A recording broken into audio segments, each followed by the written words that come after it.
Over the course of 5 years, Daredevil was one of my favorite topics on my channel, and with both off-and-on coverage and 3 years of a monthly Darecember event, I wrote and edited 18 different Daredevil videos.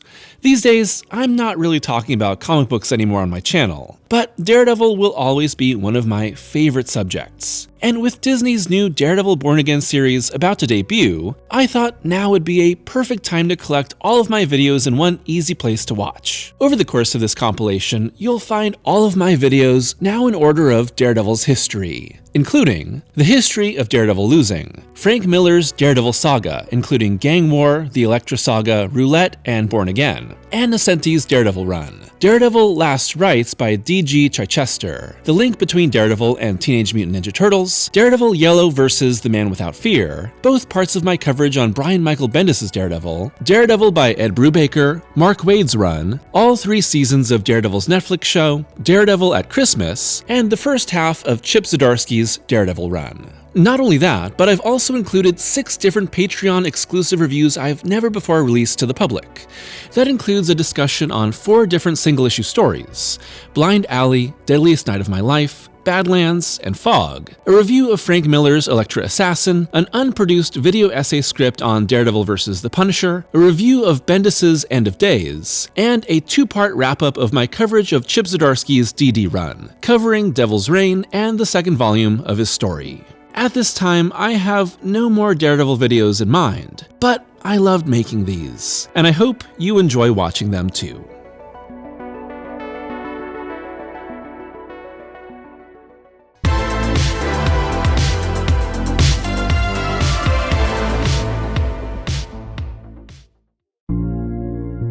Daredevil is the very definition of a street-level hero in Marvel Comics. Sure, most classic Marvel characters found their initial appeal in being grounded in some form of reality that your typical reader could imagine happening outside their window. But so many of these characters would naturally lean more and more over time into the hyper-colorful, weird, and outlandish sides of their world, instead of the aspects that could, maybe, happen in real life. But Daredevil has always had one foot in the real world and the other in the fantastical. Some writers choose to embrace that reality more than others. There's barely a costume in sight during Brian Michael Bendis' time with the character, and Chip Zdarsky's run asks tough questions by placing his hero within the confines of a real-world criminal justice system. But no matter how his world is contextualized, Matt Murdock will always be a street-level hero who still has to fight his hardest to overcome a group of powerless thugs, and use his wits to unravel the criminal schemes plaguing Hell's Kitchen. So what happens when Daredevil comes up against a threat that is completely,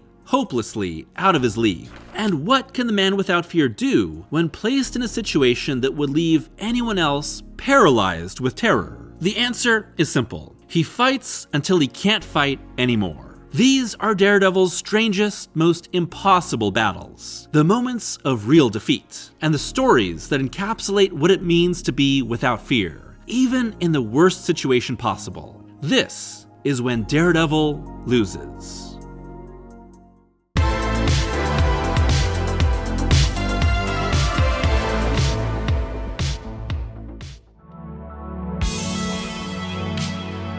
A superhero that easily beats every opponent isn't a compelling protagonist. In any story, it's the struggle to overcome the odds that makes the journey interesting, and the eventual victory satisfying. So while Daredevil started off fighting regular criminals in his 1964 debut, Stan Lee quickly moved several major opponents into the title to truly challenge the hero he had recently created with Bill Everett. The first of these was Electro, crossing over from Amazing Spider-Man in Daredevil issue number 2, and badly, quickly beating the hero in their first encounter. That's mostly because DD decided to try and lift an enormous dumbbell belonging to the Thing during their fight. Lee's initial take on DD is like ultra mega blind, and it's a tried and true Stan Lee trick that would often define how the writer would introduce his new villains. Bring in a baddie, make the hero job to them super fast to show how tough they are, and then get the hero to think smarter and pull out the win by issue's end. speaking of Daredevil being completely out of his element, Elektra sends the hero in outer space in one of the Fantastic Four's rockets, only for the hero to crash land in Central Park. I think Stan the Man was still getting a grasp on the kind of stories Daredevil should be in. Of course, Daredevil would bounce back and beat Elektra with the help of a stage curtain and some hoses. But this was just the first of the Man Without Fear's encounters with threats far out of his league. If we're talking about Daredevil facing an opponent that he has absolutely no chance of beating, but fighting anyway, the earliest and most definitive example comes from Daredevil issue 7, in Mortal Kombat with the Submariner. It's your typical tale of Namor being an absolute douche and deciding to break a bunch of stuff in the human world. The difference is that this time, it's only Daredevil who stands in his way. It's a silly setup, with Namor choosing Matt Murdock of all people to represent him in suing the entire human race. But when the King of Atlantis goes on a rampage, DD leaps into action. It's actually a great testament to the skill of artist Wally Wood, who puts together a dangerous battle where every move that Matt makes means the difference between life and death. But Daredevil is not only outclassed, but badly beaten twice. First nearly drowned and then spared, and then both beaten up and electrocuted. Even with nothing left, Matt crawls after the Submariner, desperate to stop him from harming anyone else. His courage convinces Namor to stop, but make no mistake, Daredevil is truly beaten here. These early issues are, of course, filled with all sorts of strange tangents and melodrama. Not exactly the height of Stan Lee's work when compared to what he was doing at the same time on Spider-Man and Fantastic Four, and it's likely why DD wouldn't be seen as a top-tier character for years. But it's still foundational for Daredevil. Lee really plays up the blindness of his hero, who seems to get through his battles by sheer luck at times. He's definitely not the all-seeing ninja warrior of his later years, but maybe that's what makes this hero truly the Man Without Fear. By all means, he shouldn't survive these fights, but he keeps coming back. Over the years, Daredevil would find himself in even more outlandish situations, like a brief fight with Thor when he was also dressed up as Thor. It's Mike Murdock stuff. Let's not get into it. Another bad beating would come in issue 37, when Dr. Doom of all people would target Hornhead, beating him senseless, trapping him in a castle, and swapping bodies with him in a plan to destroy the Fantastic Four. DD would get his body back the next issue, but it wouldn't be the last time he'd come to blows with Doom. Coming out even worse for wear in Daredevil Volume 3 issues 14 and 15 by Mark Waid and Chris Samnee. Not only does Doom kidnap Daredevil and trap him in Latveria, he removes all of his senses, essentially trapping him in darkness. Worst of all, DD suffers maybe his most humiliating defeat here, leaping over the Latverian border as his radar sense gives out, and thinking that he's made it, only for his numb body to be dragged back to Doom. Like every good superhero story, Daredevil does eventually overcome the odds, with his hypersenses working around the poison to re-establish them. It's a story of fighting against the odds, fumbling through a dark world in a way that evokes those early Lee issues of a blind hero hanging on to hope. But really, it's only the last-second intervention of Iron Man that saves the nearly incapacitated hero. The early years of the Man Without Fear would see Daredevil pitted against stranger, tougher, and bigger foes designed to challenge a hero that was once pushed to the limit by a few mobsters with guns. Captain America, Man-Bull, Angar the Screamer, each pushed the hero in new ways, and a lot have been forgotten, but none were as hopelessly out of Daredevil's league as the Hulk, who the hero would fight in issue 163 by Roger McKenzie and Frank Miller, Blind Alley. The story sees the Hulk on a rampage through New York, and Matt intercepting the monster when he senses him nearby. Much like the Namor story, Blind Alley has two encounters between Daredevil and his opponent. The first ends with Matt able to calm the Hulk down and then help the briefly restored Bruce Banner, while the second sees Daredevil in an all-out fight with the once again rampaging Hulk. But there's really no hope here of DD actually winning, just trying to get through to the heart of the monster. Even then, Daredevil can't quite succeed, collapsing from his beating, and the Hulk running away out of grief for hurting the man who tried to be his friend. What I think really makes these stories special is that Matt doesn't come across as pathetic or naive, but instead still feels heroic. We shouldn't really pity him or be angry at him for the choices he makes. Trust me, there's plenty of DD comics that fit those requirements. But instead, we're inspired by his courage. Ultimately, I think that's what superhero comics should be: inspirational. And there has to be some level of relatability for a superhero to be inspirational. And what's more relatable than things not turning out right? Superhero comics come with a sort of inherent promise that the good guys will win in the end, and that the struggle against evil will be worth it. So where's the dramatic tension in that? Well, a lot of times there isn't any. The structure becomes too obvious, and the heat's not there because we don't buy into the manufactured stakes. Daredevil comics would prove that the promise was not as guaranteed as we thought it would be. As the years went on, Daredevil's defeats would get more brutal, more physically destructive, and more soul-crushing. It of course starts with Frank Miller, whose initial run balanced lighter stories with an increasingly tragic and dangerous world.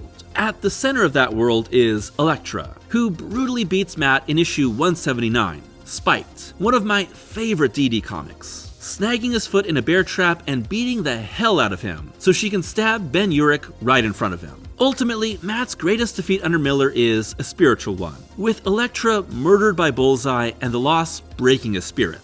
Still, DD would recover by cleansing and restoring Elektra's soul, but Miller's work in Elektra Lives Again shows Matt to be still haunted by it all. It's probably Miller's least discussed DD work, but it's a strange, hallucinatory tale of guilt, penance, and restoration, riding the line between Catholic atonement and mystical spiritualism. The spiritual breaking of Born Again is about tearing down and rebuilding the soul of Matt Murdock. Matt essentially walks through the stations of the cross in a modern interpretation of Christ's crucifixion, death, and resurrection. Matt is able to forgive Karen of her sins and restore his life, even if he can't change the world. In the end, it's one of the most beautiful comics ever written, because it experiences darkness and chooses life through forgiveness. And one of the best ever drawn thanks to David Mazzucchelli's balance of perfect pacing and extremely vulnerable figure work. And Nocenti's run, especially its back half, is the case of one long defeat, as Matt's personal and superhero life is torn apart by Typhoid Mary, forcing Matt to leave New York entirely and never finding justice under her time on the series. Cue mental instability, torment by Mephisto, even Ultron targeting him. The trauma is so bad that Matt loses his memory and eventually fights a Daredevil costume wearing Bullseye while wearing his enemy's clothes. Defeat by disillusionment. My personal favorite Daredevil beating, does that make me sick? I think that makes me sick, is against Ikari in Volume 3, Issue 25 by Waid Insomni. Against a foe that's given all his same powers, DD thinks he can escape the killer called Ikari by overwhelming his newborn senses with a sprinkler and beating him with a bat, only to be caught off guard by one sentence: "Try the red one." Things don't go well after that. All of these stories are followed by redemption, but it doesn't always come in the same issue, arc, or even run. The consecutive runs of Bendis, Brubaker, and Diggle, culminating in Shadowland, is the case of each writer choosing to take Matt further down the rabbit hole, instead of providing some degree of restoration. Within that, Matt's wife Mila being driven mad by Mr. Fear is probably the darkest moment, smelling a little too much of needing to return to status quo than an important plot development. It's not easy being a love interest of Daredevil. More often than not, a writer is gonna do something terrible to you to make the hero suffer. They call that fridging, kids. Issue 220, Fog, by Denny O'Neil and once again the GOAT David Mazzucchelli, is once again about the death of a former love, Heather Glenn. But instead of some villainous scheme that Daredevil suspects at first, Heather's death was a suicide, propelled by spiraling depression and Matt's callous response to her cries for help. There's no valiant revenge, no heroic turn from the dark. What can you really do with a senseless death you might have stopped if you just said something different? Creating a compelling DD story in the long-standing tradition of decades of darkness takes a careful balance between tragedy and heroism.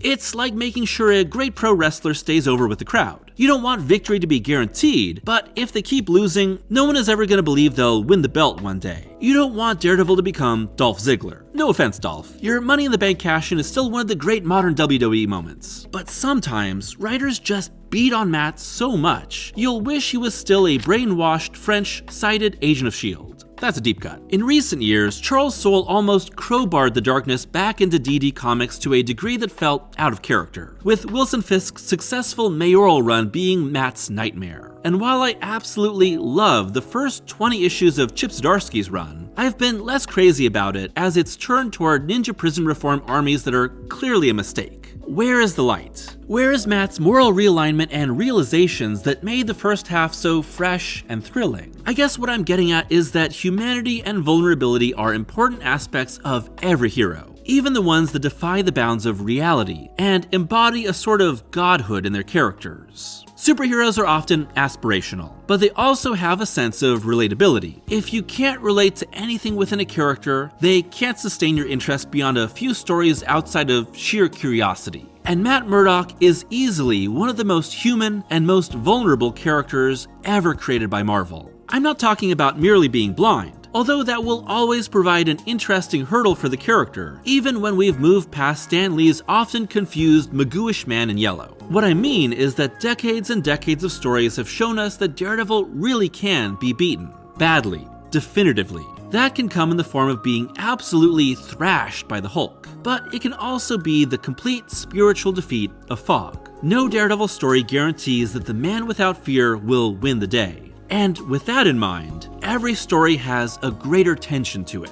In recent years, I have grown really bored of superhero comics. I think that's obvious from them basically disappearing from this channel. But Daredevil will always have a special place in my life as essentially the exception to my comic book malaise. The old and the new, the good and the bad, the hopeful and the despairing. They all form a tapestry of the greatest character in Marvel Comics, who is utterly compelling because his life is completely unpredictable. When Bullseye aims his sights on Daredevil, or when Matt knowingly makes yet another self-destructive choice, we have to ask ourselves, can Daredevil actually win this one? And even after years of seeing Matt pick himself back up and save the day, the answer is still, I don't know.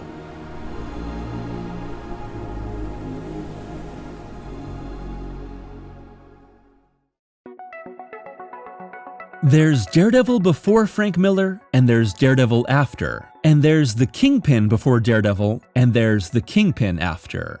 It's nothing new to say that writer-artist Frank Miller revolutionized the character and world of Daredevil with his classic run on the series in the 80s. But the change caused by Miller was a gradual one, as the creator's control over the book happened slowly over time. Miller first started as penciler under Roger Mackenzie's scripts with issue 158, graduated to co-writer with 165, and took over as the sole writer on 168, which lasted until issue 191. With issue 168, Miller introduced Elektra, and in issue 170 in 1981, Miller would bring the Kingpin into the world of Daredevil. These two issues created dueling stories that would define Miller's run on Daredevil. The tragic Elektra saga, which created a deeper mythology behind Matt Murdock, and the rise of the Kingpin's criminal empire, which would reshape Hell's Kitchen and give Daredevil his greatest enemy. Here, we'll look at Miller and inker Klaus Janssen's Gang War arc, which ran from issues 170 through 172, and how its blend of splashy superheroics with down-and-dirty organized crime set a new tone for Daredevil, as well as how with 3 small issues, Miller claimed the Kingpin as Daredevil's great enemy and gave him new, complex life.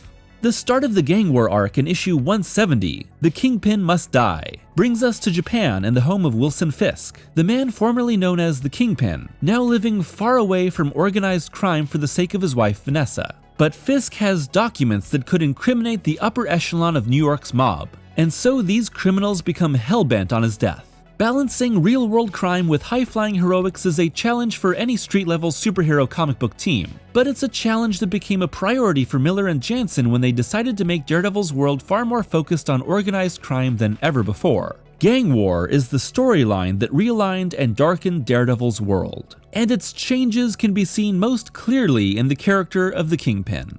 Consider the Kingpin's time as a Spider-Man villain. When the character first debuted in Stan Lee and John Romita's Amazing Spider-Man number 50, Wilson Fisk revealed himself as the man behind a scheme to take over the entire criminal underworld. And the classic characteristics are already there. Imperious rule, surprising strength and speed to match genius intellect, fancy white suit and cane. But over time, the Kingpin became more like a Technicolor Bond villain to fit in with the much more heightened heroics of the wall-crawling hero. There's little more motivation for Wilson Fisk than simply gaining power and wealth. Hell, he didn't even have a name beyond the Kingpin back then. Eventually, the criminal mastermind reformed and retired to save his marriage. That's where we find Fisk at the start of issue 170. Vanessa is soon kidnapped by mob bosses to draw Fisk back to New York to kill him. Daredevil tries to stop the impending gang war, and Fisk becomes hellbent on rescuing his wife. "I told them I wanted to steal the Kingpin away from Spider-Man," said Miller. That was risible at Marvel. Who the hell wants the Kingpin? He was the Jackie Gleason of supervillains. He was not known as the most brilliant achievement of the Stan Lee regime, okay? But he was just what I needed because I needed a gang lord.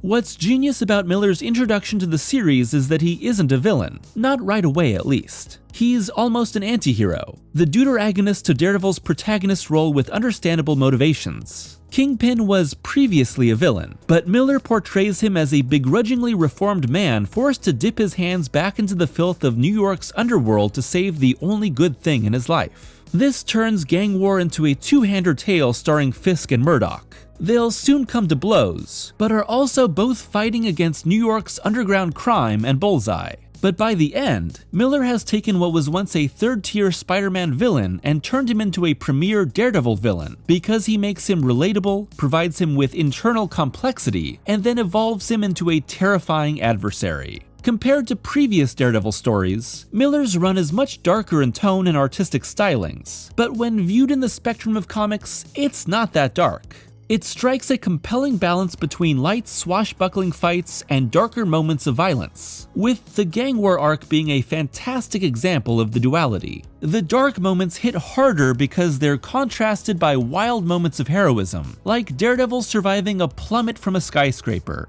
Look at Miller and Janssen's page layouts and you can see just how much fun the duo is having with bringing this vibrant crime world to life. What I like about Frank's pencils are the imaginative layouts that he uses, which gives me quite a free range of possibilities to fulfill, said Janssen. I have to think a lot when I'm doing Frank's stuff. There's so many possibilities, there's so much potential. Colorist Glynis Wein alternates between bright yellows for daytime, pitch black for night, blank white to draw focus to characters in motion, and flat red for burning rage. Reds and blacks filtered through Venetian blinds give Daredevil's fight with Bullseye a noir flavor, but the panels elongate to exaggerated verticals for the hero's long fall. When Daredevil descends to Kingpin's underground hideout, the panels shrink and become filled with pipes, only to suddenly expand when our disguised hero comes face to face with Kingpin for the first time.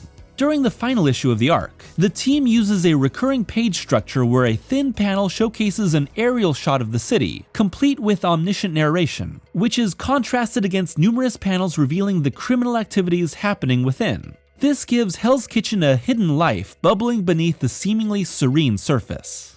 I see the city as a series of rectangles encasing organisms, said Miller. We are soft little creatures that walk around these big concrete rectangles. One of the things I do is to use the shape of the page and the shape of the panels to emphasize that, often to make it more claustrophobic.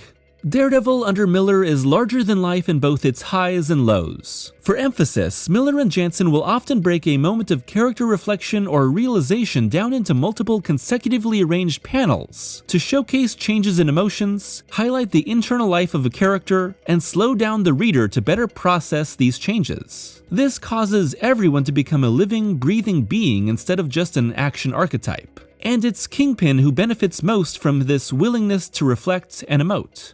There's a moment at the end of issue 170 where, in just 3 panels, we can see Miller claim the Kingpin as a permanent Daredevil villain. With Vanessa kidnapped, Fisk returns to New York, and a Kingpin who laments his return to the criminal underworld for the sake of his wife shifts from a more classic comic book villain to a man of darkness. The Kingpin has truly returned, now a brooding figure of crime instead of the cartoonish foe. Miller revealed that the shifting depiction of the character came from fellow Marvel creator John Byrne. He took me aside at one point and he said, "You know what you gotta do? You draw this guy the way he's been drawn for the first whole issue that he's in. Then you turn him into a Frank Miller character. Light him. You're the guy who does the lighting." And he gave me a wonderful moment, which is where the Kingpin goes from being this lean Claire guy, and then I have him light up a cigarette, and all of a sudden, he was mine. Today, the Kingpin is a far more sinister character, someone who is more dedicated to Daredevil's suffering and willing to engage in outright evil whenever needed. But Miller's original run heightens both the cartoonishness and humanity of the character to make him much more compelling than his previous incarnation. A great comic book villain needs to be both outlandish enough to keep a reader's interest, especially when they return over and over to the pages of a comic for decades, and have a humanity that makes them relatable to audiences. Miller strikes this balance with the Kingpin throughout his run. Issue 171, In the Kingpin's Clutches, includes both the iconic first meeting of Daredevil and the Kingpin, with the crime lord swiftly trouncing the hero in a fight, as well as the moment that changes everything for Wilson Fisk. Kingpin subdues the mobsters that took his wife at an arranged meeting, but just before he can save her, tragedy strikes. Vanessa, dearest Vanessa, I have done it! My briefcase contains a high-pitched sonic device. I wore special earplugs so it didn't affect me. They are helpless, beloved, but I did not kill them. I knew you wouldn't want me to. It's over, my love. We can return to Japan. Leave this madness forever behind us. Live out our lives in peace. It's finally over. But it's not to be. A henchman springs a trap that collapses an entire building on Vanessa.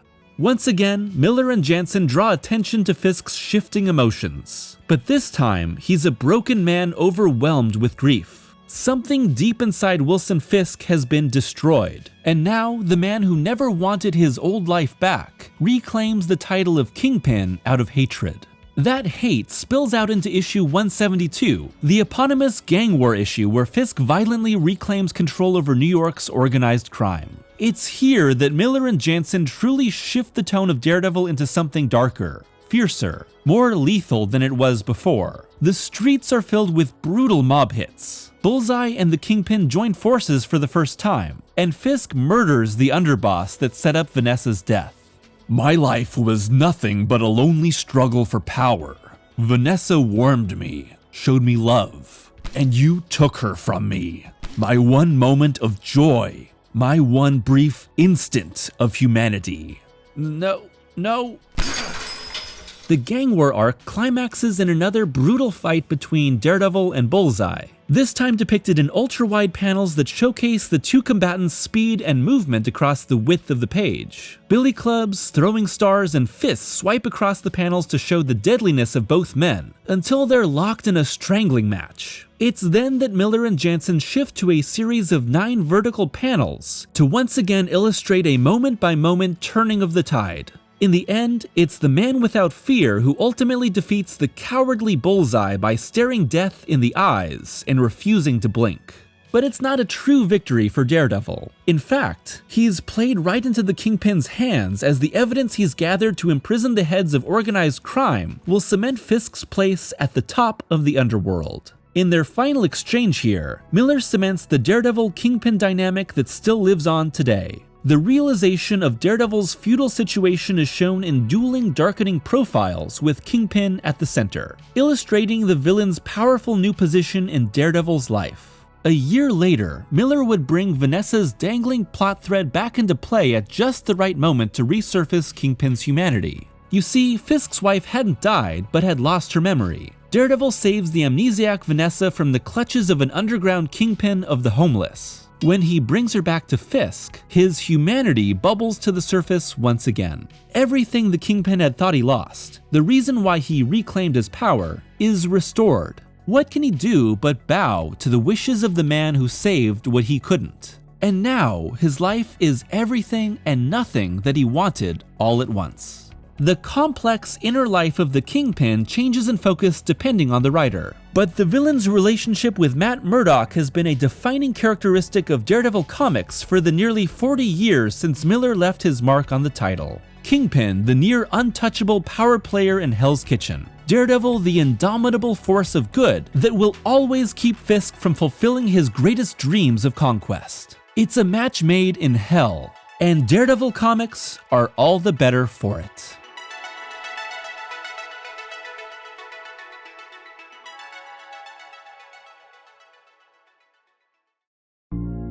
If Frank Miller's time on Daredevil is defined by one storyline, it's likely the Elektra saga. a running plot thread that laced through his entire run as writer on the title, dipping in and out of Matt Murdock's life and interlocking with other running storylines. As we've previously discussed, Miller's Daredevil run from 1981 through 1983 completely reshaped the title character and is largely composed of two narratives: the rise of the Kingpin and the arrival of Elektra. Miller and collaborator Klaus Janson slowly interweave these two elements, expanding Daredevil's mythology and smashing it against a darker, grittier urban crime element, until they ignite in tragedy. The saga includes issue 168, Miller's first story as solo writer after working as penciler for 9 issues, 174 through 182, and 187 through 190. And while this is Daredevil's story, it's Elektra who defines the personal tragedy that is central to Miller's entire narrative. The Elektra saga sees Matt Murdock, aka Daredevil, encounter long-lost love Elektra Nachios, who now works as a ninja assassin, at first going after the same target as the hero. And while their first encounter is tempered by their love for one another, the two are soon forced into a complex rivalry that sees Daredevil's efforts to stop the Kingpin from gaining greater control over New York, countered by Elektra, who is hired by the same man to protect his interests. Their long-lost love is complicated further by the arrival of the Hand, an evil ninja clan with ties to both characters, and the return of the psychotic villain Bullseye. The story that follows is a tragedy in more ways than one. The Elektra saga remains one of the titanic Daredevil stories, a story that both illustrated the many different directions DD could be taken in, and a redefining arc that set its hero on a darker, more mythical course that is still being felt today. Here we'll look at how Frank Miller and Klaus Janson reshaped Daredevil's world into a story of innocent love that can never be reclaimed, and of hope snuffed out by violence.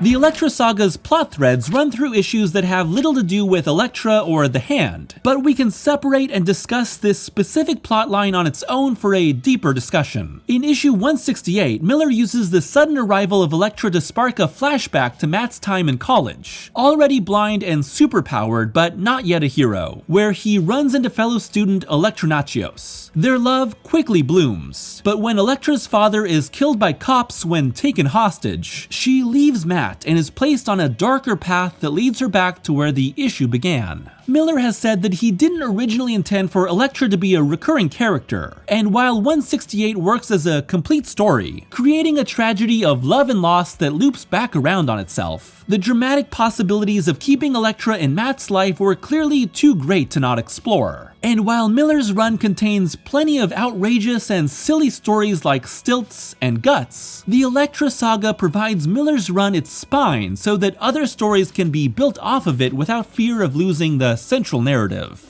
Throughout the saga, Matt battles to stop the machinations of the Kingpin, who is working to elect Randolph Cherry as the new mayor of New York and become the secret power behind the throne. Daredevil's fight to expose Cherry's corruption and Elektra's hiring as Kingpin's new assassin while Bullseye is in prison pits the two former lovers against each other, and really any other criminal or ninja that comes in and out of the story is incidental. That makes Daredevil and Elektra the emotional focus of the entire story, but it also means that any other antagonist outside of Kingpin and Bullseye are fairly empty. The Hand, while a cool physical threat, really have no character. Simply masked ninjas who arrive in swarms to bring the threat of death. The Hand are, however, key to expanding Daredevil's backstory and putting a new spin on his hypersenses. Miller introduces the Ninja Master Stick as a previously unseen aspect of Matt's past, a blind fighter who sharpened Matt's senses after his blinding and re-enters his life when DD temporarily loses his radar sense, and again when his hypersenses go out of control. And suddenly, Daredevil is not the story of a man gaining amazing powers through a radioactive accident, but instead of a man tapping into a spirituality and physical capability that was simply revealed by his accident. Elektra, the Hand, Stick, the Chased, and now Daredevil himself. All of these elements introduced by Miller stand in stark contrast to the character's Cold War nuclear origins, and separate him from the throng of Stan Lee and Jack Kirby creations of the same era. Daredevil is no longer Spider-Man Light. He's his own unique being, a guilt-ridden man likely to indulge in self-destruction via superheroism, and a hero whose powers extend from an inner spiritual harmony that stands in direct contrast to the chaotic, violent world around him. A peaceful warrior whose violence is enabled by said peace. Miller's work is heavily influenced by manga and Japanese culture, which asserts itself through both his art style and the content of his comics. You can see that obviously in his miniseries Ronin, but just like in Daredevil, the Bushido Warrior Code is blended with noir tales of crime to create something dynamic and highly stylized. It's a style that would be reiterated by Miller over and over and imitated throughout comics, with Kevin Eastman and Peter Laird's Teenage Mutant Ninja Turtles satirizing and adopting it to massive success. But its success in Miller's original Daredevil run comes from the fact that the author doesn't go berserk with it. Matt Murdock is thrust into a much larger conflict than he understands, but in the end, his only goal is the salvation of Elektra. The war between the Hand and the Chaste are simply table dressing for the high-stakes romantic drama punctuated by fist and blade. While Matt and Elektra never truly rekindle their relationship, their conflict still plays into the doomed romance trope, with death hanging over the former couple like a sword of Damocles. And in naming Elektra after the Greek tragic figure, Miller aligns with Carl Jung's Elektra complex and its father fixation. Elektra is, after all, compelled to begin her life of murder and vengeance after the wrongful death of her controlling father, cutting herself off from emotions and beginning a life whose tragedies are largely dictated by the male figures within her life. And those emotions resurface after her first encounter with Daredevil. Echoing beneath the West Side Highway, approaching police sirens wail,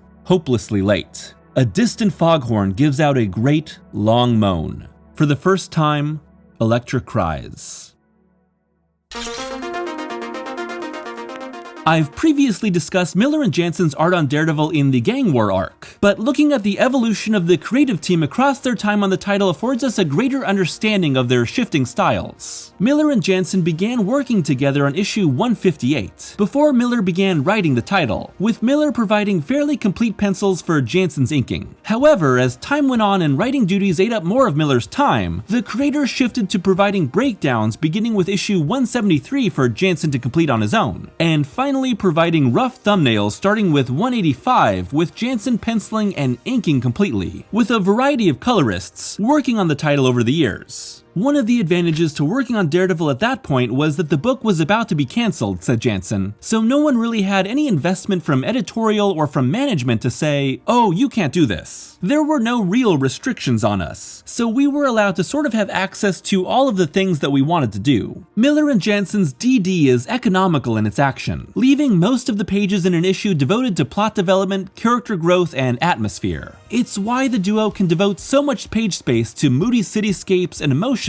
that develop across many panels. But that's not to say there isn't plenty of action. This is, after all, a superhero crime comic, and most plots are either punctuated by or a climax in a brawl. However, instead of having an entire issue devoted to a sprawling fight, Miller will have it happen across 1 or 2 pages, each broken down into a dozen or so panels, often silent save for visceral onomatopoeia and intensely focused on the physicality and strategy of a fight. The rare exception here is issue 181, Last Hand, a double-sized issue that details the tragic fight between Elektra and Bullseye, followed by the vengeance-filled fight between Daredevil and Bullseye. Together, these two battles account for 13 pages, largely silent and relying on dramatic moments of decisive action punctuated by sound effects. Miller and Janssen's signature ultra-wide panels create dynamic action that forces the reader to move their eyes across the full width of a page to simulate movement, which is further demonstrated by multiple shadow figures to convey speed and strategy. The DD Bullseye fight's sudden shift to full-length columns at its climax emphasizes the sheer height of the final confrontation, and its sickening fall.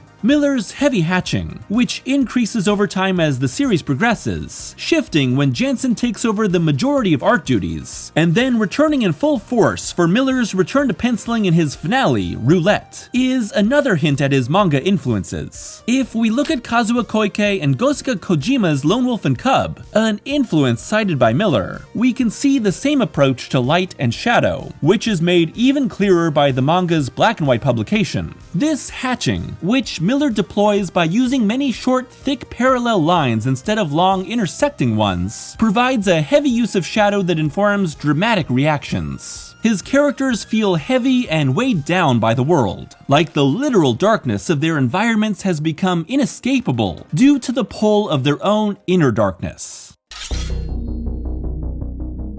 Throughout his run, Miller uses a variety of perspectives to examine both Daredevil and Elektra. Gantlet devotes just as much time to Elektra as it does Matt to provide greater context to her life. The fantastically moody noir journalism issue Spiked places Ben Urich in the role of narrator for a paranoid view of the story, and the climactic Last Hand is completely told from Bullseye's perspective, sinking us into a deadly psychotic mind. But in the end, this is all about whether Elektra will give in to her dark side, and if she doesn't, what will happen to her? Even decades after her introduction and with many other series, miniseries, and guest spots written by a wide variety of authors, Elektra is still Frank Miller's baby. It's obvious that Miller became fascinated with his deadly assassin for years after his original story had brought her arc to a close. Elektra Assassin and Elektra Lives Again all gave Miller the chance to build out his anti-hero far more than his original run ever did. Now, Miller has never been known to be a great writer for female characters, and while his DD run doesn't feature many, Elektra is among his strongest. But there's a tricky balance to be had here. Elektra is largely silent, dabbles in tropes of the femme fatale, and in the end works as the object that Matt Murdock is most tortured by. Her mental state is dictated to viewers through omniscient narration, making her thoughts just as directed by a man as her life. But she remains a fascinating character given agency and meaning through her series of tortured choices. At least Miller's original run on Daredevil is very light on prostitutes. Something that can't be said for,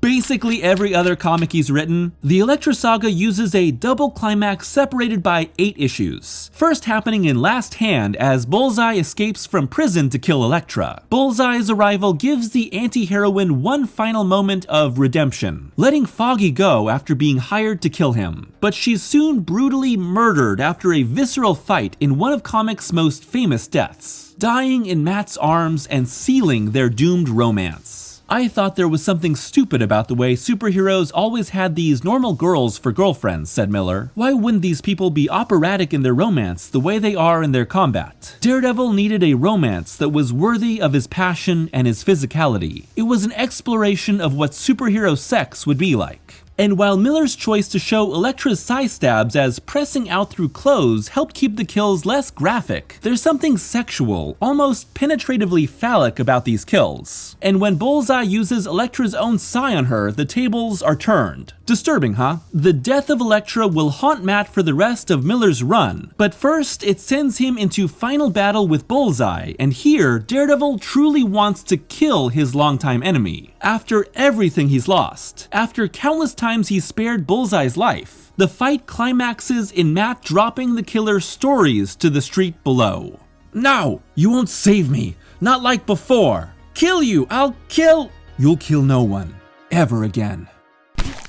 And while Bullseye doesn't die, he's paralyzed. Matt will soon spiral in his personal life, pulling everyone, especially poor Heather Glenn, into his vortex of self-destruction until he's given a chance at redemption with the return of Stick and Black Widow. Together, the heroes fight the Hand's attempt to resurrect Elektra under their control, and to stop the clan, Daredevil must turn to the Kingpin for help. By the end, Miller hasn't put away the Kingpin to leave a clean slate for future writers. Instead, he's left the villain in a détente with the hero worthy to be explored for decades. We need each other, Daredevil. We are partners, after a fashion. We are the power in this city.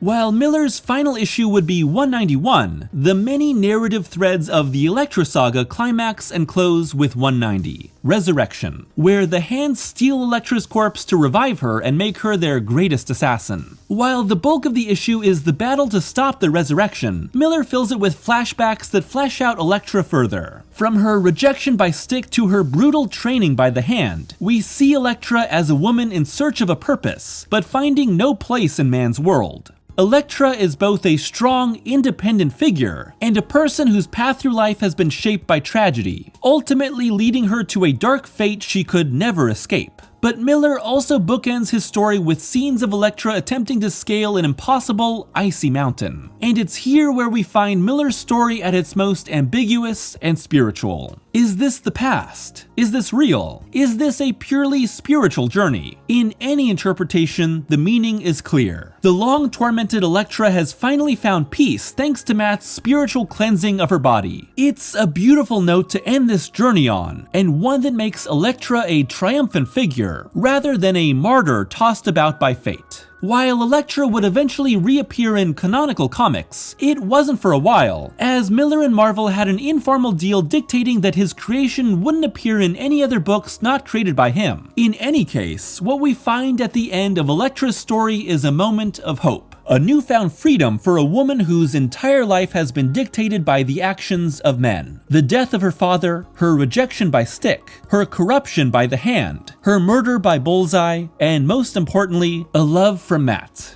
And it's Daredevil's final act of purifying her soul with his own life essence that releases her from this cycle. Miller's time with Daredevil may be a story filled with institutional corruption and the darkest nights a soul can experience. But with the end of the Elektra saga comes a moment of grace and love. Love that transcends time and existence for one last moment of redemption. And while Matt Murdock will go on searching for his own soul's peace, we can rest, knowing that the woman he loves is free.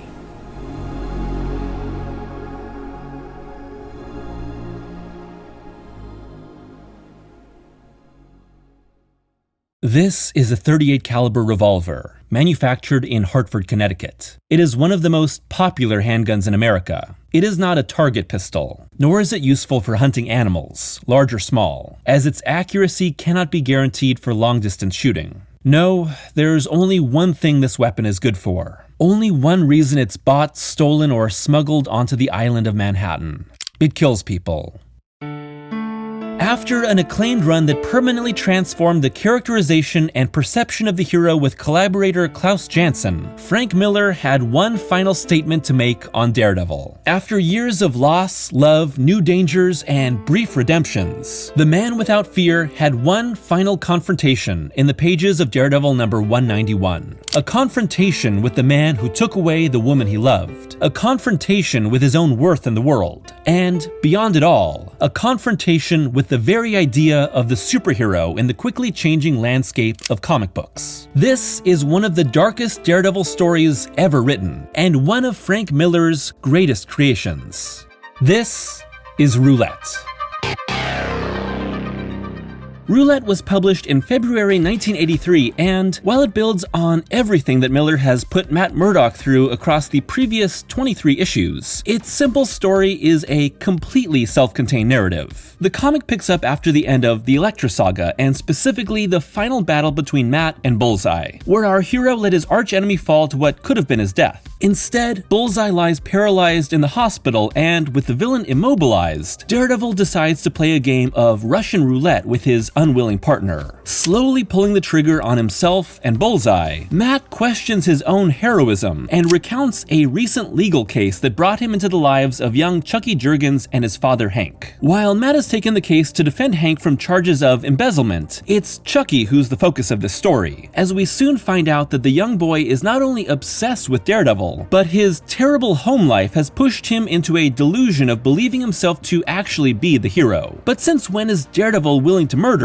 And why would he be okay with taking his own life? Miller, penciling here with inks by Terry Austin instead of frequent collaborator Klaus Janson, fragments the issue between the game of roulette in the present and the story of Daredevil and Chucky in the past, stringing along the reader in search of what happened to make DD be so guilt-ridden. While he would come back to the world of the character with stories like Born Again, Elektra Assassin, The Man Without Fear, Daredevil Love and War, and Elektra Lives Again, issue 191 would be the final story of Frank Miller's legendary run on the ongoing title, and from its cynicism to its search for answers, Roulette would be Miller's final statement on the power and powerlessness of Daredevil. Frank Miller's run on Daredevil is, of course, legendary, and is cited as one of the all-time great superhero stories. In the context of Daredevil's entire publication history, it's the dividing line between his original and modern incarnation. And what's important to understand, especially in the context of examining what is probably Miller's darkest DD story, is that this run's variety of tones is one of its strongest aspects. Miller may break Matt down mentally and physically, have Elektra killed in comics' most iconic death, and place him in a suicidal game to end his time, but he and Jansen also remember to have a lot of fun. This is, of course, before the late 80s insistence that superheroes must be dark and tortured to be taken seriously, a classic mistake that still seems to haunt the genre decades later. Miller would play a part in establishing that with The Dark Knight Returns, but what he aims for here is a complexity of tone that makes his lead hero a more dynamic character. Matt can be extremely sympathetic in his bruised and battered life, but he can also be a terrible, narcissistic manipulator who slowly pulls apart the life of love interest Heather Glenn until she agrees to marry him. Why? Mostly because it makes him feel better about himself. Miller's Matt Murdock is no saint, but he lives in a Technicolor world where Foggy Nelson can go on the comedic adventures of Guts, or Turk Barrett can become the brand new and worse than ever Stiltman. These are the silly highs that make the crushing lows all the more impactful, and Roulette is absolutely a crushing low. After a lengthy partnership with inker Klaus Janson and several different colorists, Roulette sees a shift in the art team for this finale. Miller is once again providing complete pencils after his writing duties caused him to slowly cede control of art over to Janson across the run, and the Miller that returns in full force is a very different creator than the one who once drew for Roger McKenzie when he first joined Daredevil. It's clear that Miller has been through an evolution of style heavily influenced by Janson's inks. Miller has moved away from the John Romita-influenced Marvel house style and has instead embraced a much more minimalist approach. That manga-influenced heavy hatching for shadows is in full force here, with every character a thicker, heavier version of what they once were.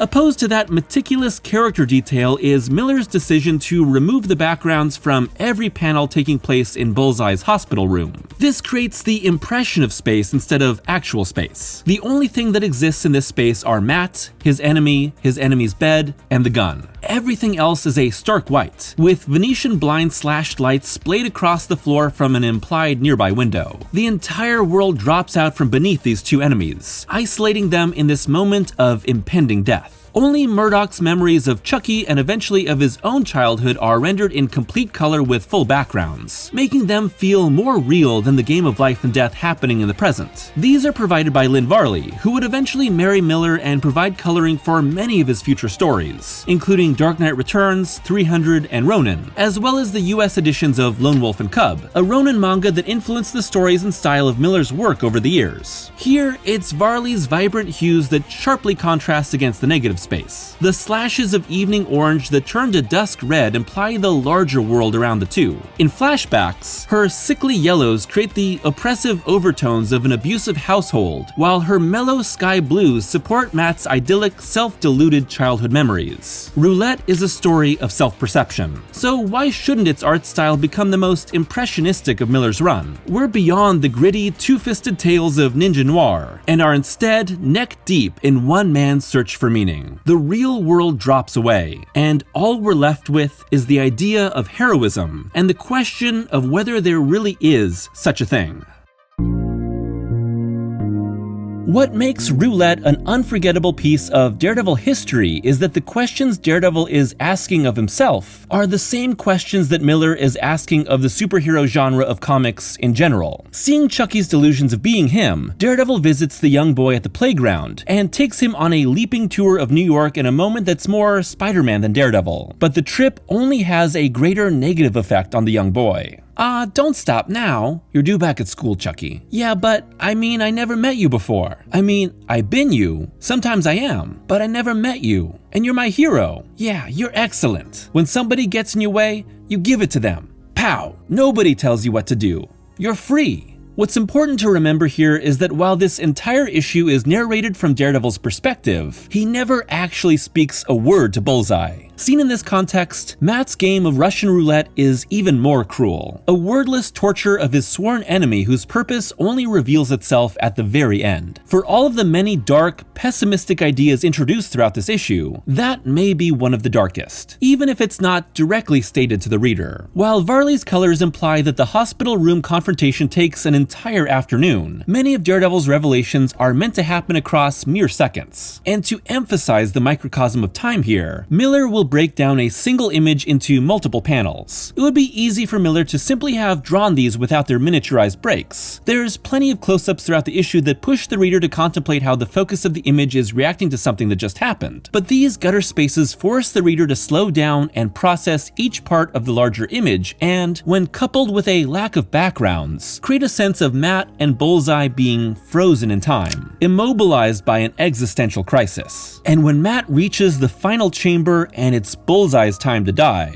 the issue has barely reached its halfway point, freezing the present for a longer trip into the past. Chucky is, essentially, a stand-in for the countless kids reading Miller's Daredevil stories and superhero comics in general, swept away from reality and into a moralistic fantasy where the lines between good and evil are clear, but incompatible with the real world. Matt's story about Chucky concludes with the hero violently stopping Jurgens from shooting his own blackmailer right in front of his child. The cognitive dissonance of Chucky's hero attacking his father is simply too much for the already mentally distressed young boy. Chucky snaps, takes a gun like his father owns, and shoots a school bully. Which raises the question, when Chucky pulled the trigger, was he his father? Or was he you, Bullseye? Or was he me? The child Chucky shot survived, by the way. So did Chucky, after a fashion. We won't really know how Chucky is until he starts talking again. These final moments of Chucky's story cement Miller's outlook on the potential impact of superheroes. In Miller's eyes, these classic tales of heroes beating their opponents with their fists until the world is bent into a better shape aren't compatible with reality. Is that actually true? I can't speak for other people, but I've always found the world of superheroes to be inspirational and escapist in just the right ways. As a young kid, I fell in love with Batman the Animated Series, Spider-Man the Animated Series, and the comic book worlds they slowly brought me into, but I've always seen these as allegorical messages of hope and strength. Chucky is Miller's simplistic argument against the more complex impact of superhero comics, reflective of parts of reality, but not all of it. On the opposite end of the spectrum, you can see adults who look at comics as being for little kids simply because of their bright colors and costumes, and only receptive toward the stories which make heroes into brutal, disillusioned figures of darkness and torment, something that Miller himself would be partially responsible for popularizing. Miller's final revelation of Roulette, his final reworking of the mythos of Daredevil, is aimed squarely at Battling Jack Murdock, Matt's murdered boxer father and longtime saintly martyr whose death gave life to Daredevil. His encounter with Chucky reminds him of the one time his father, drunk and enraged that Matt got into a fight when he promised he never would, hit him. Miller would include this story point in his reworking of the DD origin in The Man Without Fear, but much like his examination of the fallout of superheroism, Miller is also trying to muddy the waters of superheroism's origin. In the hands of Frank Miller, not even good old Battlin' Jack is an outright hero. The saintly father being fallible is what makes Matt dedicate his life to a set of rules. Close to the start of his time on Daredevil, Miller permanently defined the relationship of Matt Murdock and Bullseye with issue 169, Devils, which saw Bullseye hallucinate from a fatal brain tumor. In his eyes, everyone was now Daredevil, sending him on a massive killing spree. And although Daredevil had the chance to end his life, he not only saved him, but brought him in for a life-saving brain operation. Daredevil chooses to abide by the rules of both God and the law and not take a life, but in doing so, commits himself to an endless cycle that places the guilt of every life Bullseye will take on Matt's head. Outside of Daredevil, Miller would do very little at Marvel. Instead, he'd jump over to DC for the future samurai tale of Ronin, the redefining Dark Knight Returns, Batman Year One, and then Dark Horse for the future set Civil War of Martha Washington and his ultra-pulpy noir Sin City. All of these can be tracked on a clear line from the disillusionment of Roulette, where once Daredevil questioned his heroism, the aged Dark Knight of Returns can only change a terrible future through brutal violence. The Batman of Year One is surrounded by a corrupt, grounded world resistant to change for the better, and the black and white crime of Sin City has no true heroes, only killers on the side of slightly better intentions. There's also a strange evolution of Miller's relationship with guns. A gun in the hand of Daredevil is unnatural, even when used out of desperation against the Punisher. Even the Batman of Dark Knight Returns' dark future denies the gun, calling it the weapon of the enemy. But by the time Miller arrives in Sin City, the gun is almost fetishized, while its destructive capabilities are cartoonishly downplayed. In Roulette, a gun to the head is the most terrifying threat imaginable. That shocking opening image of Matt holding a gun to his head remains terrifying and uncanny decades later. It's the same visceral response provoked by Miller and Jansen's cover for issue 184. But in Sin City and Hard Boiled, a man can have chunks of himself blown away and find it a mere inconvenience. No longer the weapon of the enemy, the gun would become Miller's favorite tool. When seen over the decades, Miller's career is one of complete disillusionment. Beyond Sin City lies the fascistic, macho revisionist history of 300, the 9/11 fractured Dark Knight Strikes Again, and the repugnantly xenophobic Holy Terror. The question, it seems, for decades was, what the fuck happened to Frank Miller? For myself, discovering Frank's Daredevil comics, the stories that made me fall in love with the character, while Miller was at the height of his extreme nationalist propaganda era, made me wonder what would cause such a change. Or was this simply the core of a man coming to the forefront after years of hardship? Whatever the case may be, it's clear that Miller had gone through many years of personal issues, never publicly confirmed but alluded to by the creator. Miller was also living in New York City at the time of the World Trade Center attack, only a few miles away from the epicenter. Coupled with a wave of post-9/11 nationalism, and you have modern Frank Miller, who often comes across as a cruel caricature of his younger self. In recent years, Miller's mindset has seemingly changed, and in a Guardian interview from 2018, the author reflected, "My stuff always represents what I'm going through. Whenever I look at any of my work, I can feel what my mindset was, and I remember who I was with at the time. When I look at Holy Terror, which I really don't do all that often, I can really feel the anger ripple out of the pages. There are pages where it is bloodthirsty beyond belief. I don't want to go back and start erasing books I did. I don't want to wipe out chapters of my own biography, but I'm not capable of that book again." With regards to his public screed against Occupy Wall Street in 2011, Miller would say, "I wasn't thinking clearly when I said those things." In recent years, Miller's few comic books have flipped their political outlook yet again, with Dark Knight Returns' The Golden Child seeing a battle with Darkseid become an anti-Trump allegory. Wherever Miller may find himself these days, it's a long and winding path that can be traced all the way back to the statement made in Roulette. And Miller's final statement on Daredevil is one of disillusionment. Not just with Matt Murdock himself, but with the entire notion of superheroes. It's almost as if Miller had to leave Daredevil by the end of his run. Nothing more to say on the idea of four-color heroism. It's no surprise that Miller's immediate follow-up would be Ronin, a future-set noir meets samurai epic that, at its center, really believes that the idea of heroism is essentially a delusion. In this case, quite literally brought to life by a wandering samurai whose entire ethos is pure fantasy. Miller would compare the idea of a wandering samurai to modern man, saying, "I don't get the feeling from the people I know, the people I see on the street, that they have something greater than themselves to believe in. Patriotism, religion, whatever. They've all lost their meaning for us." Ronin is Miller taking his love of feudal Japan explored in the Elektra saga and merging it with the sci-fi dystopia he would soon explore in The Dark Knight Returns. But if we see the Ronin as an elemental distillation of the superhero, we see that Miller really has no more faith in these figures, and he has no more faith in the core of Daredevil. With one final pull of the trigger left and the gun aimed squarely at Bullseye, Miller reveals what Matt has actually meant by his game of silent roulette. This isn't a hero choosing murder as the path forward, but instead being forced to confront his own limitations. There is no true way forward for Daredevil, only a continual cycle limited by his role as a superhero, spinning around forever and ever like the empty cylinder of a revolver, echoing that eternal loop Miller had cemented by the end of issue 169. When, at long last, I've got you set squarely in my sights, and I smell your fear, and it is sweet to smell. When it comes to that one final, fatal act of ending you, my gun has no bullets. Guess we're stuck with each other, Bullseye. And so this week I will be talking about reviewing 4 different single issues of Daredevil. I am joined by Crypto, who is sitting right here with me. You might hear him a little bit as we talk about Daredevil. But yes, so maybe you'll see from the description. But today we're going to talk about 4 issues Daredevil issue 163, Blind Alley, 208, Deadliest Night of My Life, 219, Badlands, and 220, Fog. So this is an assortment of creators.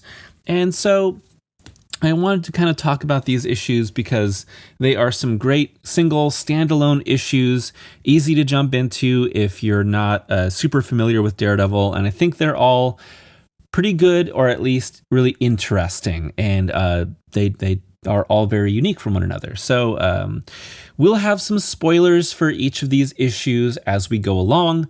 So you can jump around as needed, but these are all pretty old. So if you're interested, read along, read before we talk about it, or read after, or don't read at all, because we'll talk about it in some depth here. So we're going to start with issue 163, which is Blind Alley. So this is written by Roger McKenzie with art by Frank Miller. And this is a very early Miller Daredevil. This is before he wrote any Daredevil. Daredevil was kind of his big break as a writer, and he had already been an artist before then. So he had been writing for a few issues before this one with McKenzie. Roger McKenzie had been writing Daredevil for a little bit. And this issue is a collision between Daredevil and the Hulk. So yes, Daredevil fights the Hulk in this issue, and it doesn't go well for him. And I think that's a really interesting, strange pairing.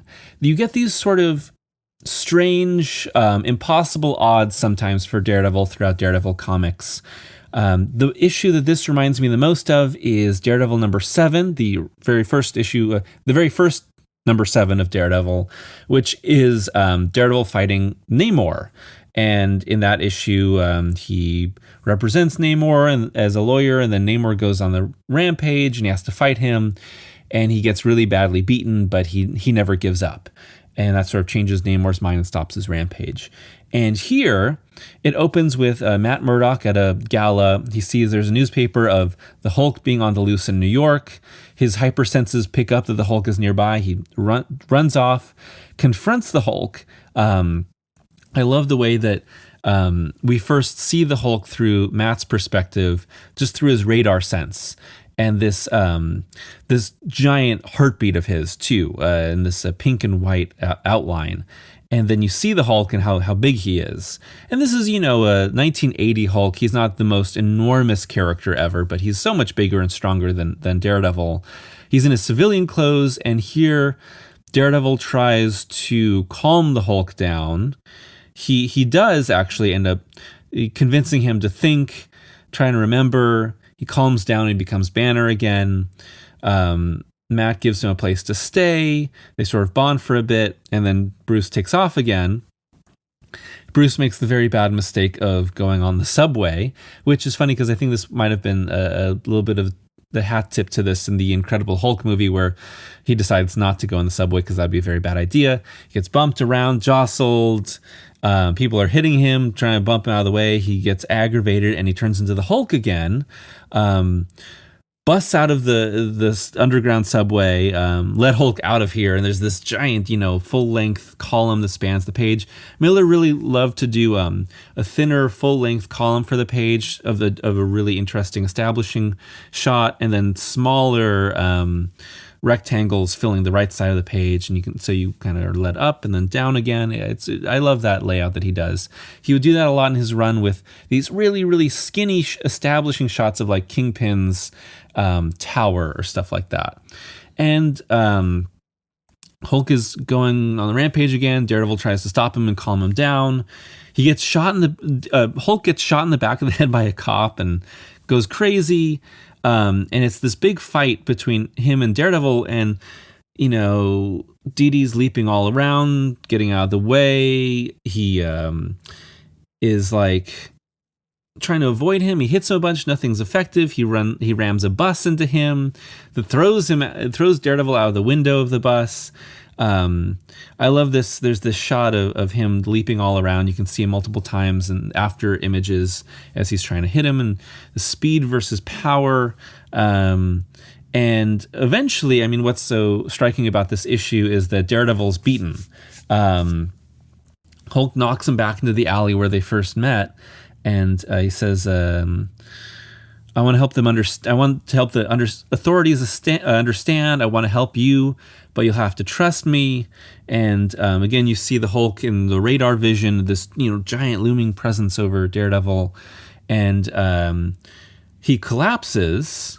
And the Hulk, in his anguish because he's hurt someone that is his friend, he knows that Daredevil is just trying to help him, leaps away, screaming. And it's actually kind of a sad end for the Hulk. He's anguished, and says he stalked right past me. He's probably miles from here by now, and I'll never forget the look on his face. This is from a cop, like he'd just lost his only friend. And Daredevil's super beaten up. He's totally beaten, and it ends with an epilogue that sets up the next issue, which is expose. Ben Urich has discovered Daredevil's secret identity, and he's determining whether or not he's going to write this expose about him being Daredevil. That's a great issue on its own. I like expose because it's a great origin recap issue for people that aren't familiar with Daredevil, but done from a very interesting perspective, and tells its own story through that as well. And a great discussion, a great analysis of like the Ben Urich, Matt Murdock friendship that informs a lot of future stories. You can really see it all encapsulated there. But Blind Alley, I'm a big fan. It's a small issue. It's a single one. And it's in this tradition of issues where Daredevil fights impossible odds and is actually beaten. So when he fights Namor, like I said, here fighting the Hulk, times when he's fought Doctor Doom. One of the compelling things about Daredevil is that he is human, he's fragile, he has limitations, but he always, he's the man without fear, right? So he won't back down. But not every fight goes Daredevil's way. And I think this is a great story within that larger tradition. And I would highly recommend Blind Alley to anyone looking for a less conventional Daredevil story, one that is a little bit more bright and wild and colorful, like early Daredevil of the 70s, but of a higher quality. And again, like Miller is drawing it, but it's not, Frank Miller's Daredevil. It's Roger McKenzie's Daredevil with Frank Miller on art. So big fan of that one. I would highly recommend that. And I'm using Marvel Unlimited here. I like that Marvel Unlimited has so much access to everything. Like, oh, it's so nice that I don't have to pay for all these issues individually. It's a low subscription fee, but the layout and the interface kind of suck sometimes. And they'll log you out, and they won't keep track of things, and your reading progress in certain series will be wiped away if you're not perfectly keeping track of everything. It's a pretty flawed system. But at least, you don't have to pay a ton of money to read these really specific one-off issues. But yeah, Blind Alley, I'm a fan. Again, Daredevil beaten, but he doesn't exactly lose the day. The next one is Daredevil issue 208, which is The Deadliest Night of My Life. This is story by Harlan Ellison and Arthur Byron Cover, with pencils by David Mazzucchelli. And I love David Mazzucchelli. He's probably my favorite all-time comic book artist. You might know him from Born Again, from Batman Year One. His recent graphic novel from several years ago that took a long time for him to make was Asterios Polyp, which is amazing. But he had a lengthy run on Daredevil, drawing for a lot of different people, including Denny O'Neil and Frank Miller. And yeah, so this one is, the story is by Harlan Ellison, and Harlan Ellison is a very famous sci-fi writer. If you're not familiar with his work, a very famous story that he wrote was I Have No Mouth and I Must Scream. He wrote for Star Trek. I did a video one time on the only Star Trek episode by him, which is, oh my gosh, why am I blanking on City on the Edge of Forever, the time traveling, have to stop Adolf Hitler episode, which I love. He's done a lot of stuff, very prolific. He wrote a decent amount of comic books. Usually he would write the story and someone else would write the script for him. So that's the case for this. The Monster That Screamed Love at the Heart of the Atom, the Hulk issue. I love that story. I got to do a video on that one someday. It's a great story. Hyper influential, very specific, a very weird Hulk story where he gets shrunk down to being tiny, goes into the subatomic world. And Deadliest Night of My Life is interesting because this is just a straight up survival comic, where the short story is that Daredevil gets lured into this giant trap, this huge maze in this home, all booby-trapped specifically to kill him, and he has to survive. It is the deadliest night of Daredevil's life. Will he make it out? It's a very strange setup. This little girl, it's a snowy night, he's out on patrol, and this little girl is asking for help and lures him into a trap. And the little girl isn't actually a little girl, but it's a robot with a bomb in it that he discovers at the last second, and he chucks this little girl down this hallway and she blows up. But she's actually just a robot. That's a really weird setup. It's like, well, how do we get this guy who has all these senses and can tell everything? And they're saying like, oh, he's really worn out from the night, so he's not really on his toes. He gets tricked, and now he's trapped in this deadly prison. Very strange setup. I think it's the weakest part of the entire comic is the bridge that you have to cross to get to this setup. But beyond that, it's a lot of fun. And so he gets these doors closed behind him as he goes in this area, and he's down this long hallway. There's like poison gas, and the doors are closing behind him, and these things are trying to smash him. All these darts are shot out, and he just gets grazed by one. And it has this poison in it, and he starts to hallucinate. So for the rest of the issue, he's a little bit more worn down. His perceptions are lower. He starts to hallucinate that he's like in the barrel of a gun, which is like a larger metaphor for this whole trap that he's in. It's a cool splash. With this giant revolver, and he sees himself in the barrel, and he's kind of tripping out. Keeps moving along, and there's a lot of cliche death traps in this story, but I think the fun aspect of it is that they just are stacked up one over and over and over another. And it kind of reminds me of some of my favorite episodes of Batman the Animated Series, where he would have to deal with a lot of death traps. I think it's called If You're So Smart, Why Aren't You Rich? Which is one of the few Riddler episodes where they're caught in like the Minotaur's labyrinth, and there's all sorts of death traps that Batman and Robin have to fight and get through.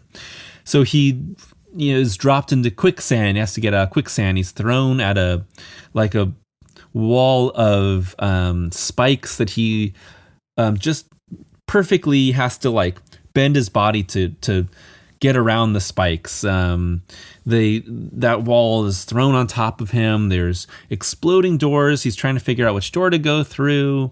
One blows up, and there's flames coming out of another one. The walls close in with these blades. Mazzucchelli does a really cool job here. One page is dedicated to him climbing out of this increasingly narrow room.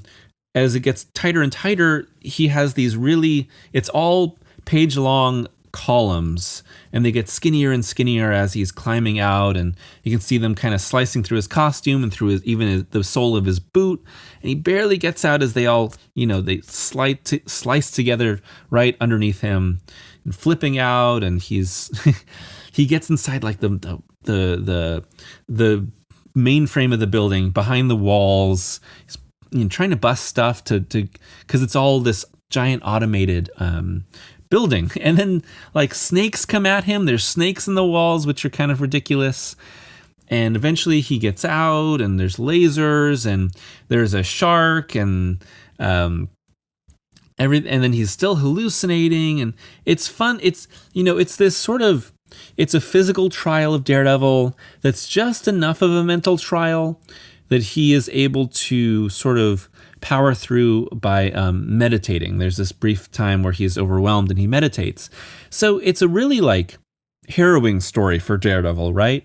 But it isn't dark and it isn't grim and it isn't cynical. It's just about trying to physically and then somewhat mentally test the hero. It's not making like a bigger statement on Daredevil. It's not trying to have some definitive take on him. And I kind of appreciate it for how fun and snappy and ridiculous at times it is, because it's just having a good time. And I really do appreciate that. And the twist at the end of this issue is that the entire thing was orchestrated by this elderly woman who's now dead. She wants to kill Daredevil because you find out that her son was Deathstalker.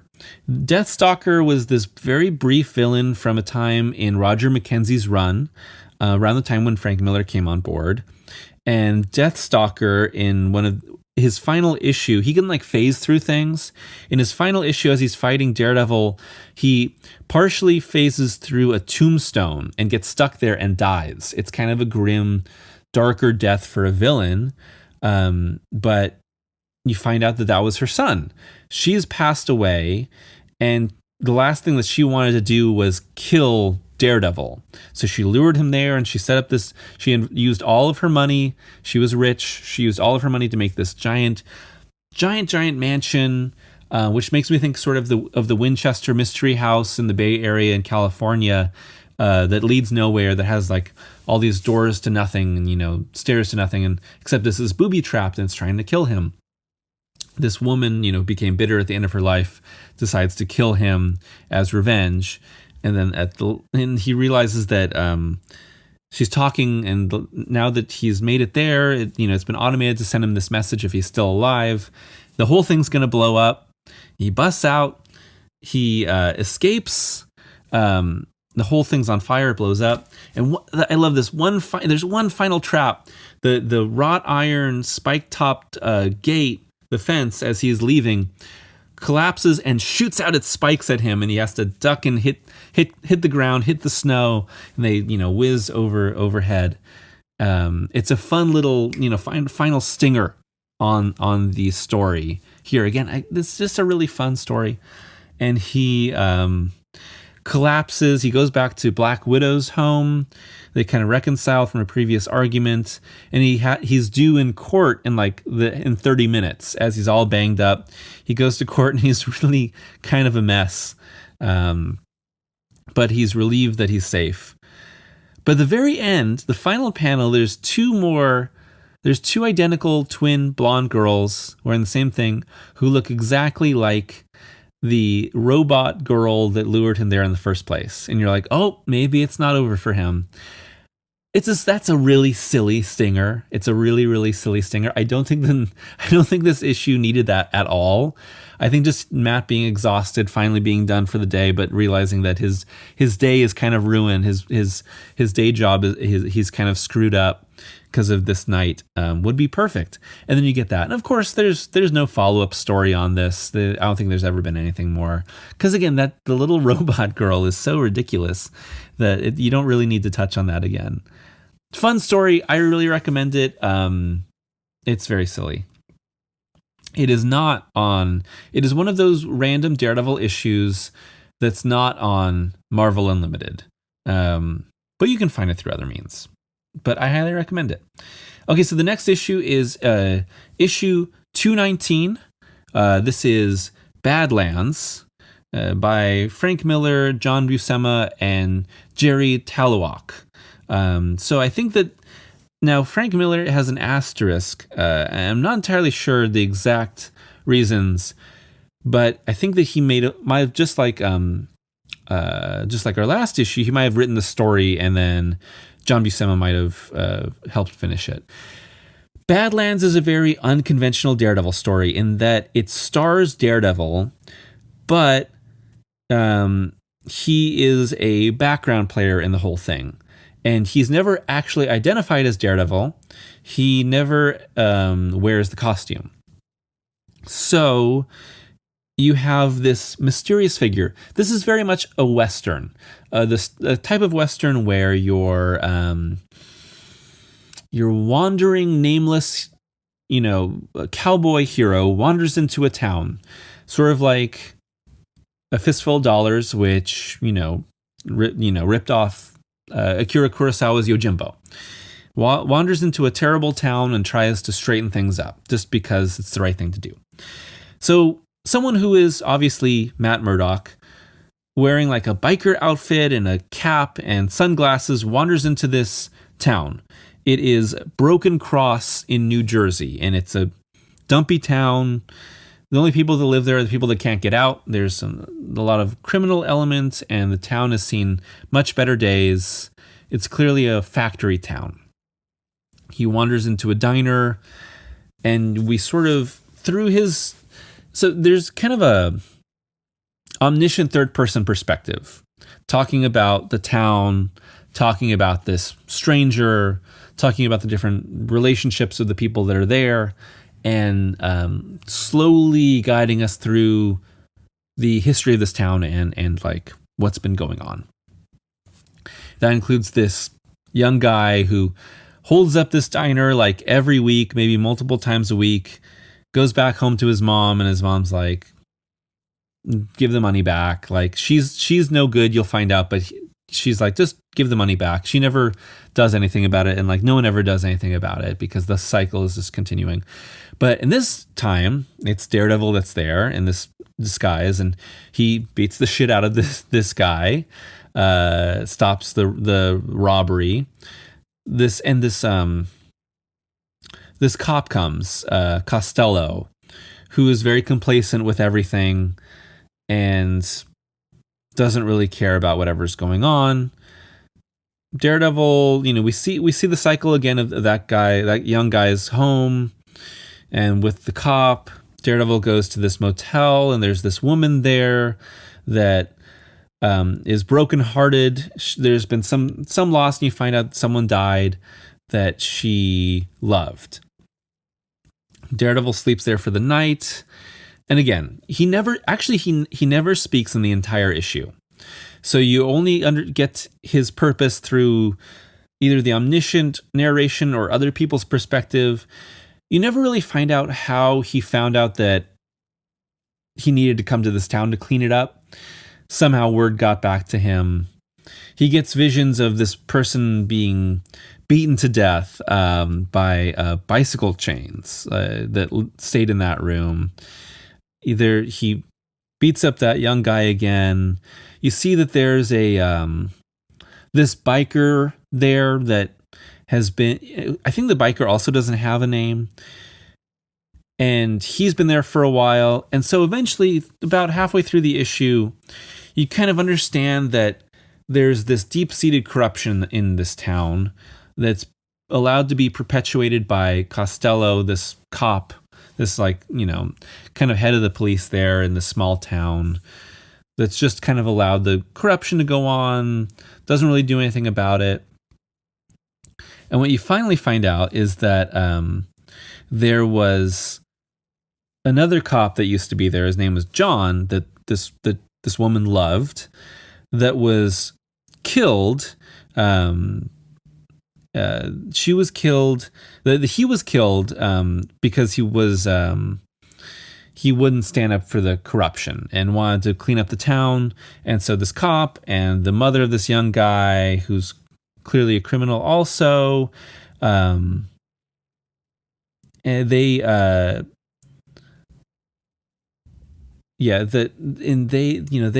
killed the cop. They killed this, the one good cop in town. And so Daredevil wants justice. This biker wants justice.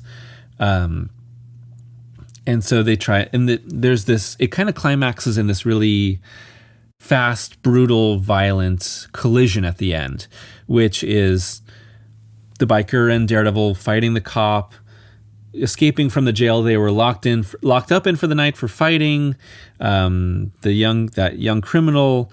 And it's pretty crazy. The way that it all resolves itself is actually fairly dark. And I wasn't expecting, because I hadn't read this issue before. just a few days ago.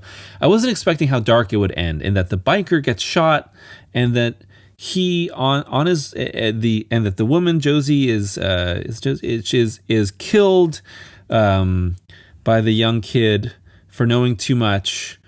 And as Daredevil is pursuing them, the biker who's dying sees the cop and the mom and her two either teenager or 20s kids, her boys who are, clearly awful people. They're all in the cop car, and the biker has a head-on collision with them and blows up, and they all die in the collision at the very end, wiping out the main corruption in this tiny town. And Daredevil walks off into the distance, kind of the sunset. Very dark. It's an interesting story. It goes a lot darker than I was actually expecting it to. But I think it's cool. It's not maybe Frank Miller's best Daredevil story, but I think it's solid. I think it's an interesting brief return to the series for him before Born Again, and just this tiny sort of neo-Western without any real superhero elements in a superhero comic book. I enjoyed it.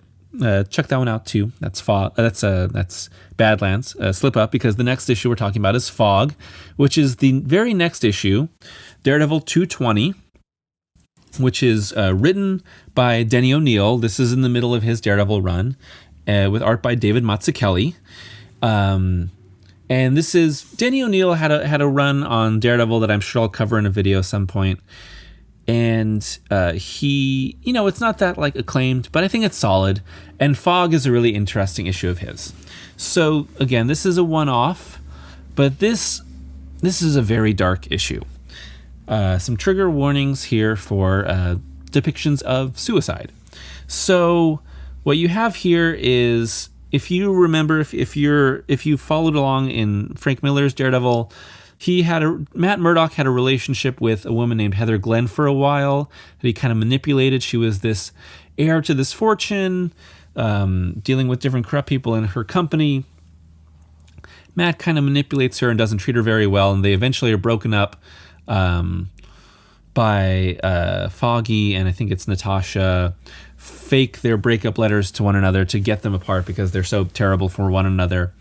This picks up a while later. Heather's been out of the comic for a while, and late one night, she's drunk, and she calls Matt and says, "Matt, you gotta come or else I'll die." She's clearly in a terrible way. He dresses up as Daredevil, goes along to see her. She knows that he's Daredevil, and ignores this couple fighting and the man threatening the woman's life. And he thinks that, oh no, but Heather is really in trouble. I got to go see her.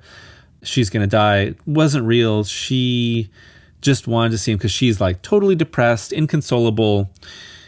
And he leaves, doesn't want anything to do with her. She says, "I have been out with other men, a lot of other men, but I'm still lonely. Can't get rid of the loneliness." Pause. Daredevil says, "That's a problem you'll have to solve for yourself. Goodbye." She calls out his name, and he just runs along. And then he hears 2 gunshots. It's a really cool close-up panel by Mazzucchelli on one eye and his ear. So you see him perceiving everything. The woman that he ignored has been shot to death by her husband or whatever. And he knocks out the husband, and he is totally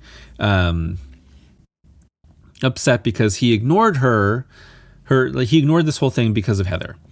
And then Heather calls him again. She's, he blows her off, just kind of hates her for doing that. And then he finds out, he ignores tons and tons of calls, and then he finds her dead. Heather is hanging. You just see her feet, and he's totally despondent because Heather is now dead.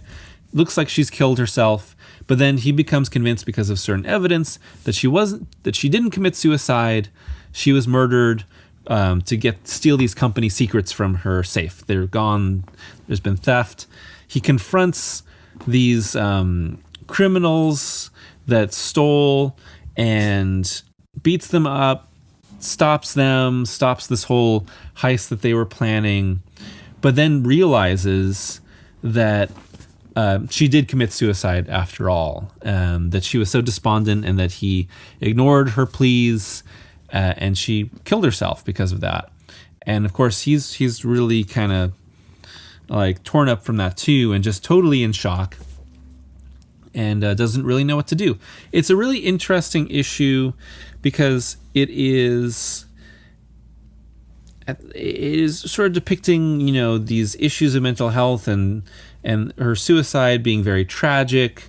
It's not forgiving with Matt. It is, you know, he's clearly done something, you know, it's like he could have done something different, but then at the same time, like, he didn't know, and how much can you do for another person when you're not in their life anymore? And are you supposed to take them seriously when they say these certain things, or are they just asking for attention, and then you sort of ignore them, and then something terrible happens like this, and how much of you is you to blame?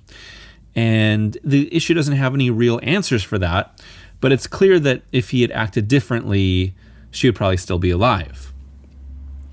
And that's very dark. It's a very dark issue. And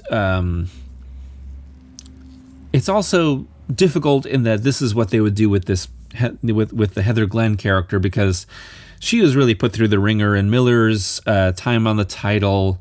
So it's pretty dark to have this be what happens to her in the end. It's a really well done issue. It's a single, you know, one-off thing here.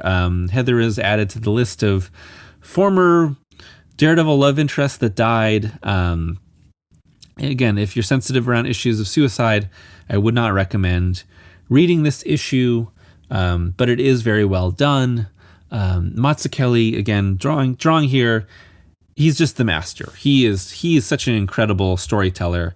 The backdrop for this whole thing is that New York City is experiencing this extreme fog that makes it almost impossible for anyone to see further than like 5 feet in front of them, except for Daredevil, of course, who doesn't need to see. He perceives everything. You can just tell the fog's there because of the way the air feels around him.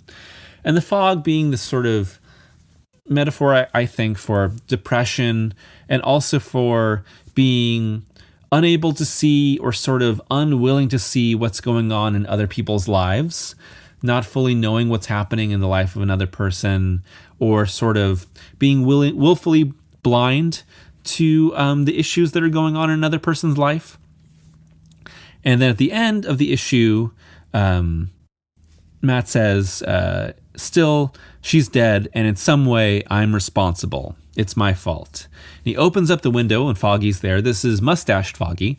Says, what are you doing? Letting the fog in. Why? I can't exactly say. It just seems right. And that's the close-up on his face. Fog is coming in.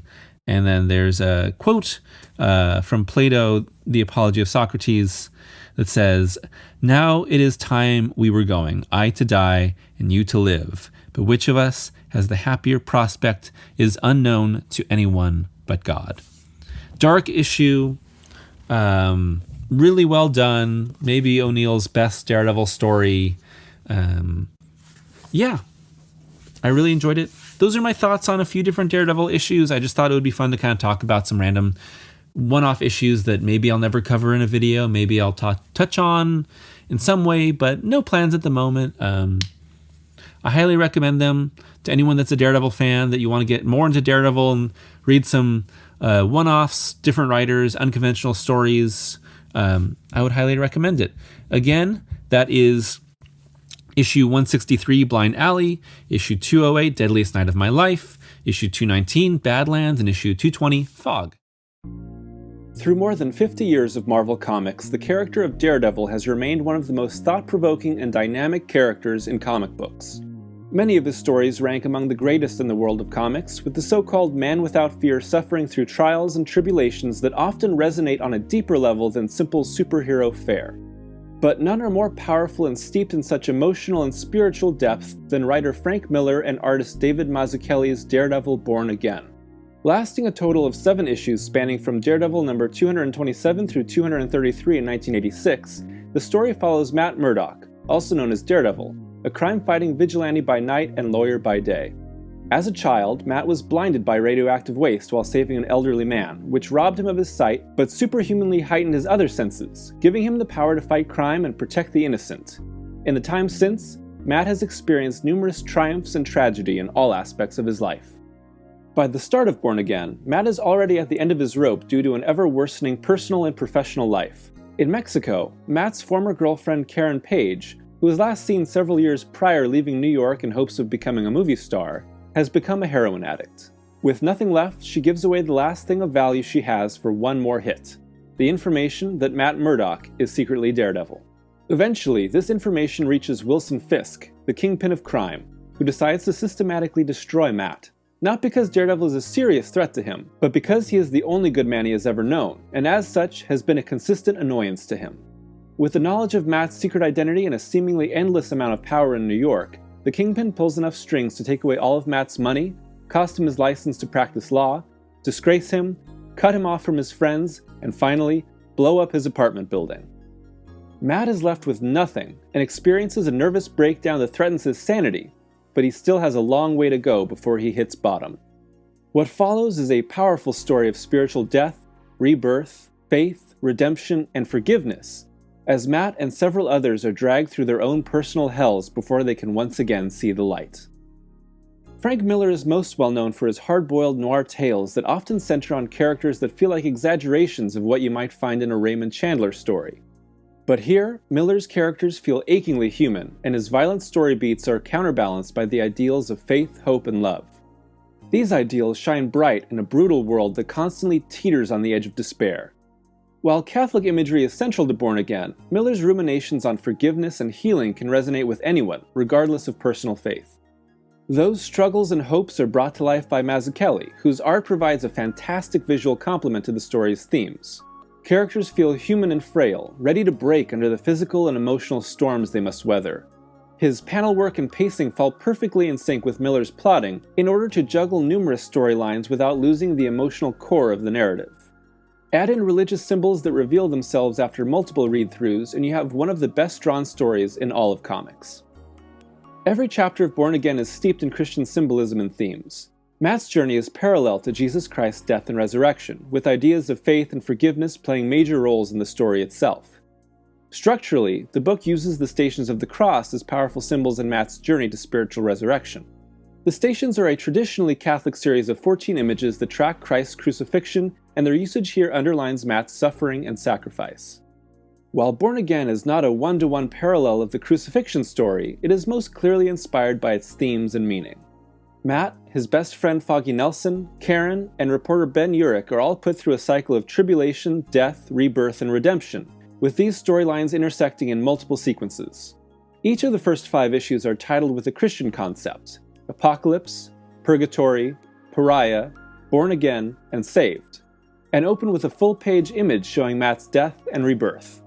The first 3 depict him slowly curling into the fetal position, followed by one in the crucifixion pose, and then finally one which has him standing, illustrating his rise from spiritual death. That spiritual death comes when, upon confronting the Kingpin, Matt is badly beaten and left for dead at the bottom of the river, only to narrowly escape. Matt then stumbles through the streets of New York, a physically and spiritually broken man.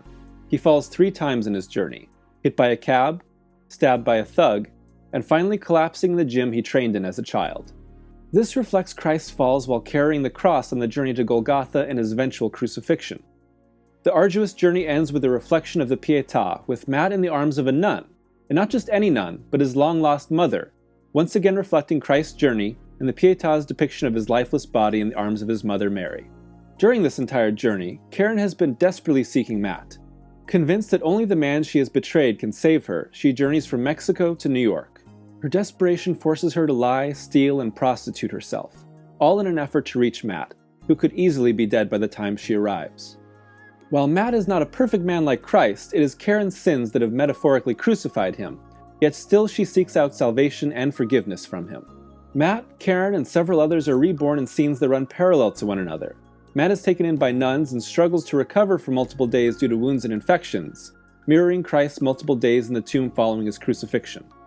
Karen is helped by Matt's friend Foggy upon arriving in New York, although she is still in great danger. And reporter Ben Urich chooses to reject fear caused by violent intimidation and take a stand against the Kingpin. While Matt has been spiritually reborn, he still lingers in the shadows, appearing at will and in crucial moments as Christ did following the resurrection. Matt suddenly and decisively saves Ben and his wife from certain death, but the rest of the characters have not yet been saved from destruction.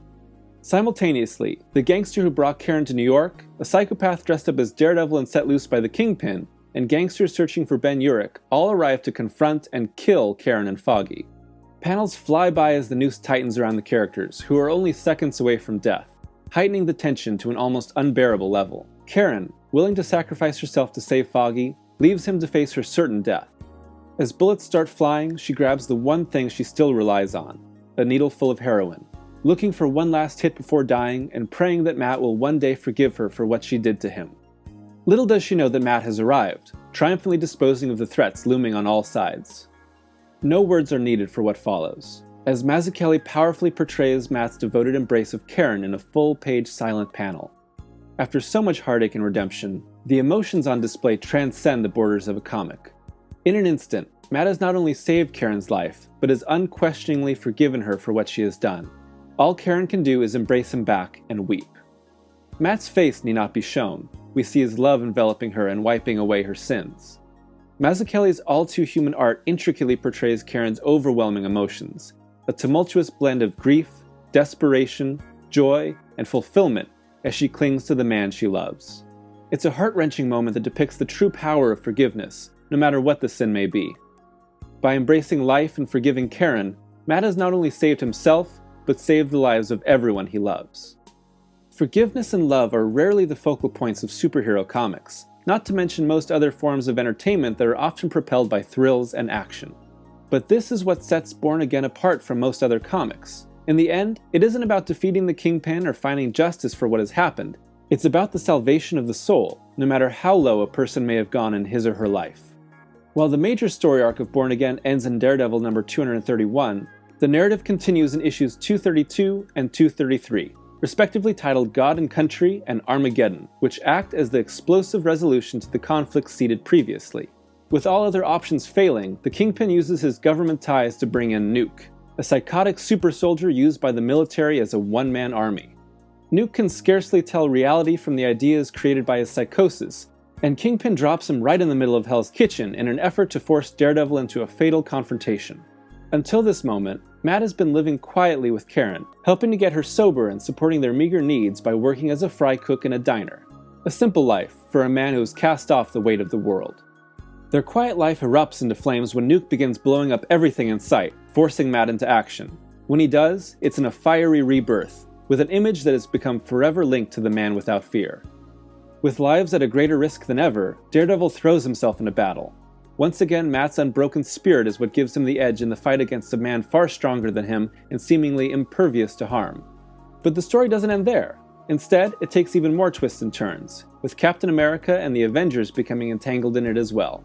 In this wild, explosive conclusion, we see that the power of forgiveness and love create the ability to take action and enact change in the world. Born Again shows us that the healing of the spirit empowers us to do good toward others and fight against evil in the world. When all is said and done, Matt and Karen have become fully reborn. Together, they bask in the sun, smiling and ready to begin their lives once again, this time free from their many past burdens. After being put through such a painful and moving journey, we can't help but smile along with them and hope for a better life for us all. Can one man change the course of evil? When writer and Nocenti came on board Daredevil, the series had just experienced what many view as one of its greatest moments. Frank Miller and David Mazzucchelli's Born Again, a tale of spiritual death and rebirth that burns away Matt Murdock's world until only a purified man remains. So where do you go from there? What quickly followed were 4 issues from 4 different writers, one being Nocenti, each searching for Daredevil's new direction. Nocenti's story, American Dream in issue 236, is indicative of where her entire run will lead. It's deeply political, with a superpowered former Marine suffering from PTSD triggered by Nuke's attack at the climax of Born Again. It ends with his suicide, Daredevil's powerlessness, and a sense that the cycle of violence will continue on with the younger generation. That's a very dark direction for even Daredevil, a comic that was willing to go dark after Frank Miller's tenure on the title. But Nocenti's daring plotting during a time when superhero stories were embracing a more cynical, gritty side of storytelling clicked with Marvel's editors. There are two directions taken by Nocenti's Daredevil run: pointed, externally focused criticisms of then-current society and government, or deeply internalized questions of Matt Murdock's true nature and the morality of superheroism. These two directions swap suddenly and almost haphazardly throughout Nocenti's 53 issues of Daredevil, which ran from 1986 through 1991. And by seeing how they inform her many divisive, wild stories, we can examine what Daredevil means when seen through a more complicated, socially minded lens. I just assumed everyone would hate everything I did and they'd throw my ass right off the book, Nocenti said of her approach to the title. So that mindset actually liberated me to do whatever I wanted and have fun for the short party I thought it would be. I wrote with a last meal on death row mentality. One of the major recurring themes in Nocenti's run is whether Daredevil's actions are futile in a larger world that is inherently flawed and systematically corrupt. Superhero stories, naturally, provide readers with a sense of escapism. Nocenti's approach lessens that escapism by taking every chance to address some form of social injustice. This is most often done by having the villain of the piece represent corruption while also commenting on how these issues are larger than the character in question. So even when Daredevil defeats the representation, the issue at large still remains. Young children like 8-Ball and Lance, the young son of hired killer Bullet, are shown to be especially impressionable in this dangerous vision of New York. Nocenti's early issues have Matt establish a non-profit drug and legal clinic with girlfriend Karen Page so that he can take on New York's social injustices while still being technically unable to practice law. Regarding her approach to Daredevil, Nocenti reflected, "I lived in Hell's Kitchen and I would see a legal aid clinic when I walked around. I said, that's where Daredevil should work. I would take pieces of reality, put it in the comic, and try to weave it into the story." Matt and Karen have found happiness amongst their grim surroundings, but slowly, over time, Daredevil makes foolish choices and forces conspire against him to remove any lingering hope. This sense of hopelessness is brought to the forefront during Murdock's time on the road, leaving New York after losing everything and trying to be essentially dead to the world. Despite his efforts, Daredevil is quickly pulled into the orbit of a new set of morally gray supporting characters, each of whom are either perpetuating or attempting to break free from a series of moral injustices.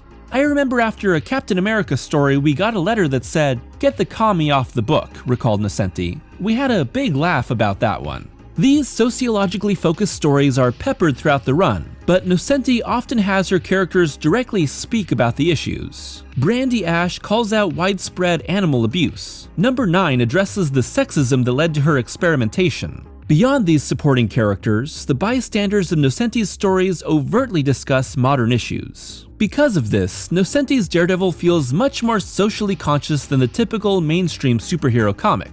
But it often feels more like Nocenti using characters as megaphones than characters naturally expressing their thoughts. The unavoidable result of creating an unfiltered, politically driven comic meant to overtly address the injustices of the day means that through a modern lens, some of these views seem oversimplified or extremely outdated. Such as Daredevil's brief relationship with a black woman showing the hero as progressive because he's literally colorblind. While others, like the Kingpin creating his own news conglomerate to perpetuate a false image of himself to the public, feel like biting modern commentary. Nocenti collaborated with a bevy of pencilers during her run, but John Romita Jr.'s work is synonymous with her Daredevil stories, with the illustrator responsible for most of issues 250 through 282 alongside inker Al Williamson. Romita had to juggle a variety of tones and genres to keep pace with Nocenti's constantly shifting storylines, but his clean lines, heavily crosshatched and weary characters, and sharply angled lines of action are instantly recognizable. Romita stretches his talents to portray a variety of hells, rural environments, and an increasingly broken Daredevil.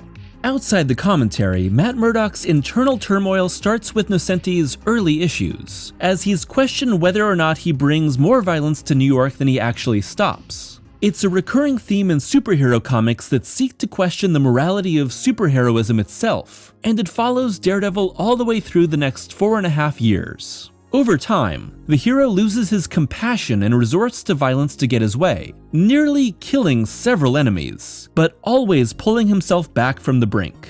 This moral dilemma is turned deadly by the arrival of Typhoid Mary, a dangerous woman, Matt's weakness, with a split personality that trumps Matt's own dual identities, hired to attack Matt's heart and destroy his happy life with Karen by the Kingpin. Nocenti had created several new antagonists for Daredevil in the issues before her arrival, but Mary is the writer's most enduring, striking creation. Suffering from dissociative identity disorder and sporting a wild 80s getup, this chaotic villain is split between the kind, meek personality of Mary and the violent, pyrokinetic assassin personality of Typhoid.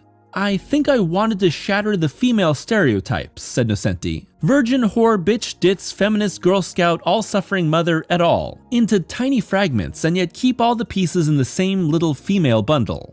Typhoid has the ability to subconsciously attract Matt to her through the innocent, unknowing Mary personality, while the Typhoid persona attacks him physically. The dichotomy creates a split within the already conflicted Daredevil, culminating in Typhoid sicking a legion of villains on the hero, who slowly break him apart. On top of all that, Karen then discovers that he's been cheating on her. Nocenti's run features defeat after defeat with little comeuppance for Daredevil's villains. The Typhoid Mary arc ends with the villain confessing that she loves Matt, only to drop him off a bridge. Afterward, Mary disappears from the comic aside from a couple of very brief appearances. She's destroyed Matt and gotten away with it, with the broken hero left wanting to die. Nocenti then stacks on widespread destruction created by the X-Men crossover event Inferno. Here, a legion of demons invades Manhattan, possessing machines and devouring residents. But the people of New York go about as if it were another daily inconvenience. It's cause for several extremely strange, dark issues. Where else would you find the hero plunging into the depths of hell, battling a demon train for the souls of dozens of New Yorkers? The hellish confrontation between a broken man of lapsed Catholic faith wrapped in devil's clothes and the very real forces of hell push good versus evil to the forefront. The mentally devastated Matt is silent for several issues, with Nocenti's omniscient caption boxes taking over. The Red Man's club grows bigger, and he remembers something else Stick told him, about getting bigger, bigger than oneself. Not God, but like God. Trust it, take aim, and it will find its way.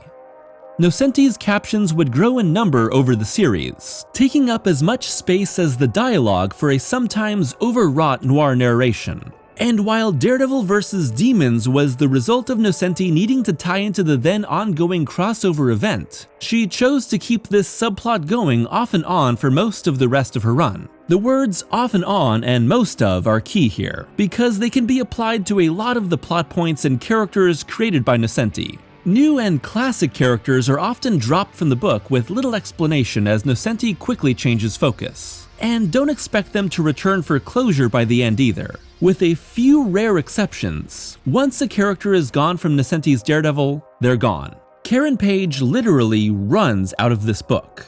Arcs change fast and hard. Matt the nonprofit lawyer, Matt the nonverbal broken antihero, Matt the hard-traveling stranger, Matt the demon slayer, Matt the amnesiac boxer. But it's Daredevil's confrontations with the demonic forces of Mephisto that linger.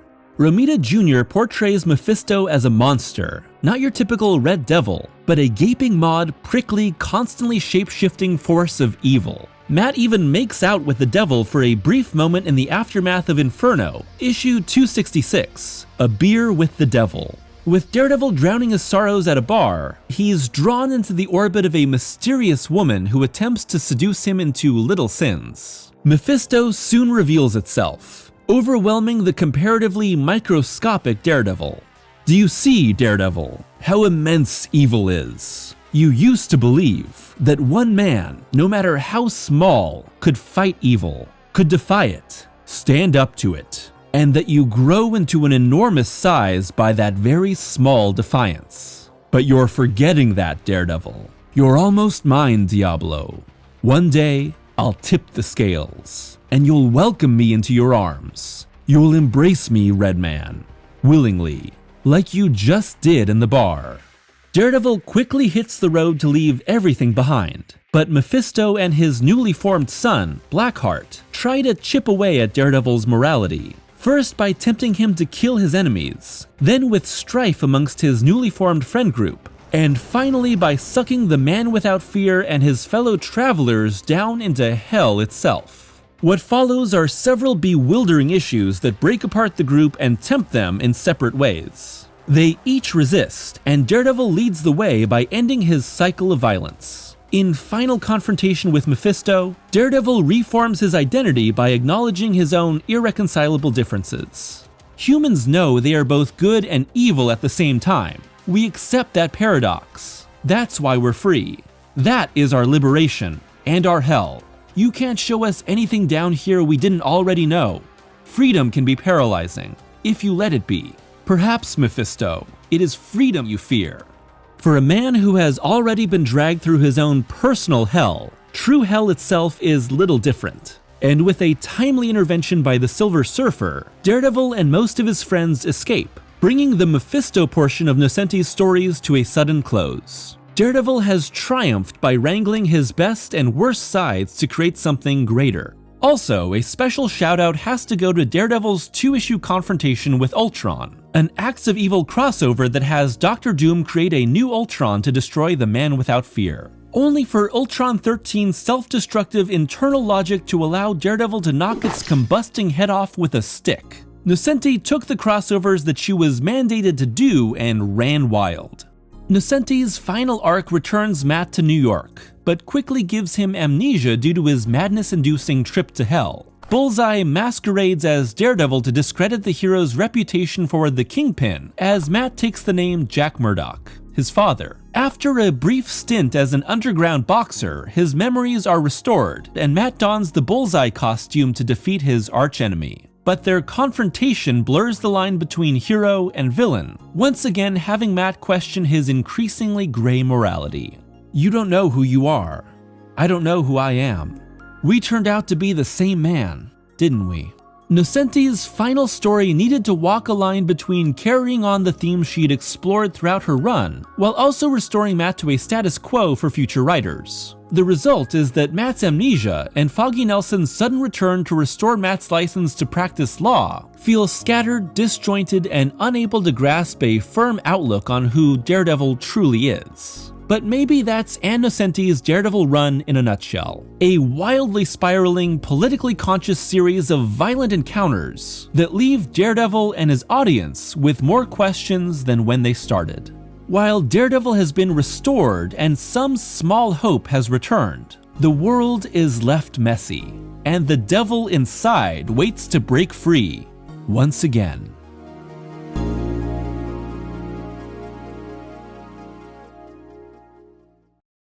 We are talking about Elektra Assassin today. This is the mini-series created by Frank Miller and Bill Sienkiewicz. This was published in, when was Elektra Assassin published in? I actually read this through the Elektra Omnibus, Elektra by Frank Miller and Bill Sienkiewicz Omnibus. I actually hadn't read it before finishing it this time, just this past week. Elektra Assassin was published from 1986 through 1987.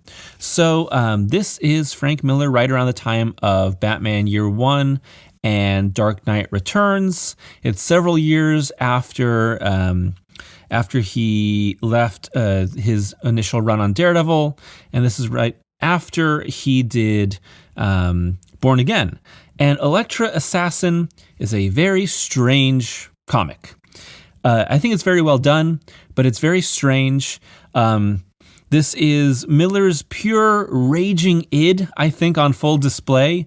We're getting a lot of hints of Frank Miller Phase 2, as I would think of him, from the late 80s into the early 90s, before Frank Miller Phase 3, which is late 90s and early 2000s. So if Frank Miller Phase 1 was his initial run on Daredevil and Born Again and Ronin, Frank Miller Phase 2 is Batman Year 1 is maybe the bridge in as well as Dark Knight Returns, Elektra Assassin here, Daredevil Love and War, Elektra Lives Again, and Sin City in the early 90s. And then Phase 3 starts with Dark Knight Strikes Again.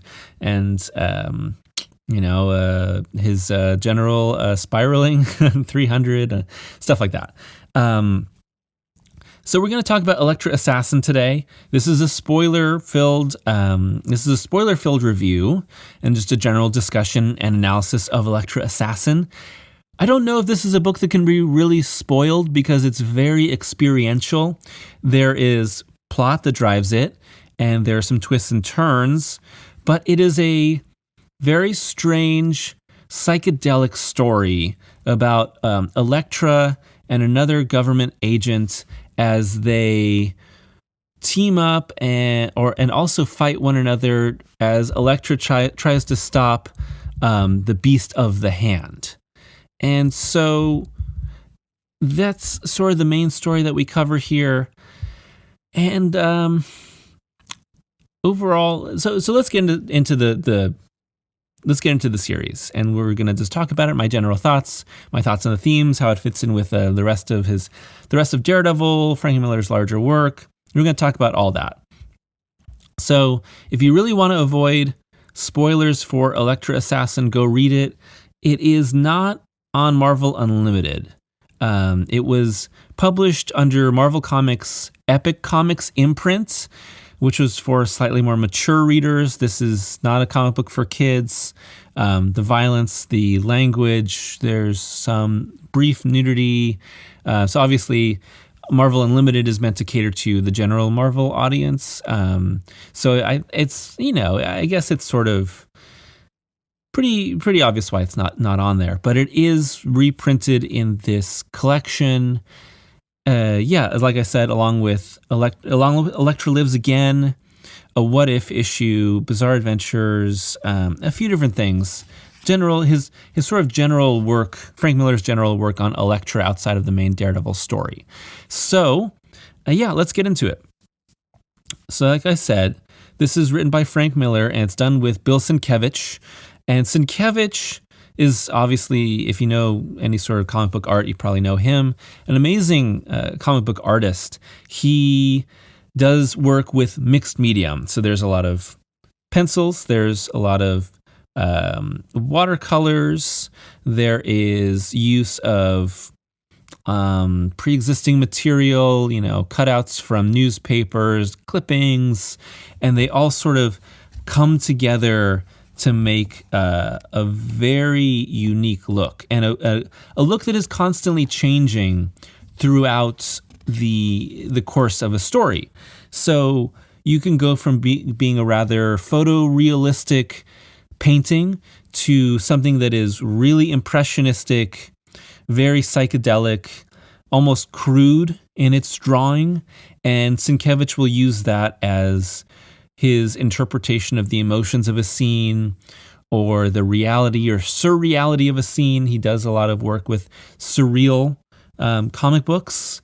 And that really fits in here with Elektra Assassin because it is a very surreal comic. It does a lot with perceptions, telepathy, madness, manipulation of reality. There's a lot of that going on in here. The main story of Elektra Assassin is that it's not really specified when this takes place, but it probably takes place before Elektra returns to Daredevil's life in Daredevil 168, which was her original appearance, which, as if you're familiar with Daredevil and the character of Elektra at all, you know that she has a past with Matt in college. They knew each other. Her father is killed. She leaves. She becomes an assassin. She's trained by the Hand. She escapes the Hand, has time on her own, comes back into Daredevil's life. They're together for a bit. She's killed by Bullseye, eventually is resurrected again. So this, likely, given all that, would have to take place before she comes back into his life. And here you have Elektra has escaped from the hand, and she has realized that, I believe this is the first appearance of the Beast of the Hand. So the Beast of the Hand is this demonic entity that the hand worships, and the hand worships the beast, and they're trying. But the beast is like dormant. It has not come out into the real world, and they are working to give it enough power for it to come out into the world. And Elektra has to stop it, and also has to stop the people that the beast is controlling. So that is sort of the main idea of the book. And it's also kind of satirical. There's a lot of work that's critiquing politics, that's critiquing the government agencies, also the portrayal of women in comics. It does have a lot of cliches in it that it both embraces and it subverts. Elektra is this super powerful ninja, capable of superhuman feats. She also has telepathy in this book. That doesn't show up in her original Daredevil appearances. That does not show up. I don't think that shows up in any of her other stuff. She's not a telepath unless it's in Elektra Assassin. And with her telepathy, she can, and telekinesis. She can move things with her mind, and she can cloud people's minds. She can change their perception. She can even put her mind into other people's bodies to puppet them and sort of, go covert and be in other people's bodies. So that's all established very, very quickly. In this first issue is told it's primarily from Elektra's perspective, as you get her entire history all done through her perception as she is sort of tripping.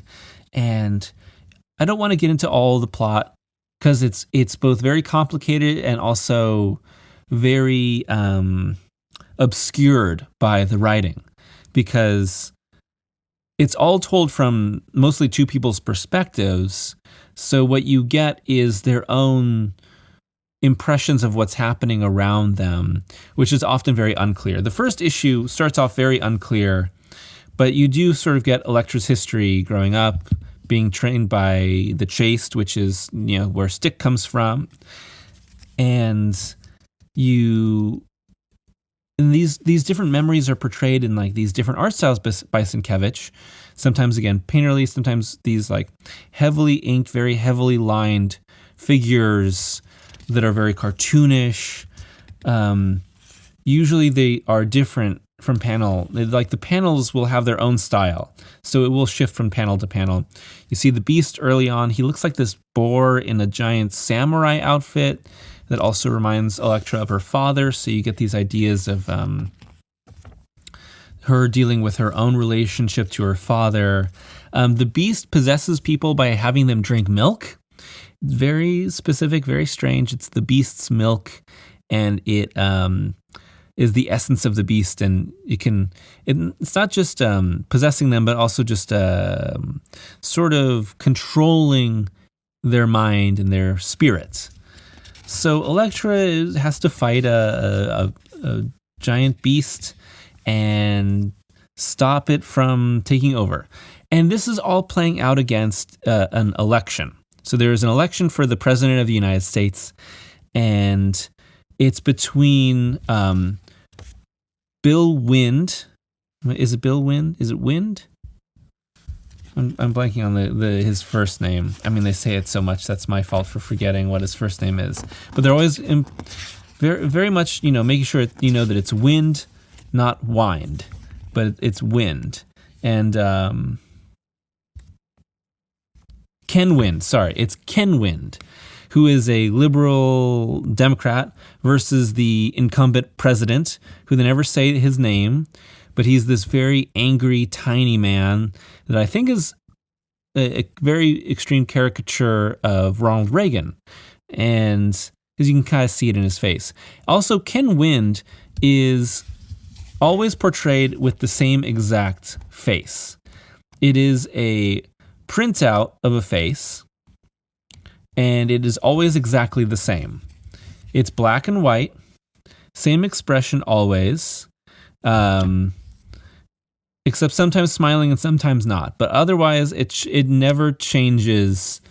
And I believe it's actually like a Xerox copy of a photo of Sienkiewicz's face, and that it's a little bit altered by him for certain things. But I think it's actually him that he uses as the face of Ken Wind. And so having this character that he alone has this photo of a face that never changes, no matter his position, no matter which way he's looking, is very unsettling. And even when you're looking at him from behind, you still see the same face. You never see the back of his head. He's still staring straight at you. Very unsettling. And eventually we learn that Ken Wind is actually possessed by the Beast and is, the Beast of the Hand's method of taking over the world, and that the Beast of the Hand wants to spark a giant global nuclear war with Russia, because this is 1986, height of the Cold War, spark a nuclear war with Russia and completely destroy the world, wipe out all life. And that's what the Beast wants, is to just end all life. It sees life as like an abomination, basically.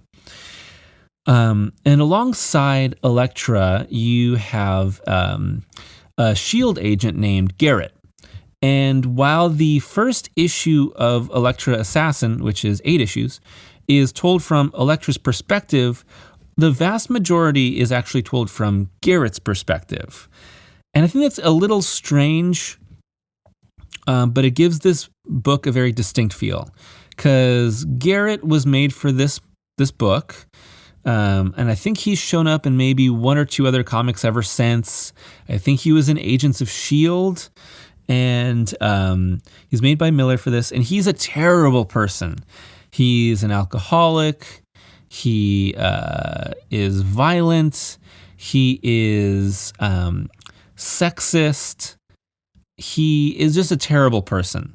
And so he runs into Elektra in her fight to stop the Beast, taking over and everything. And she wants to assassinate Ken Wind. And she is assassinating different people in the government or in the political race, because she's trying to figure out who's actually controlled by the Hand and whatnot. She's one of the only people that knows what's going on, because she has this connection to the Hand and has encountered the Beast and knows what's happening. But it's Garrett that we follow, and we are stuck in his mind almost entirely.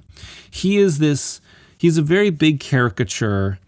He's a very large guy, out of shape, has this giant pompadour that we eventually find out is a wig, giant mustache, smokes all the time. He's this very, gigantic, exaggeration of, this hyper macho agent. And he hates Elektra, but he also sexually desires her. And this collision of his hatred and his desire for her sort of, has this war inside him. He also says a lot of terrible things. And I know that, Miller is not portraying Garrett as a hero, and I don't think that he's portraying these things that he's saying or thinking as positive or something heroic. It's still a little off-putting sometimes, because there's a lot of slurs that Garrett uses throughout the story, especially in the first half. And you're like, this guy's terrible. I hate him. I don't really want to be inside his mind. This, again, we're looking at a comic 35 years from in the past. And so sometimes these things, while they are meant to feel harsh, they were probably meant to feel harsh at the time. They feel extremely harsh and kind of gross today. It's like, again, I know what he's going for, but at the same time, I'm not really a huge fan of a lot of the slurs that are used. So difficult. He is a difficult character. I also have to say that when we're talking about Frank Miller, like Phase 2, this is what's also important to note is Frank Miller's use of really dense, constantly running internal monologue for the entire story. So this is something that he would have his third person narration, like in his original Daredevil stories. There's sort of your omniscient narrator commenting on the thought life and sort of the actions and feelings of your characters. But here it's all first person from the various people. So that includes Garrett, that's Elektra, and that's a couple other people, but it's mostly those two. Tons and tons and tons of caption boxes and tons of just text written straight onto the image. They never overwhelm the images. Miller is pretty good at balancing that, but it's a very talky book. So it reads pretty slow. This is not a 3-minute comic book, per 3-minute read per issue. It's much longer than that because they're very densely written. And there's more internal narration than there is actual dialogue. And so that really puts you in the mind of everyone that's talking and everyone that you're following. Elektra fades to the background for a few issues, becomes more of the subject of Garrett's hunt than your protagonist. So you get Garrett being your narrator, your viewpoint for the first several issues before Elektra kind of comes back in a little bit more. And and also I want to say Garrett is partially a cyborg at the start, but incurs some humongous injuries from an explosion caused by Elektra a couple issues in, and becomes like a full cyborg except for his head. And so again, you get this really another extreme: cyborgs, ninjas, demons, assassins, politics. They're all things that I equate with Frank Miller over the years. But here they're all smashing together at the same time and telling this really paranoid story about political power, about government power, about the secret agencies that control the world, or the evil of men, or shadowy figures that are manipulating the world. It's very much a conspiracy theory book to some degree. It just doesn't feel like a conspiracy theory because we're shown at the very start that the conspiracy is actually true. It actually is happening. But because it's so strange and outlandish and so big, once Garrett eventually teams up with Elektra, is largely mind-controlled by her to follow her will, he and Elektra are on the run from the government, and specifically from S.H.I.E.L.D., including Nick Fury and a few other people. And they have to go on the run to try and stop this conspiracy to take over America and to destroy the world. And that's sort of the main thrust of the book. Lots of action, but again, the action's well done, but Sienkiewicz's art is so impressionistic at times. You don't get that, like, the kinetic pop that you get in a lot of great superhero comics, where you feel the pace and the punch. You feel like the motion through the panels. It's a lot of big impacts or poses, and it's more about anything happening in a single moment than it is setting up the beats of a fight over the course of 4, 10, 20 panels. Instead, you get giant gunshots to a head, or someone blowing up, or, diving into the water, things exploding, jumping off of cars. And sometimes they're very obscured. Like there's a battle with the Beast. The Beast actually comes out of hiding at one point, and they fight the Beast. But you don't actually see the Beast. You see like a hand or like a shadow, because it's actually largely not shown in detail besides its first appearance. And I know the Beast has shown up in other comics to deal with the Hand and Elektra and Daredevil over the years, but this is where it starts, and there's a lot of mystery and metaphor to do with the Beast. And so I think that Miller was focused more on the Beast as a concept instead of the Beast as an actual physical antagonist. And sometimes that's a little frustrating, and sometimes it's interesting. But overall, I do love the art, even when it's a little hard to follow sometimes. Sienkiewicz is great, but he's so impressionistic, and the use of mixed media and the constant changing of drawing style can sometimes be disorienting. But again, there's also these giant single panel splash pages that usually end the issues. It usually ends with a splash page, like Elektra breathing air into Garrett underwater. It usually every issue starts with a splash page that kind of establishes a place where our action is going to happen. Yeah, and then it ends with the next story beat setting up the next issue. And usually the story beats are all about progressing the relationship between Garrett and Elektra. And that relationship is really about Elektra sort of using him and manipulating sort of this, again, like I had mentioned, his desire and hatred of her.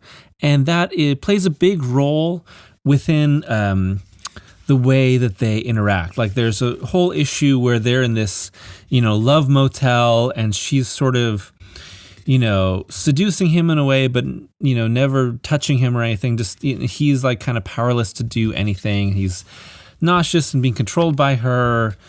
And eventually he sort of turns from being an antagonist and then an unwilling partner to being a partner with Elektra and totally understanding what the Beast is after. So she sees this vision of the nuclear war, and he's psychically connected to her. That's right. He's psychically connected to Elektra throughout almost this entire thing. Like they can hear each other's thoughts and see each other through each other's eyes. So then he finally is convinced to like actually team up with her. Great splash at the end of that issue 6, with them like on the heart-shaped bed with all these weapons. And he says, honey, we never talk, as they're like getting ready to go try and assassinate Ken Wind.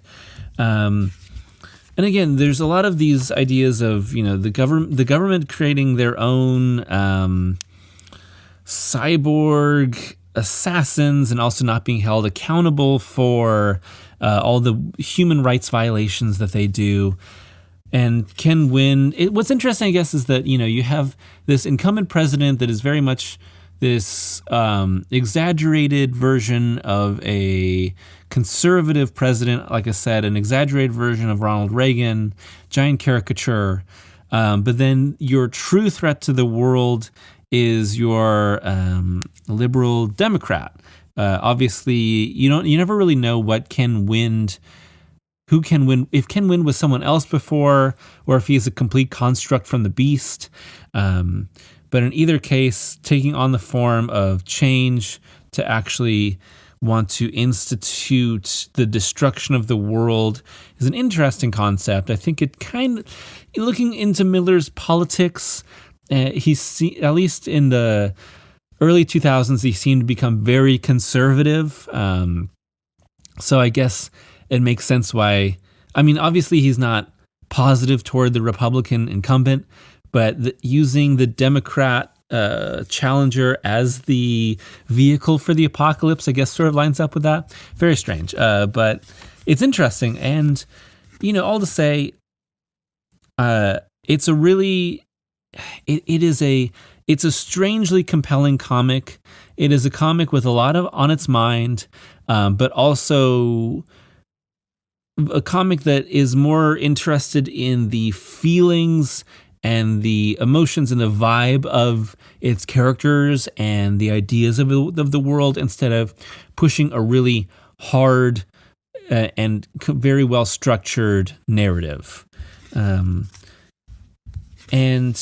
that, again, that can be hard to totally follow along with at times, but I enjoyed it. We don't have to talk about every single thing that happens at the end. Issue 8 is the climactic battle versus Ken Wind versus this other evil cyborg agent that's being used by the Hand that is like pure evil. And it's all told. Oh yeah, you get one more flash of the Beast, who looks different again here. The Beast seems to always be changing in its appearance. Again, it's more of a concept than an actual figure, and a lot to do with our perceptions or the perceptions of the characters. And you've got Elektra desperately trying to assassinate Wind, and Garrett is slowly falling apart from all the damage in the battle. He takes so many bullets and explosions throughout this whole thing. It's pretty wild. But again, he's almost completely cyborg except for his head. Oh, that reminds me. There's a panel when Garrett first meets Nick Fury. Nick Fury is testing a gun, a new giant gun, and it is literally just a gigantic pistol, like a gigantic, hand pistol that's, that he sits on top of in a seat to shoot.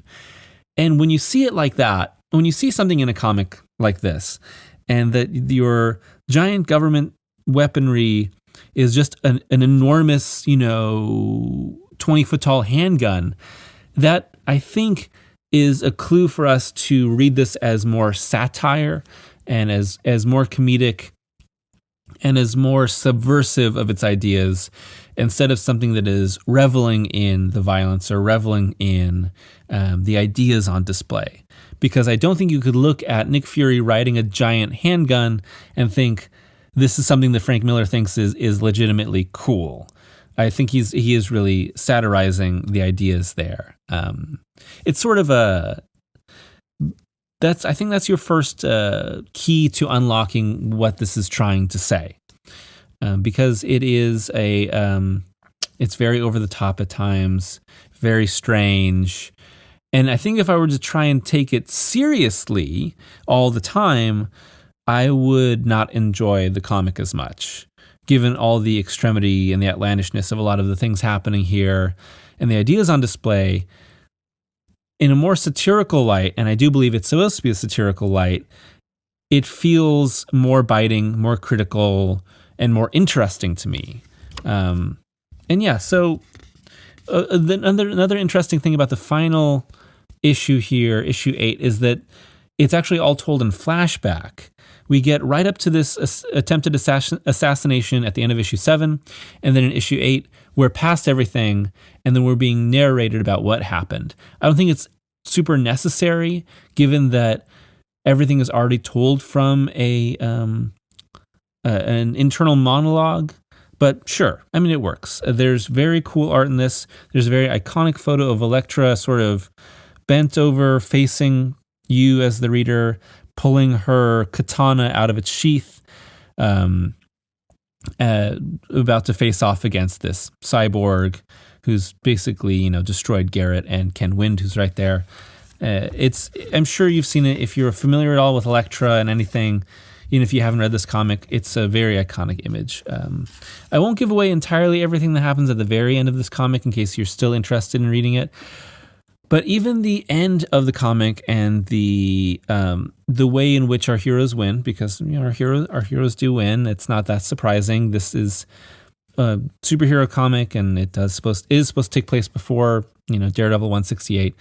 The way that they win is subversive to me in what it does and how it plays with ideas of power, good and evil, the lesser of two evils, and figureheads within government. I think it's really playing with that too.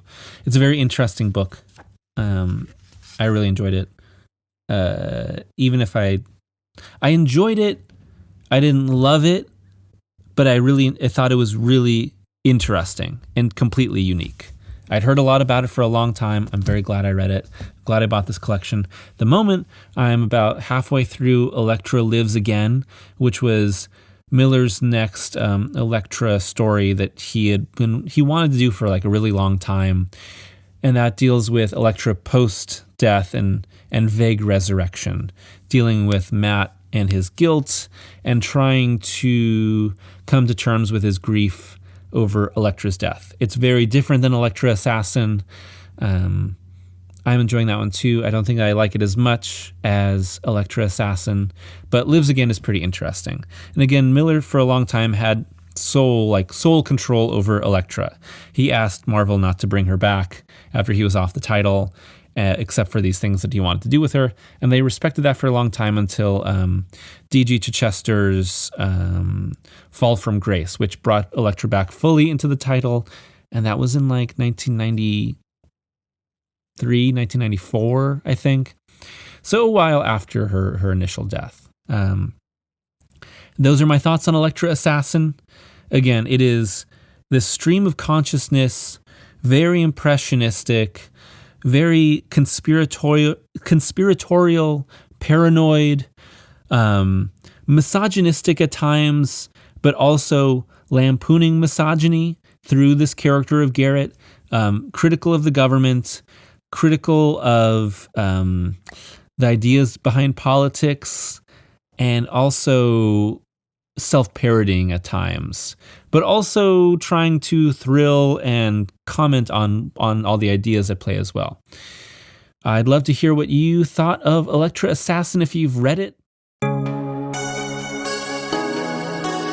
Daredevil and the Kingpin, two figures of light and darkness whose eternal battle has defined decades of Daredevil comics. When the Kingpin entered the pages of Daredevil in 1981, he became a figure of monolithic evil, the embodiment of corruption that Daredevil would forever fight but never fully defeat. And it was the Kingpin that systematically destroyed Matt Murdock's life in the pages of Born Again. But after years spent in purgatory, it was time for justice to be served. And it was incoming writer D.G. Chichester who would serve it in the pages of Last Rites. Chichester doesn't have a ton of comics to his name, but the vast majority of his work as an author comes from Daredevil. And after some work on several minor titles, Chichester would write Daredevil from issues 292 through 342 with some small breaks, controlling the title from 1991 through 1995, writing the crossover Daredevil Batman Eye for an Eye, and then returning for issue 380 to end the volume in 1998 before its relaunch in Marvel Knights. Pushing Daredevil through the turbulent and dark 90s, Chichester's run would feature several hallmarks of the era: disturbing deaths, a busy new armored look, and a darker world around Daredevil. But its biggest contribution to the larger legacy of the hero would be an anniversary story that set out to right some long-standing wrongs. While Nocenti's lengthy run on Daredevil had largely been defined by her hero being beaten down and never fully restored, Chichester's time as writer is marked by the creator quickly working to restore the character to his classic status quo, and in the process, find some justice for past hardships. Almost immediately, Chichester brings back Karen Page, definitively proving that the character had not, in fact, run off to be eaten by demons during the Inferno crossover, puts Daredevil into another confrontation with the Punisher, and brings back the Hand for another battle with the Chaste. But most importantly, justice would be served in the climactic confrontation between Daredevil and the Kingpin, spanning from issues 297 through 300 in the arc known as Last Rites, ending in 1992. But in doing so, Chichester's story places itself in conversation with not just Nocenti's long-term breakdown of Daredevil, but every Daredevil story since Frank Miller first introduced the Kingpin into the world of The Man Without Fear in issue 170, and, most of all, the spiritual battle of Born Again. So how does Last Rites bring justice into the life of Matt Murdock? What are its long-term effects on the lives of its heroes and villains? And how does this 300th issue spectacular interpret the heroic and spiritual meaning of Daredevil? Written by Chichester with art by Lee Weeks, Last Rites is billed as a reckoning in 4 parts. The story sees Daredevil fully commit himself to bringing down Wilson Fisk for good, toppling the Kingpin of crime, who has recently begun a media empire in hopes of expanding his control over New York even further. But it won't be easy. Or at least, that's what Chichester wants us to believe. It's actually pretty easy. I don't know, it's like Matt gives Kingpin an old photo, has sex with Typhoid Mary, spreads a couple rumors, and then punches Fisk for a bit. Bing bong, Kingpin's done. Okay, it's a little more complicated than that, but it all happens so fast that while it's good to see, you can't help but feel like all it took was Matt and a few others deciding that enough was enough. Regarding his reasoning for Daredevil finally taking down the Kingpin, Chichester said, "All the times DD has threatened the Kingpin, stood in his office and called him out, well, it just seemed obvious to me that this time he should make good on his threat. The status quo always seemed like a 50-50 good and evil thing where DD is good and the Kingpin is bad. A definite balance. Well, now Daredevil is saying, what do I need this for? He's really screwed me up before, and as long as he's around, he can do it again." To take down the Kingpin, Chichester sets up a story that is half Daredevil's plan and half bad luck for Fisk. So while Matt plants an old photo of Vanessa Fisk, Kingpin's wife who had left him in the pages of Love and War, and takes down Typhoid Mary by,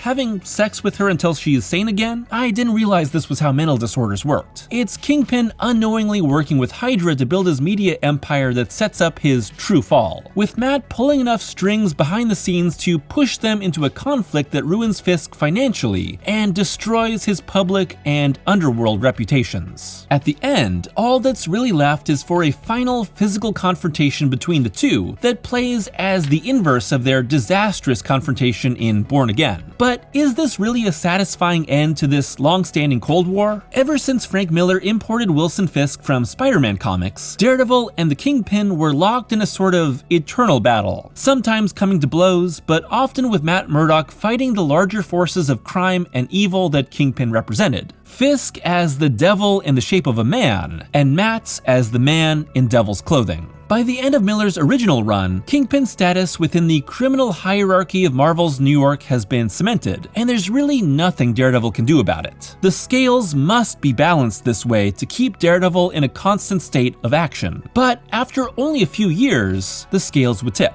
Miller and Mazzucchelli's Born Again details Kingpin's systematic destruction of Matt Murdock's life after finding out his true identity. Kingpin's attacks not only break apart his life, but his sanity. The story that follows is a biblical allegory about rebirth and forgiveness. And while Matt and Karen Page are restored as people, they aren't returned to the lives they lived before Born Again. Here, Miller is showing that forgiveness is more important than some ultimate retribution. Soon, Nocenti would come on board and write Daredevil for 4 years. And while Matt and Karen would temporarily find peace as a couple, Nocenti would break Matt Murdock apart even more through the Kingpin schemes and the introduction of Typhoid Mary, who would seduce Matt. Over time, Nocenti's Daredevil loses his love, the last vestiges of his life in New York, goes to hell, weird story, I dig it, and even his memories temporarily. While she would return the hero to New York by the end of her time on the title, there's even less justice for the wrongs suffered by the hero. Typhoid Mary, the Kingpin, and the many different villains that targeted Murdock over the years have essentially won and disappeared from the title. Here, Nocenti is showing that all a hero can do is persist, in the hope that something better will come along. And this is the world that DG Chichester is dropped into and works to rectify during Last Rites. In a lot of ways, Last Rites is a counter against everything that happened in Born Again. It is, of course, the story of Matt Murdock systematically dismantling the Kingpin until he's not only financially but mentally ruined. But it also inverts various elements at play in that original story. Matt confronts a government agency, here the helpful shield instead of the destructive Weapon Plus, with Matt hacking into their systems like Captain America had previously done. Matt spreads the rumor of Kingpin being controlled by Hydra through the underworld, whereas Kingpin had learned of Matt's true identity through Karen selling it for drugs. Matt looks to reconcile with Karen after cheating on her during Nocenti's time, versus Karen looking for Matt's forgiveness for selling his identity. Matt convinces the Daily Bugle to run an expose on the Kingpin, which he couldn't quite make happen in his final battle with Nuke. And at its end, Chichester reworks part of Born Again's story, showing that Kingpin had saved a faked murder weapon in the event that he wanted to ruin Murdock's identity even more after his death. It's kind of a strange rewrite, a MacGuffin designed to give us a physical confrontation between hero and villain that's never fully convincing, but allows for some final catharsis. Well, maybe not all that final, but it is Chichester's decision to not just rebalance the scales, but push them as far in the opposite direction as possible.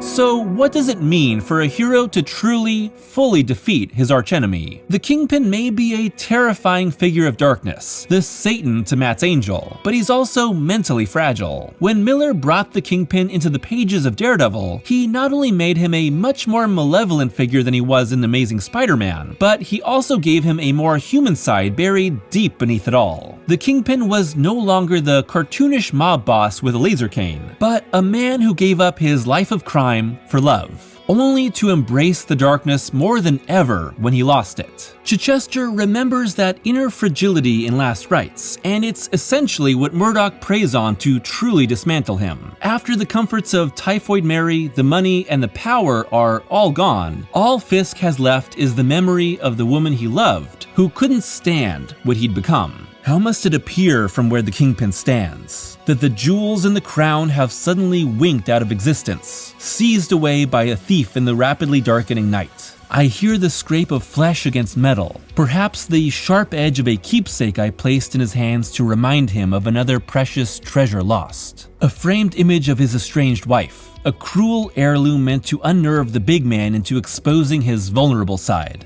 Vanessa, tell me what happened, the way we had things then. What happened? What happened? I hear the scrape of flesh against metal, and there's the scent of blood in the air. At the end of Last Rites, the Kingpin has not only been toppled, but Murdoch's law license has been restored, with the hero given a new lease on life after essentially being stuck in purgatory for the past 6 years. And while Daredevil has been around for nearly 60 years at this point, that's a huge length of time for any character to essentially be missing their central dynamic. That's the hook of Daredevil after all, the defense attorney whose alter ego allows him to bring justice in ways the courts can't. And while Matt's blindness has meant many different things over the years, its literal interpretation of justice is blind is what gave rise to the character in the first place. So while Daredevil taking down the Kingpin is possibly the ultimate example of justice being served in the history of the comic, it never quite feels as satisfying or definitive as it should. Maybe that's because there's just too many plot contrivances necessary to move Kingpin from a place of complete control into one of utter defeat. Maybe it's because Chichester follows up Kingpin's defeat with his murder of another criminal and the hint that he'll be back only 2 pages later. 30 years later, and we know that the Kingpin returns to power eventually, but thankfully it's been a dynamic that has consistently changed over time. Kingpin has become the central figure of crime once again, been blinded, tortured, controlled the hand, and become mayor of New York. Each of these has caused a shift in his relationship with Daredevil. A comic book that has run for nearly 700 issues cannot have the same exact conflict frozen in time. It has to iterate on it. Altogether, Last Rites is not one of the greatest Daredevil stories, but it's one of the most important within the larger mythos of the character because it forces those iterations to happen. There are several struggles that define the character of Daredevil. Of course, Matt Murdock's push and pull between guilt and faith is a major internal motivation, but the search for justice is his great external conflict, which embodies his constant battle with his own faith. If Matt Murdock believes in a just God, then there has to be some measure of justice in the world, and the continued success of the Kingpin calls into question the search for that justice. It's the eternal question of people who consider what a biblical God means in application to the real world. If God is good and just, then why does evil not only persist, but often thrive in the world? In the world of comic books, evil exists so that heroes have a reason to keep being published. And at the end of this climactic fight, Chichester draws on Born Again's greatest theme, forgiveness. The words don't come easy, but ultimately they must come. Leave it unsaid, risk dwelling on the evil this man's done, the injuries he's brought down, on my life, onto others, and the road traveled is one of bitterness, of revenge. But let go of the hate, rise above it, and maybe there's something worthwhile that can provide the inner drive. Maybe there's hope for something noble. I forgive you. The words don't come easy. I don't know if systematically destroying someone you hate, beating them senseless, and then forgiving them is exactly Jesus' teachings in action, but you get the idea. While Last Rites would remove Kingpin from power, it wouldn't really even remove the character from Daredevil stories. Chichester would bring Fisk back to the comics soon, not restoring him to power, but keeping him in play for his different arcs. Eventually, Fisk would return to power in Asia in the pages of X-Men, reclaim New York by the end of Daredevil Volume 1, and play a major role throughout the character's Marvel Knights era. Really, Fisk was never all that far from the world of Daredevil, even when seemingly served his ultimate defeat. Then again, how could a figure like the Kingpin ever truly stop playing a role in Daredevil's life? Establishing the ultimate villain for a superhero accentuates everything the main character stands for. It also means they can never fully move past this conflict, especially in any ongoing mainstream series that will never go out of print. That's the nature of superheroes at the big two publishing companies. Once that ultimate antagonist is established, they become a symbol for what the hero fights against. And if that struggle is ever fully resolved, then the hero stops having something that gives them a purpose for being. Batman can't solve Gotham's madness, so he can't kill the Joker. Superman can't permanently move humanity past its shortcomings, so he can't completely beat Lex Luthor. Spider-Man can't fully overcome his own guilt, so he can't end the Green Goblin. Well, at least not forever. Norman Osborn should have stayed dead. And Daredevil can never fully balance the scales of justice, so the Kingpin can never truly, definitively be beaten. Now, 40 years after Gang War and 30 years after Last Rites, after countless rises and falls for both, Daredevil and the Kingpin will never truly be free of each other.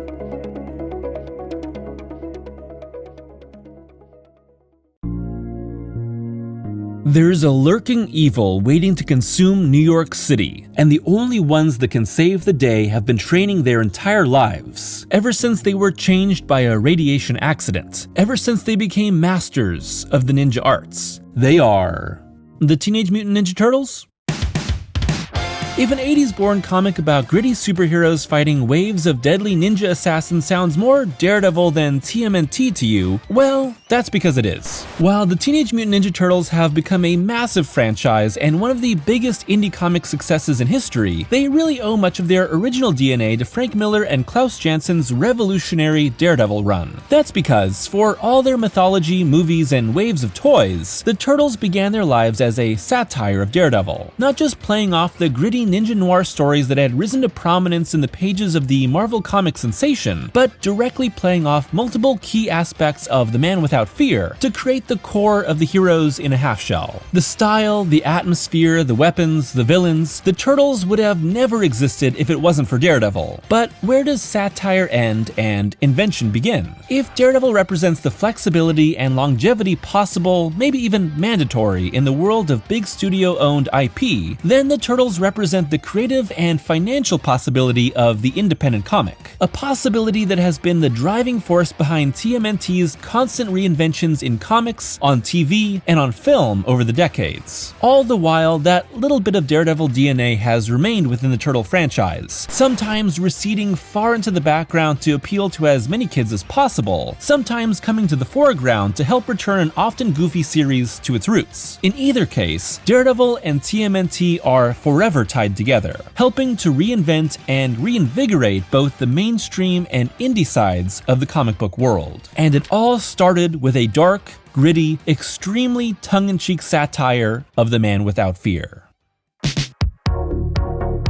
Let's take it all the way back to the beginning. In 1983, young hopeful comic book creators Peter Laird and Kevin Eastman made Teenage Mutant Ninja Turtles #1 using money from a tax refund and an uncle's loan. The comic, published by Laird and Eastman's self-made company Mirage Studios, Mirage, get it? Because it wasn't real? Had a little more than 3,000 copies printed. Not a ton by major publisher standards, but you try printing your own comics, okay? The thing is, the creators got their little comic advertised in the Comic Buyer's Guide magazine, and so the oversized magazine-style black and white comic printed on cheap newsprint was picked up by stores, immediately sold out, and became in high demand. Suddenly, Eastman and Laird were the makers of a hugely popular series in the booming 80s. The original comic may be serious, but all you have to do is look at Eastman and Laird's original concept drawings to see how silly the creators thought the whole thing was. The designs may have changed slightly, but the idea of awkward, slow turtles fighting like ninjas was designed to make people laugh at first glance. Pete drew a cooler one, said Kevin Eastman. Then of course, I had to top his sketch, so I drew 4 of them standing in a dramatic pose. That was in pencil, but Pete inked it, and added Teenage Mutant to the Ninja Turtle part. We were just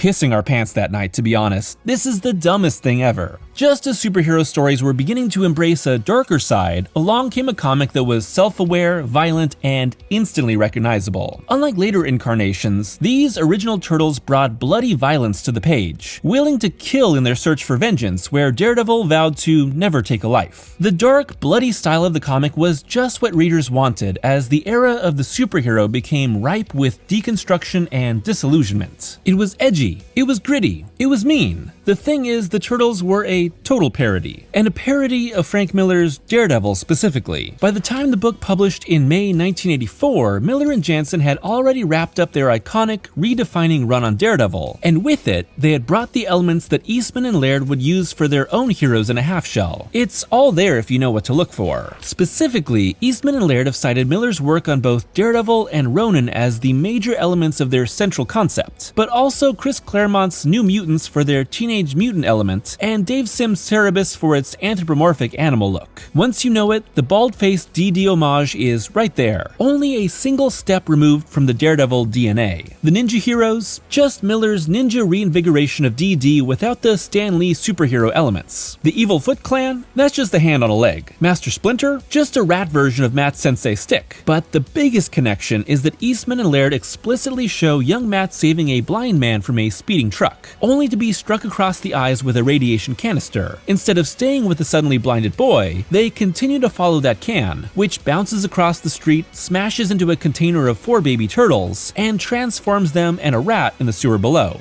That's right, the same thing that gave Daredevil his powers transformed the turtles. Of course, with Eastman and Laird expecting TMNT #1 to just be a single self-published comic, they weren't too worried about being sued by Marvel for copyright infringement. But as soon as the series became a true franchise, Matt Murdock was never seen again in any recreation of the Turtles' origin. And it's probably why the two properties have never, strangely, crossed over, even though the Turtles have seemingly met everyone in existence by now. The sudden massive success of Teenage Mutant Ninja Turtles #1 not only meant that Eastman and Laird turned what was meant to be a one-shot comic into a massive franchise, but also that countless imitators sprung up in their wake, hoping to grab a piece of the money-making action. Some of TMNT's copycats are extremely obvious: Samurai Pizza Cats, Battletoads, Street Sharks. But the example of a cheap-to-produce, unique, black-and-white indie comic made without the help of a major publisher gave rise to many well-loved series that had nothing to do with animals, mutants, or ninjutsu. As the 80s went on, more and more hopeful comic creators saw independent teams like Eastman and Laird succeed, and knew that they could do it for themselves. The industry boomed, independent voices rose up, and the push for more and more creator power would result in publishers like Image Comics. Just like Daredevil had given rise to TMNT, the Turtles had spawned another generation of comic books. Most importantly, the Turtles franchising rights showed what crossover appeal was possible with the right idea, even for the most high-concept story. But it also meant the gritty, Daredevil copying killer ninjas had to change. If TMNT starting as a Daredevil parody is news to you, that's because the continued evolution of both franchises have majorly divided them in the years since the Turtles were first created. While the original comic became less parody and more wholehearted embrace of the TMNT world, the grim, hardcore approach of that first issue didn't last for long, as the success of the comic propelled Eastman and Laird to not only continue the series, but change its tone for a broader appeal. It wasn't long until the Turtles were fighting the Mouser robots of Baxter Stockman, sent into space to fight the Utroms and the Triceratons, and met an increasingly strange array of mutant villains. The Foot would eventually work their way back into the lives of the Turtles, but unlike the constant threat of the Hand in the pages of Miller's Daredevil, the death of the Shredder in issue 1 left that particular threat with no real direction forward. Over the years, TMNT would be rebooted in comics again and again as companion books were published, the series was taken to Archie Comics and then Image, and eventually rebooted at IDW, each providing fundamental differences in story and tone. But really, it was TMNT outside the comics that forced the greatest evolution. Eastman and Laird licensed the Turtles to Playmates Toys in 1987, who quickly made an animated series with Murakami Wolf Swenson. Like He-Man, Transformers, and more before them, Playmates needed more than just a comic book to sell toys. They needed a cartoon beamed into the homes of children around the world every week. But those murderous black and white white ninjas wouldn't do the trick.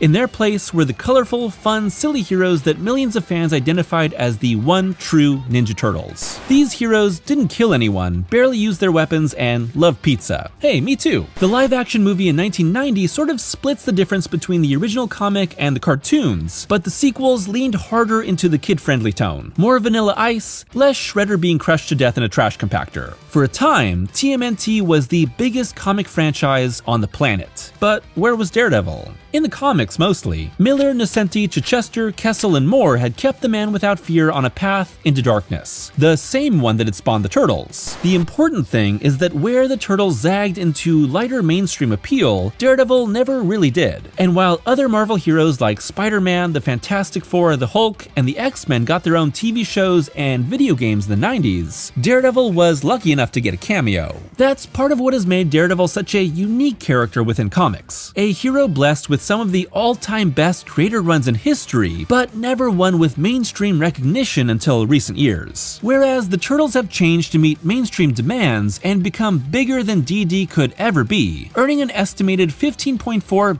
billion since their creation, Daredevil has waited until the mainstream has caught up with it. Daredevil may go through new iterations with every new creative team that comes on board, but that's nothing compared to how many reinventions the Turtles have gone through. It's the name of the game for TMNT and their corporate overlords at Nickelodeon, who bought the franchise after Laird and Eastman split up. Start a brand new series every 5 years to appeal to a new generation. If a series is doing really well, then it might hang around a little longer than that. Doing worse, put it out of its misery with extreme prejudice. Fans be damned. And much like Daredevil, not every interpretation is going to appeal to everyone. That's the challenge of constantly giving life to a world that has had die-hard fans for decades. You like Bendis and Malev's Daredevil? You might despise Waid and Somni's take, even though it's the best DD run. You love that hardcore original Mirage TMNT, Rise of the Teenage Mutant Ninja Turtles might make you tune out of the franchise for years. Just don't yell at other people on the internet because of a kid's cartoon, okay? The thing is, you give it enough time and all these different interpretations become folded into the larger concept of what Daredevil or TMNT or any other long-running, ever-changing franchise really is. They all meld together into something more vibrant, more varied, more exciting than just that original vision. Only the great ideas are both strong enough and flexible enough to survive so many interpretations and remain compelling. Each interpretation chooses which pieces of lore to emphasize and which to forget, but they're all simmering in the back of audiences' minds, which is what I love so much about the long-running IDW reboot series started by Kevin Eastman and Tom Waltz, and now being written by Sophie Campbell. Any and all pieces of the hodgepodge TMNT mythology can come into play at any moment, and the surprise of when and how they do is what continues to make the series so exciting. It's just like how any great Daredevil run builds off of everything that came before, letting readers know that Matt Murdock's vast history weighs on his shoulders and could come back into play at any moment. Will the Kingpin reassert his power? Will Typhoid Mary return to mess with Matt's mind? Could Mike Murdock himself somehow come into play? The answer to all of these is yes. Eventually. We just never know when or how. Even you, Mike Murdock. I don't like you, man. For me personally, the Turtles were some of the first heroes I ever loved. I watched that original goofy animated series, played the video games, Turtles in Time is still a banger, and had my parents buy so many toys that I helped Kevin Eastman buy his third house. All the while, I had no idea that the heroes I loved would have never existed if it weren't for another character that I would become obsessed with years later. Today, TMNT are distant favorites to Daredevil for me, but there's an innate love I have for the franchise that can never be extinguished. So why is it that a franchise that takes an aspect of my favorite character that I care the least about, ninja lore and the hand, is something that I deeply love? I think it comes down to a consistency at the core of the story. To me, Daredevil will always be a swashbuckling hero first, a tormented noir anti-hero second, and a mystical ninja a distant third. TMNT always have their ninja action and mythology front and center, informing even the silliest of plot points and side characters. It's what makes the Foot Clan and the Shredder so much cooler and more exciting than the Hand, and what makes something like Raphael's search for inner peace through meditation more emotional than Daredevil magically healing himself with dark arts. The Teenage Mutant Ninja Turtles may have been created to poke fun at a popular concept by translating it through the goofiest lens its creators thought possible, but the result was magical. Daredevil will always be the key to unlocking the core of TMNT, but all these years later, and Leonardo, Donatello, Michelangelo, and Raphael have not only become worthy heirs to Miller and Jansen's world of ninja noir, but have become their own totally unique world. And all the while, the man without fear has remained his powerful, inspirational self.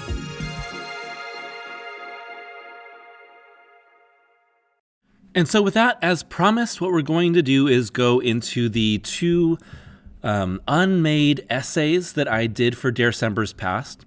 We're going to start with the one that is the most unmade, and then we'll go into the second one. So the first one here is tentatively titled Daredevil and the Punisher, What Do We Want from Our Heroes? This was an idea I had for the second December, where I wanted to talk about the conflict of Frank Castle and Matt Murdock and the many different stories where they actually fought each other or teamed up or both. And so I was thinking about doing this. It had been on my mind because at that point I was working on my Daredevil Season 2 video. And I think I just decided to go in a different direction and do a different story to cover here. So I wrote a bit. I did some research, wrote down a lot of the different issues major conflicts that they had. At this point, I think maybe this was even before Zdarsky had put Punisher in his new Daredevil story here. And of course, there's even more to this now. So maybe it's a good thing that I didn't do it because there's this huge conflict coming between the two. And maybe someday I'll do this video, like I've said, December is over, but I could do Daredevil videos at any point. Obviously, I haven't really done a lot of comic book videos lately, but if I make more, obviously there's going to be more Daredevil on the plate. So this would incorporate that, and maybe it would be good to do this on the other side of whatever sort of conflict is going to happen in their comics right now, because it's kind of a big deal, I would say, for both of them. And who knows what will happen with the characters. But, what I put here was, it was Frank Miller. I don't necessarily write from start to finish here. This is kind of skipping an intro when I was writing. This has been a while. It was Frank Miller who first brought these two men together in 1982 in Daredevil issues 183 and 184, a story that was originally supposed to be published in issue 167 in 1980, but was canceled at the last minute over its controversial storyline. That's true. You can see the original solicitations for it. But after Miller took over as writer on the series, after penciling for writer Roger McKenzie to huge sales and critical acclaim, he was able to get his on-hold story published. And after reading Child's Play, you can see why it was delayed. A young girl dies after overdosing on PCP, and Daredevil sets out to stop the dealers responsible while keeping her brother from enacting vengeance. That's a complicated issue on its own, but Miller throws the Punisher, sprung from prison to do the government's dirty work, into the mix.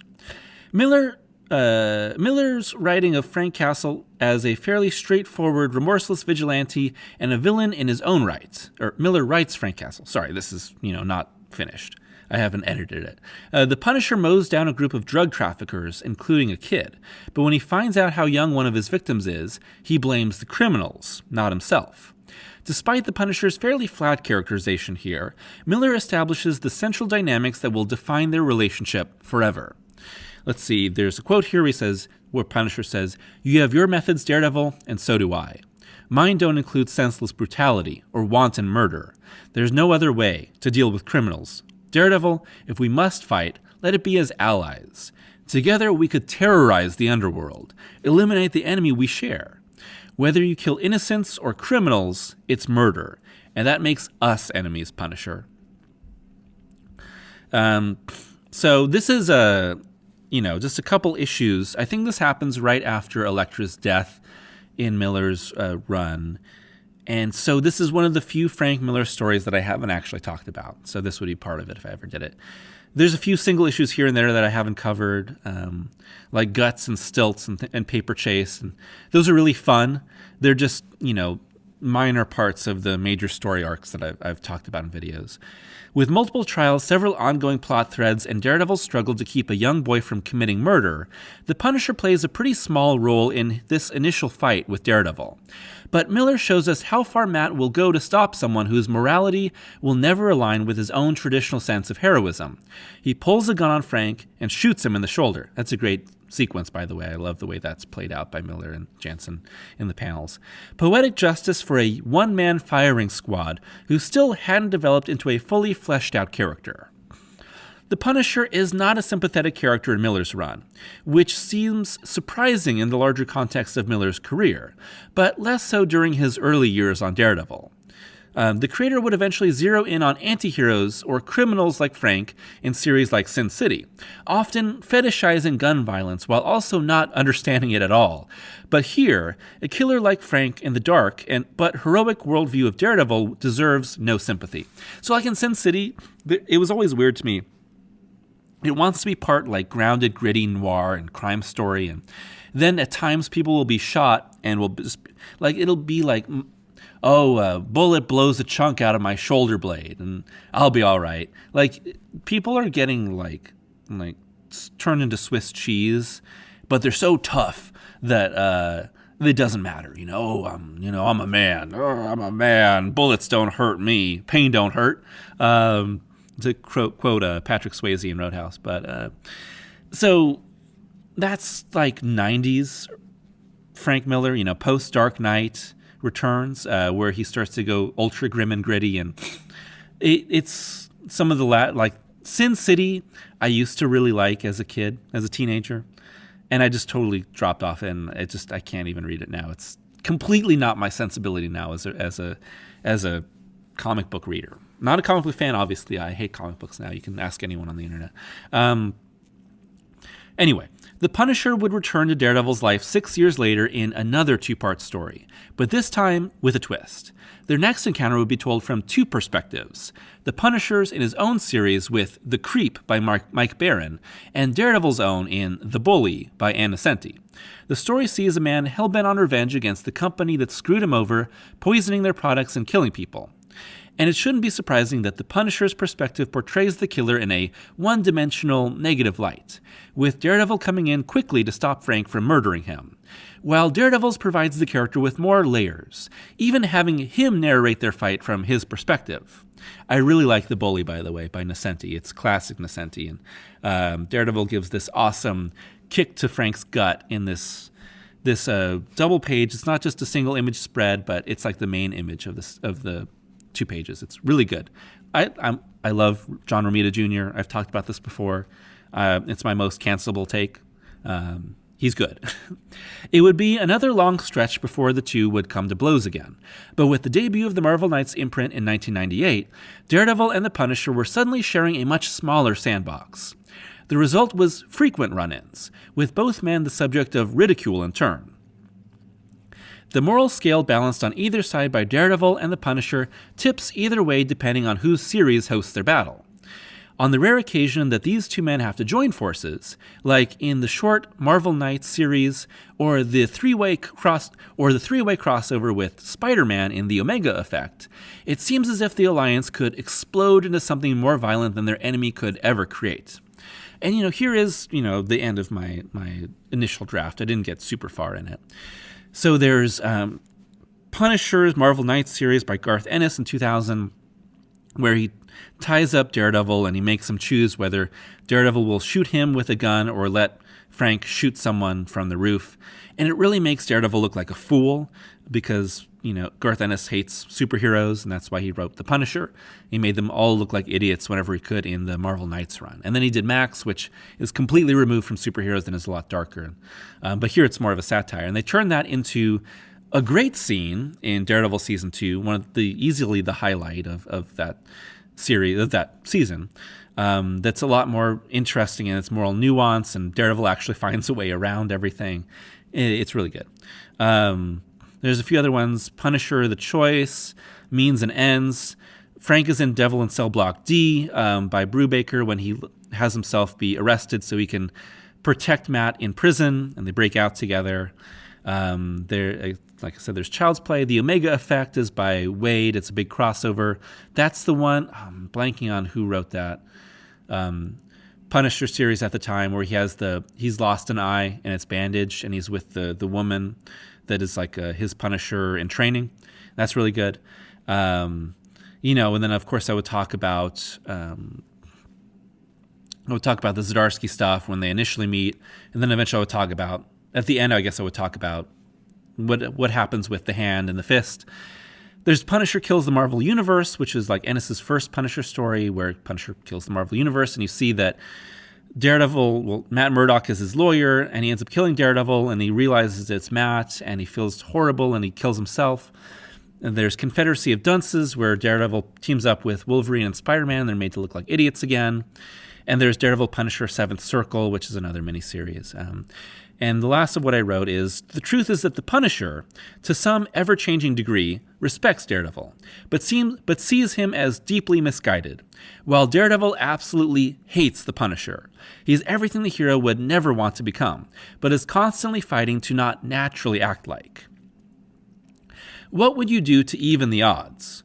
What would you do to make sense of the world when anything that once made sense was ripped away, bloodied and bullet-riddled? And will you be able to look at yourself in the mirror when you've done it? That's the end of that. Again, not a full, complete one. Just ideas, partially written. And I think it would make an interesting video essay someday. I'm not really interested in writing an actual Punisher-only video essay. I never have. He's not really a character that I find to be my thing. He's not that compelling to me. He's interesting, and there's been interesting stories, but if I ever wrote about him, I would write about like the time he became an angel in that really misfire of a Marvel Knights series, or when he turned into Frankencastle and he was an undead guy fighting monsters. I would talk about those and how weird they are, but not so much anything else. It's not really my thing. Daredevil is a hero whose origins and ongoing stories are steeped in loss and heartache. With each loved one gone, Matt Murdock is forced to face his demons and summon an inner strength to be the hero his city needs. But where does tragedy end and heroism begin within the soul of Daredevil? It depends on who you ask. Matt Murdock's blinding by radioactive waste, heightening of his remaining senses, and loss of his father are all intrinsic to the origin of Daredevil, and have been present since the beginning. But like any comic book character whose stories have continued to captivate both audience and creator alike, Daredevil's origin has been revisited and retold time and time again. Beyond his first appearance in 1964 in the pages of Daredevil #1, co-created by Stan Lee and Bill Everett, the most popular and influential retellings of the hero's origin story can be found in writer Frank Miller and artist John Romita Jr.'s 5-issue 1993 miniseries, Daredevil, The Man Without Fear, and writer Jeff Loeb and artist Tim Sale's 6-issue 2001 miniseries, Daredevil Yellow. Despite covering similar ground, with each tracking the time between Matt Murdock's blinding and his ascension to the role of Daredevil, these two stories have vastly different perspectives on what drives the hero and what role tragedy ultimately plays in shaping his soul. By comparing their similarities in storytelling structure, character development, and relationships, while also contrasting their differences in writing style, art, world building, and ultimate outlook on life, love, and heroism, The Man Without Fear and Yellow reveal the essence of Daredevil and what it means to cope with personal tragedy. A quick rundown of each miniseries stories can help us establish the differences between the two. Spoilers ahead. The Man Without Fear is a modernized, decompressed retelling of Matt's early years, beginning with him being blinded at age 8. Matt is trained by the blind warrior Stick, and his washed-up boxer father Jack the Devil Murdock is eventually murdered when Matt is a teen, driving him to seek revenge and justice against his killers. As Matt goes through law school, he meets future legal partner Foggy Nelson, as well as love interest and fellow warrior Elektra. Time passes, with Matt eventually returning to New York after years away, saving a young girl from the clutches of kidnappers, taking down legions working for crime boss the Kingpin, and claiming the name of Daredevil, protector of Hell's Kitchen, at its end, triumphing over inner darkness to become the hero he was meant to be. Daredevil Yellow is told from the perspective of present-day Matt, who, like the lead characters in Loeb and Sale's Other Colors miniseries, is reflecting on his early days. Retelling the stories seen in Daredevil issues 1 through 4, Matt remembers the time when he first met and fell in love with Karen Page, who has tragically died since. Here we begin with Matt already blind, no stick to train him, but in awe of his over-the-hill boxer father battling Jack Murdoch, who was also murdered for not throwing a championship fight. Matt quickly takes up the Daredevil name to bring justice to the killers and begins fighting crime throughout New York. Meanwhile, he and Foggy start their law firm, with Karen Page coming into their life as their secretary. Matt and Karen begin to fall for one another, though his double life as Daredevil is the cause of both secrecy and attraction between them. Yellow flits between superhero adventures, with its true arc being the growing love between Karen and Matt. Each of these origins are indebted to some degree to another story. Yellow fits into the structure of 4 classic comics, giving them a modern, more emotionally resonant interpretation. The Man Without Fear retrofits Daredevil's origin to coincide with Miller's seminal 80s run on the character, with the Kingpin and Elektra now added to include what the writer had used in his previous Daredevil comics. The hallmarks of the Daredevil origin are still present in both retellings. And in both stories, Matt's progression from a man without a purpose to the red-clad hero of Hell's Kitchen is shaped by both his traumatic origin and early tribulations. The name Daredevil was once a taunt, but becomes a symbol of Matt conquering fear and taking control of his own destiny. When I was a kid, the gang in the neighborhood would taunt me. They wanted me to fight back and thought I was scared. They called me Daredevil, and they laughed at me. I wasn't scared. I made a promise to my father that I wouldn't solve things with my fists, like he did.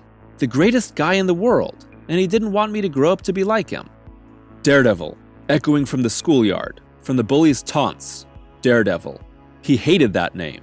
He wanted to shove it down their throats, and now he wears it like a badge. Let all the bullies know, all of them.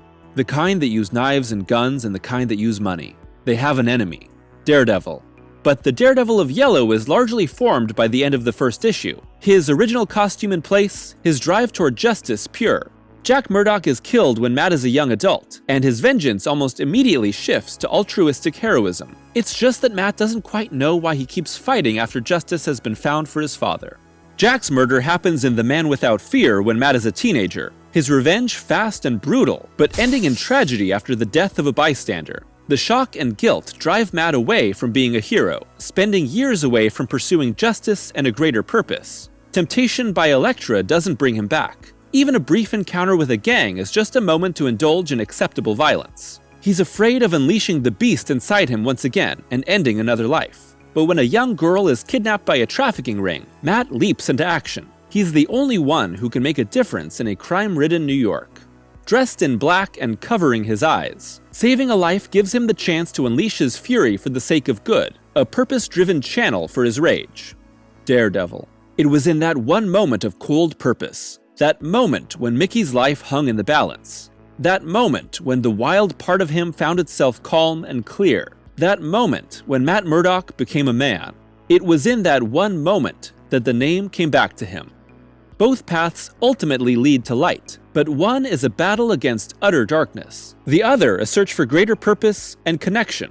There's absolutely no mistaking Man Without Fear and Yellow for one another, even at a brief glance. While Romita, son of legendary Spider-Man artist John Romita Sr., had begun with an art style highly evocative of his father, he had evolved into his own instantly recognizable look by the time of Man Without Fear's publication. Its blunt corners, hard features, heavy cross-hatching, lots of mood found within deep shadows and violence displayed in crunching, bloody combat. A good complement to Miller's Ninja Noir, grounded in scope, exaggerated in action. For Sale, frequent collaborator with Loeb, a story set in a bygone era and heavily influenced by the 60s complements his aesthetics. Yellow's exploits are in line with the swashbuckling classical action of Lee's original stories, yet infused with the melancholy of the present. Sale's figures are thin, their poses romantic, the watercolors by Matt Hollingsworth warm and soft. The Matt Murdock found within these pages is a little stiff outside the costume, but roguish and brave in his yellow tights. He bounds across the rooftops, swings between the buildings, bounces off flagpoles without a care. Trade one artist for the other, and the tonal mismatch between storytelling style and art would be terrible. But Romita Jr. and Sale are right for their respective writers. When comparing Yellow to the Man Without Fear, Loeb discussed how his interpretation tried to capture the carefree nature of Daredevil's early years, whereas Miller explored a Matt who had been hardened by the world in a style similar to Batman. Their origins are not that different. Both lost their parents to violence. Both put on a costume to do something about it. But Matt was older and also caught the man responsible. That has made a huge difference. Actually, Matt's origin is even closer to Robin's and in many ways follows that pattern of behavior. When Frank came on board, he retrofitted Batman's angst into the character, which was brilliant. But at his core, Matt, at this point in his life, is fairly well adjusted. Daredevil is only about trying to tip the scales of justice. He is a superhero lawyer, so to speak. And that's different than Batman, who is not only out for justice, but there is an element of revenge in everything he does. Matt has no issues of revenge. After the death of his father's killer, he sees a wrong and wants it righted. Very clean. The Man Without Fear's world is slashed with rain and covered in grime. It's a dark, brutal setting, and the people in it live hard lives. People die ugly. Jack Murdock most of all. Sale's New York is bright and evocative of a more idealistic past. Its criminals feel more like classic gangster movies, even if the death of Jack Murdock is still shocking and sad. Dad. I love you, Dad. Did you hear? I love you. Making a difference in these two worlds requires different Daredevils. Despite both versions first driven toward heroism as revenge for his father's murder, the dispositions and drives of the two Matt Murdocks are quite different from one another. The Matt of Man Without Fear is a coiled animal, filled with years of suppressed rage. When he's given the chance, it's unleashed in wild abandon, despite knowing it's wrong. It's very Frank Miller, a writer whose heroes were often men struggling against their worst impulses, for better or worse. Matt's rage comes from a difficult childhood and a father who, while loving, was a mess of a man. This Daredevil's exploits are narrated by Miller's omniscient, third-person captions, typified by the writer's hard-boiled noir style. In Yellow, Matt is a far more reserved, romantic lead, a man who has lost much, but who can still savor the good things in life. Loeb's writing feels more naturalistic and melancholic. Jack Murdock wasn't perfect, but he taught Matt to persevere when in pursuit of what's right. Being Daredevil helps Matt feel like his father is alive in him.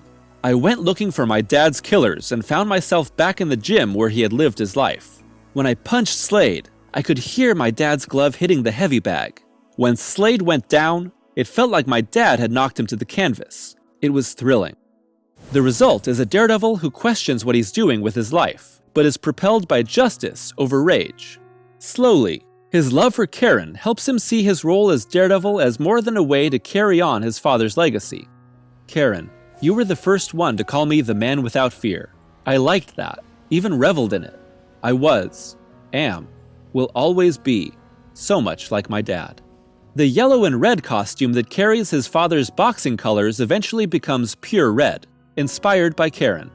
In The Man Without Fear, Matt's great love is Elektra, a vicious killer with the same unbridled impulses. And our hero hates himself for giving in to emotion, a sudden, violent fall into love, which he believes will only hurt others close to him.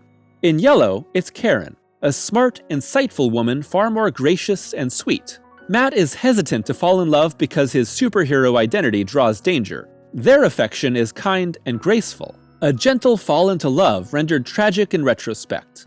Love takes many forms in Daredevil Yellow. The fatherly love of Jack Murdock sets Matt on the path toward heroism and the will to fight on despite so much loss. The love of Karen teaches Matt to see beyond a singular purpose and open his heart to so much more. In the wake of her death, writing letters to her that she will never read gives life meaning once again. Do you know how some people say, "I see," when they mean, "I understand"? It is like I can see now. A blind man who can see, Karen, is a rare thing, like you were. And since we never know what is going to happen tomorrow, I wouldn't trade all my yesterdays for the time we had together. I miss you, Karen, and I will always love you. Violent justice is a pathway to purpose for Matt in The Man Without Fear. All those years of pent-up rage are given meaning when the innocent Mickey must be saved. Years of training, years of unknowing preparation snap into place when a life is in jeopardy. It's no longer about the fear of accidentally taking a life. As Daredevil, it's all about saving one. And that purpose continues long after. The costume is probably a good idea. Sewed it myself. God only knows what it looks like. The legacy and lessons of Jack Murdock live on in Matt. The identity of Daredevil hones anger and ability into purpose. And the love of Karen inspires a hero to fight on. Whether it's outright stated in Matt's thoughtful musings in Yellow, or intrinsic to his hard-fought struggles in The Man Without Fear, these stories illustrate the essence of Daredevil and what shapes a soul. The measure of a man is not in how he gets knocked down to the mat. It is in how he gets up.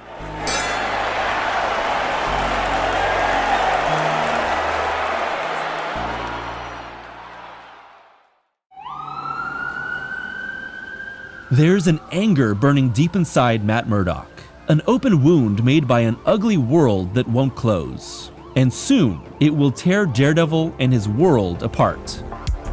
Marvel Comics launched the Marvel Knights imprint in 1998, a small division run by Joe Quesada and Jimmy Palmiotti of Event Comics, dedicated to more mature stories less connected to the line's daunting continuity. Daredevil was one of the premier comics of the imprint, relaunching with Kevin Smith's 8-issue Guardian Devil storyline, and followed by a series of short arcs that represented what Marvel Knights was originally all about: new voices, standalone stories, and experimentation. Writer-artist David Mack came on for Parts of a Whole, followed by Brian Michael Bendis with Wake Up, and finally screenwriter Bob Gale with Playing to the Camera. But the shifting focus of Marvel Knights Daredevil soon came to an end with Bendis' return to the title with issue 26 in 2001, collaborating with Bulgarian illustrator Alex Malev to begin a 42-issue story designed to challenge some of the foundational elements of Daredevil. What followed was a run covering nearly 5 years that many have crowned one of the greatest Daredevil stories ever written. From identity-changing revelations to a quiet mental breakdown caused by years of loss, this is a crime epic filtered through costumed violence. The result is something dark,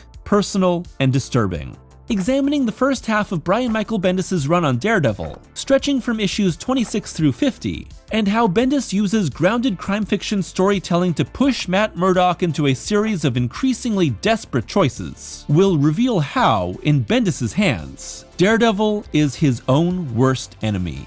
What makes Bendis' take on Daredevil sharply different from the majority of previous runs on the character is that he applies a more realistic sensibility to character choices, world building, and the consequences of our hero's actions. That may sound cliché when seen more than a decade and a half later, as this has largely become the de facto approach to Daredevil comics and is the overriding mentality of the Netflix series. But Bendis' style on the title still feels fresh and enthralling, because the author uses his more grounded approach to actively pull apart several elements that had upheld Daredevil's status quo for years. To be clear, this isn't a story that is trying to use realism in its narrative. How can a comic about a superpowered blind man leaping across buildings and fighting costumed bad guys actually claim to employ realism? But instead, Bendis' Daredevil is more focused on the sort of real-world drama found in urban crime fiction. Mob bosses, drug rings, court cases, police investigations. Characters behave less like they're in a superhero world where aliens could start pouring out of the sky at any moment, and more like the court summons they've just been given could destroy their life. Once a certain amount of real-world logic is applied by Bendis at the start of his run, Matt Murdock's world and his tenuous grasp on sanity quickly topple like dominoes. I spent 10 years as a crime fiction graphic novelist, so my taste and inclinations were towards the rules of film noir, and applying them to the superhero genre was very exciting to me, said Bendis. Bendis and Malev's Daredevil is also willing to change focus at any moment, much like how his initial standalone story, Wake Up, primarily focused on Ben Urich. It's not surprising when an issue is focused on detectives uncovering a criminal conspiracy, or when a 3-issue arc details Matt's defense of White Tiger in a murder trial, or when we see the step-by-step process of a drug deal, because this is the type of crime story Bendis came from with previous comics like Jinx and Torso. The world of Daredevil has had these crime fiction elements for decades, because of the nature of Matt Murdock being a lawyer and a street-level hero. Bendis simply pushed these to the forefront. Most importantly, Bendis' Daredevil lacks a major, overarching villain pulling the strings. Malev's scratchy visuals play a major role in setting the tone for the story. Characters are rendered with blunt angles and excessive lines, giving them a sketchy look that maintains more realistic body proportions. This Hell's Kitchen feels like it's constantly covered in a fine layer of dirt and trash. Fight scenes are composed of images of impacts without motion blur, emphasizing the bone breaks and bloodied faces. It's all covered in a sheen of rough pencil shading and dirty colors by Matt Hollingsworth that makes it seem as if someone spilled an entire carafe of coffee on the Bristol board before they started. Most of these issues are also printed with black borders. Similar to other Marvel Knights comics at the time, the darkness of the page subconsciously adds to the heaviness of the book's tone. Malev's also up to the challenge of crafting interesting visuals that balance Bendis' dialogue-heavy scripts. Bendis speak has become a bit of a cliche these days, and it's definitely on display here. Fast-paced, long exchanges between characters, short sentences, dialogue repetition, tangents on pop culture and food, and characters trying to voice their darkest thoughts with a lot of difficulty. It's supplemented by Matt's internal narration, providing deeper insights into this guarded protagonist. See, I think her plan, Natasha's plan here, was that just the sight of you would jar me. Snap me out of what she thinks is some funk I'm in. Remind me why I'm Daredevil, or the woman has known me half my life and she doesn't know me at all. Be quiet. Natasha, hell, everyone thinks I might have cracked under all this crap in my life. Stop embarrassing yourself, but no one understands. I know why I'm Daredevil and I know how important it is. And if I want to keep it all, I just have to fight smarter than I have been. Maybe even smarter than I am. She's not your friend, and I know what Foggy said to her. Why won't you shut up? At times, this approach can make characters have a case of same voice, but the snappy dialogue makes the conversations move. Letterer Richard Starkings breaks these conversations up into long paths of small balloons to prevent them from becoming an ugly wall of text, like the unfortunate approach found in Smith's Guardian Devil, and instead emphasizes the breaks between sentences and the fast exchange between speakers. This creates a more naturalistic flow to Bendis' talky, casual scripting. The characters of that level seem more interesting, more relatable, said Bendis. I can look around the world and see someone that reminds me of Luke Cage or reminds me of Matt Murdock. Murdock's voice couldn't be more different from my own, but I know someone just like him, and I was really able to tap into it, you know what I mean? Just really analyze that character. Bendis gets right to undermining the status quo of Daredevil by opening up his initial arc, Underboss, with the Caesar-esque stabbing of the blinded and weakened Kingpin by new character Sammy Silk and his fellow mobsters. Silk is new in town and doesn't understand why the Kingpin, and the many underlings in his organization who now know Daredevil's true identity, wouldn't simply take out Matt Murdock.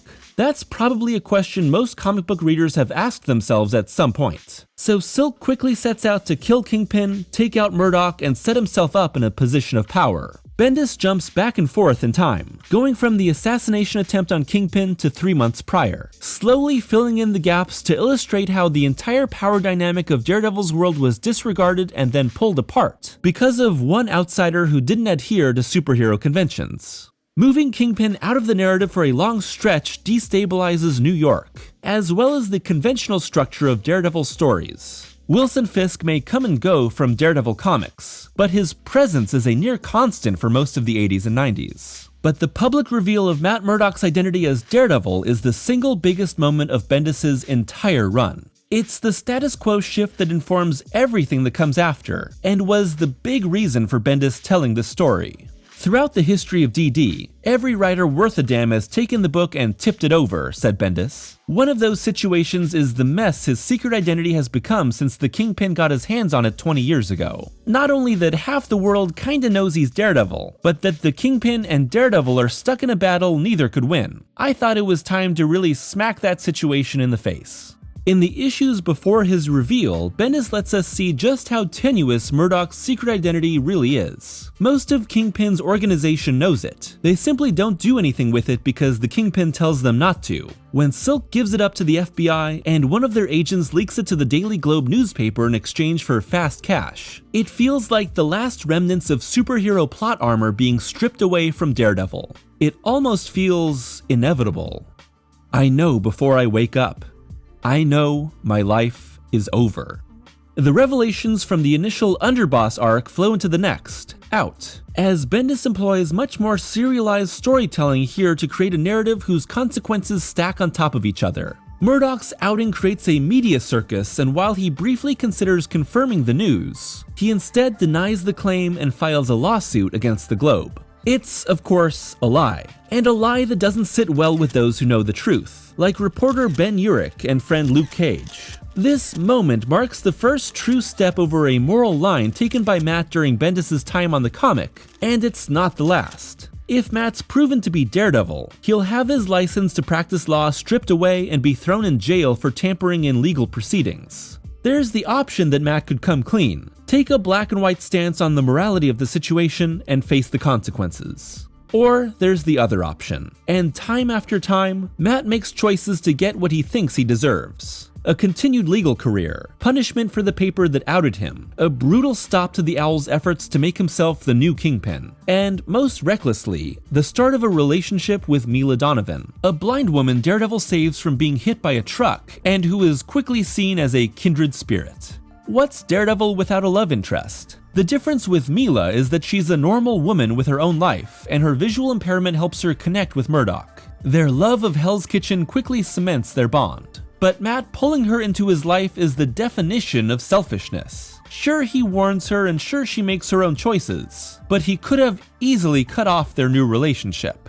The sudden return of Bullseye, who nearly kills her just to spite Daredevil, is the final straw for Matt. His explosion of violence makes their confrontation an ugly street fight instead of a balletic superhero encounter. It's nasty, it's dirty, and it ends with Daredevil carving Bullseye's symbol into his forehead with a rock. Bendis and Malev create a narrative where years and years of grief pile up on the shoulders of Matt Murdoch.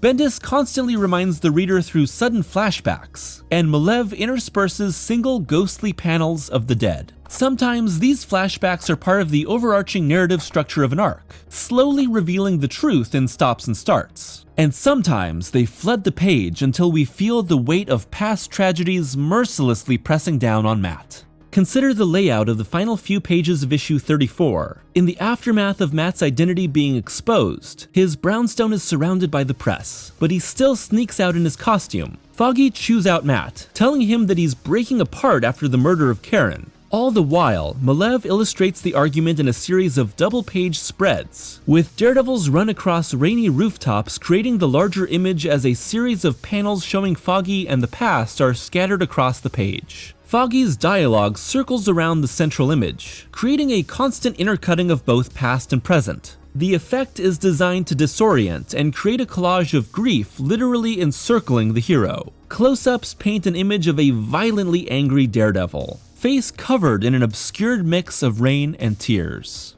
In the second half of Bendis' run, we'll see just how much the death of Karen Page has broken Matt, but for now, we're left with the symptoms. Matt's antisocial behavior and destructive tendencies clearly illustrate that the character is in the midst of depression, and using some extremely unhealthy avoidance coping to distract himself from just how much he's lost. The symptom is that Matt is angry at the world because he's angry at himself, and the violence he inflicts is made ugly by Bendis and Malev.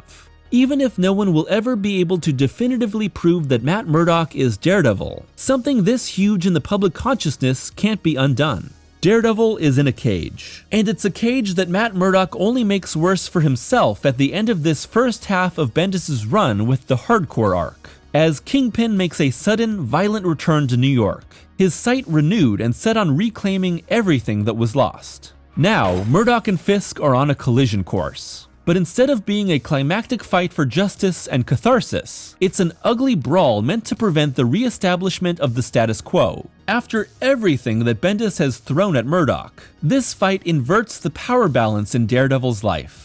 To mark the occasion of Daredevil's 50th issue under Marvel Knights, and to underline just how important this collision will be for the rest of the series, the Daredevil Kingpin fight is illustrated in turn by Malev and past Daredevil artists Gene Colan, Lee Weeks, Klaus Janson, John Romita Sr., Joe Quesada, Michael Avon Oeming, and David Mack. Each blow invokes the past and reasserts just how much previous trauma is weighing on Daredevil. It ends with the Kingpin bloodied and broken at the feet of an enraged Matt Murdoch.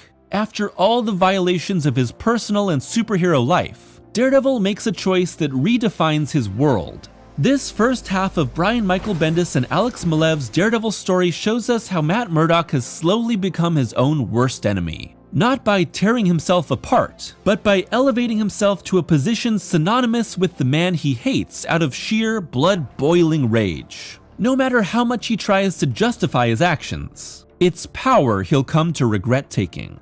If from this second forward you sell your drugs, rob, or whore anywhere near my city, if you can't control yourself, if you can't figure a way to be productive in this life, find somewhere else. Far from here. Far, far from here. I am here to say, if you people so badly need some sort of kingpin, someone to lord over you, well, from now on, it's me. I am not protecting this city anymore. I am running it. And I say, the people of Hell's Kitchen are my people. This is my territory now.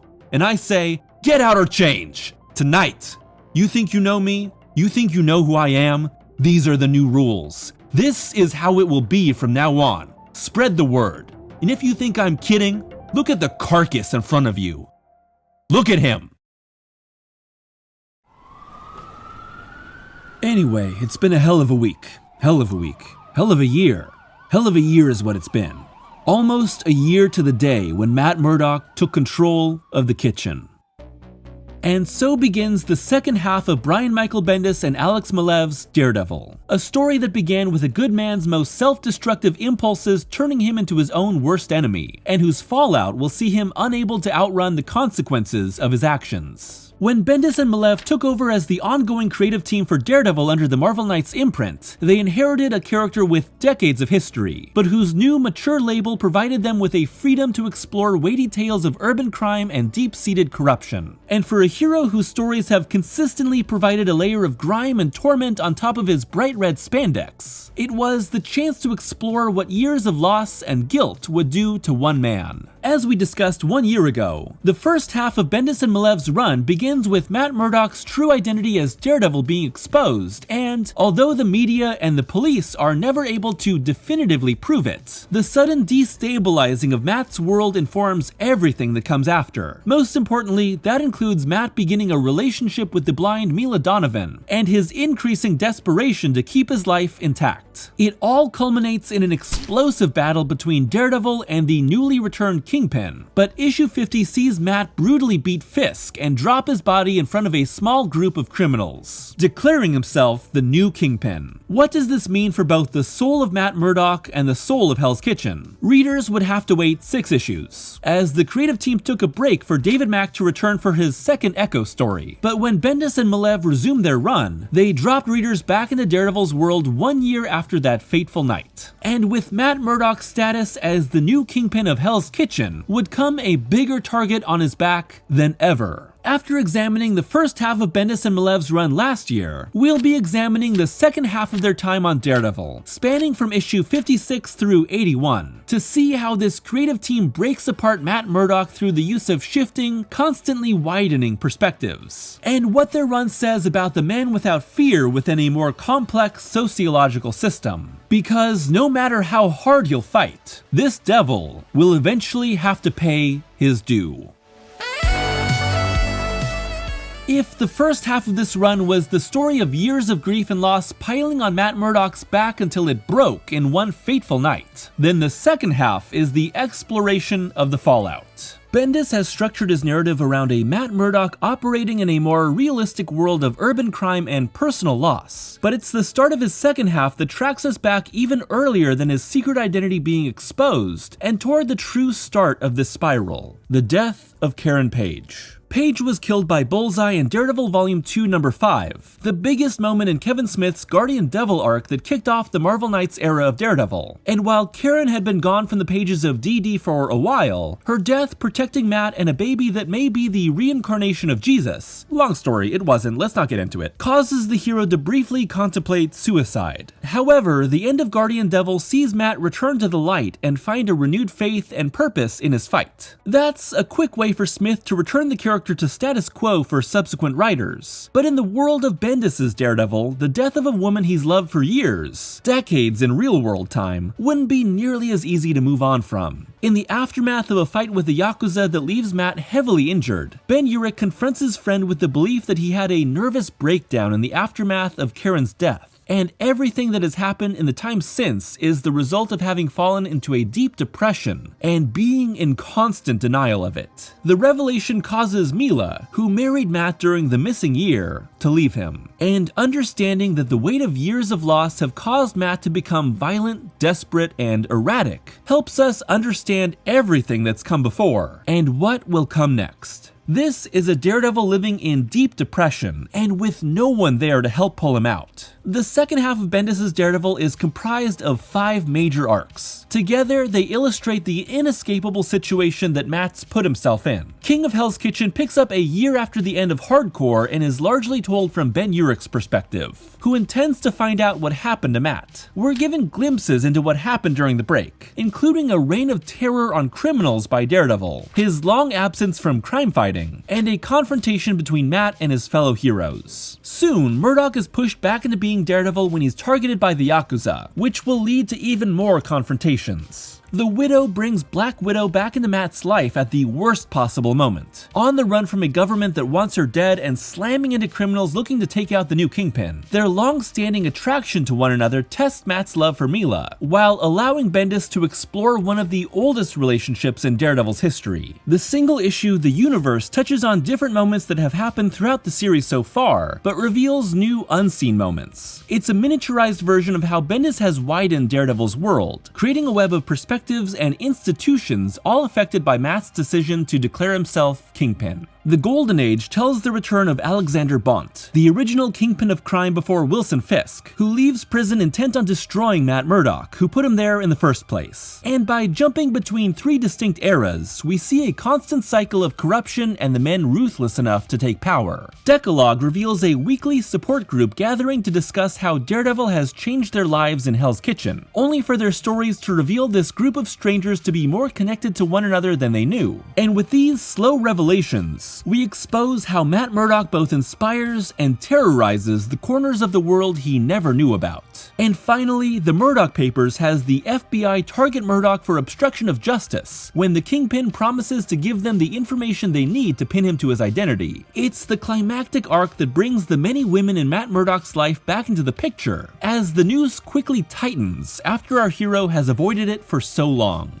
This is a downward spiral, a constant pull toward disaster that must either conclude in Daredevil embracing his darkest impulses to stay free, or accept responsibility for his actions and their consequences. What Bendis has done so well here is that in his hands, this is no longer a superhero book with clear morality, but a very human crime drama filled with people who have no strict moral code. And by moving his hero away from acts of daring do, really, how many fights in this run are about stopping criminals, versus how many are about Matt saving his own skin, and instead making this about taking power by any means necessary, we are never sure what decision Matt Murdock will make until the very end.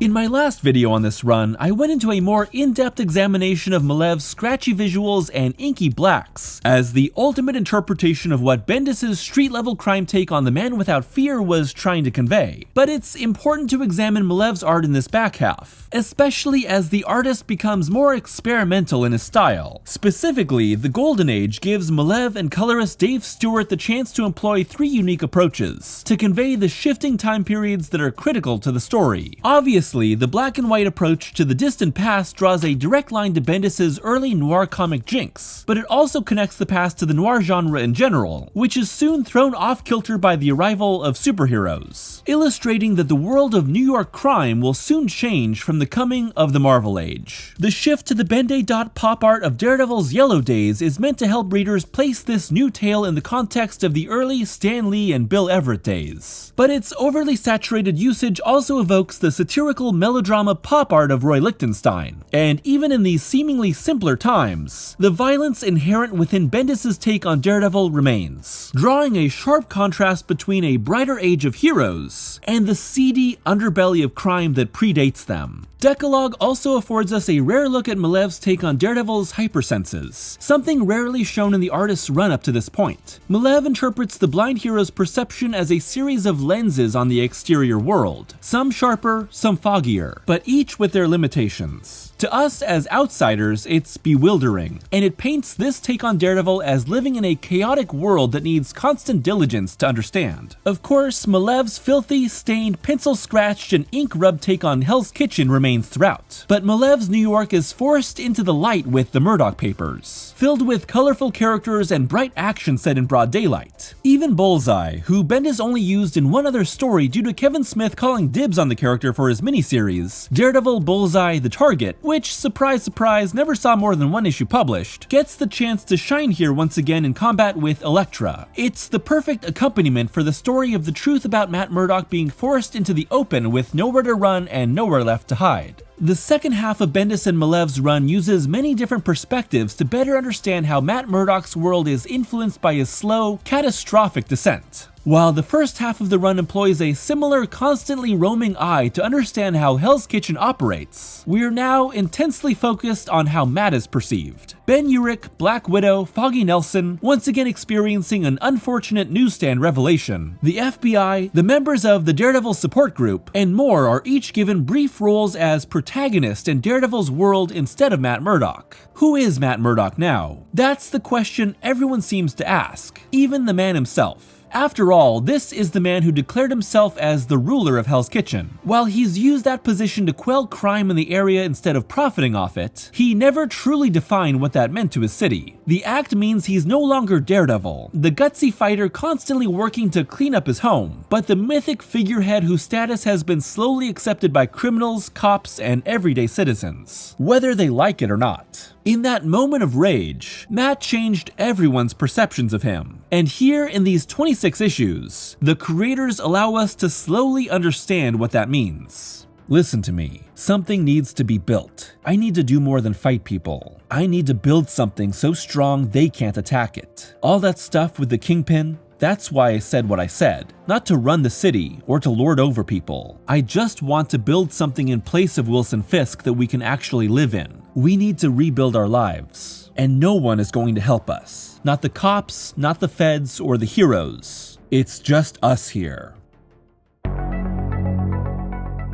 While Bendis devotes much of his run to how everyone else is impacted by Daredevil's decisions, just as much of it is about how Daredevil is ultimately subject to a world that's larger than his influence could ever be. This Daredevil is a hero trying to operate within a system of crime, of courts, of law enforcement, of media. There are no simple solutions because there is no single end-all be-all opponent. Even someone as powerful as Wilson Fisk is simply another aspect of this system of systems, which is why his weakness at the start of all of this leads to his near assassination and a fall from power he can never reverse. In sociology, social systems are patterned formal and informal networks of relationships between individuals, groups, and institutions. These range from family units to communities to industries, with each system adopting shared properties like location, socioeconomic status, societal function, and more. We see many systems within Bendis' run, and Matt's decision to declare himself Kingpin is a social disruption within all of them. How these systems respond is beyond Daredevil's control, and leads directly to the story's conclusion. Every action taken by a character happens within a larger social system that either helps or more often hinders them. Ben Urich's decision on how much information about Matt he's willing to share could cost him his job or even leave him in jail. Black Widow's efforts to exert control over the FBI's investigation are stopped because of a change in leadership at S.H.I.E.L.D. Wilson Fisk's efforts to escape the law are complicated by an FBI director with a grudge, landing him right back in prison just as he's let go. Each piece of Bendis' story must eventually accept that the formal and informal institutions in place around the world are bigger than them. The only one who seems to have trouble grasping that concept is our title character.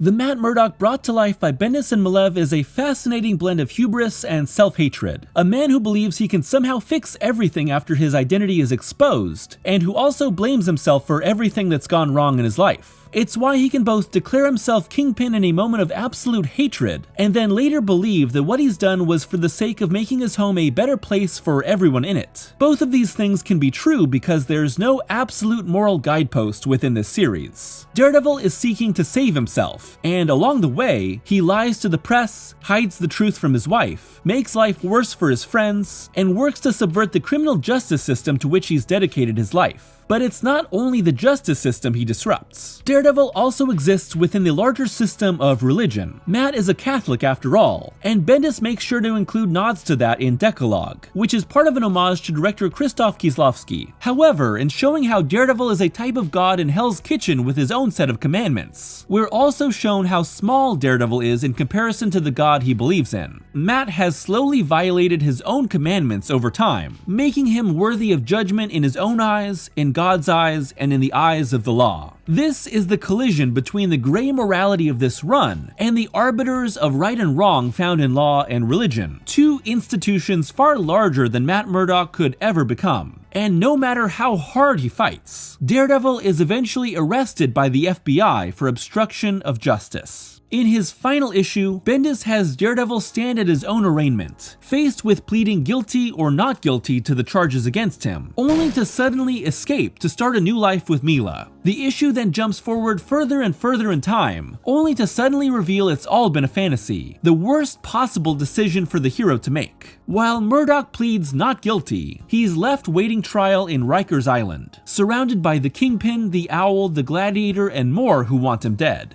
Said Bendis, "The ending you read here would not have been possible without Ed Brubaker. I had this idea cooking but didn't think it was doable because it's not fair to the next guy unless the next guy wants to go this way. When Ed was mulling over the idea to take over the book, he muttered, Matt should go to jail." In some ways, this ending was inevitable. The bullet finally hitting after being fired at the end of issue 50. Everything that's come between then and now has been a form of denial. Simply put, Matt Murdock must pay for his sins, and rather than going to heaven or hell, he's in purgatory. Perfect for a Catholic. Unable to escape his sins, unable to fully accept what he's done, only able to wallow in his grief. Stuck in a situation he can't get out of. In Ed Brubaker's follow-up run, we'll see that the only way out is further and further down. But for now, Brian Michael Bendis and Alex Malev's time with Daredevil leaves us with the conclusion that whether we see ourselves as God or devil in the world will always be larger than we could ever be. Eventually, our power and luck run out and judgment comes for us all. Are we innocent? Are we guilty? We may spend our lives denying it, but we all know the truth long before the verdict.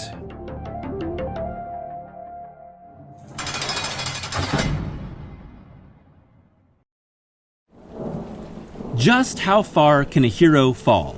In the hands of writer Ed Brubaker and artist Michael Lark, we're about to find out.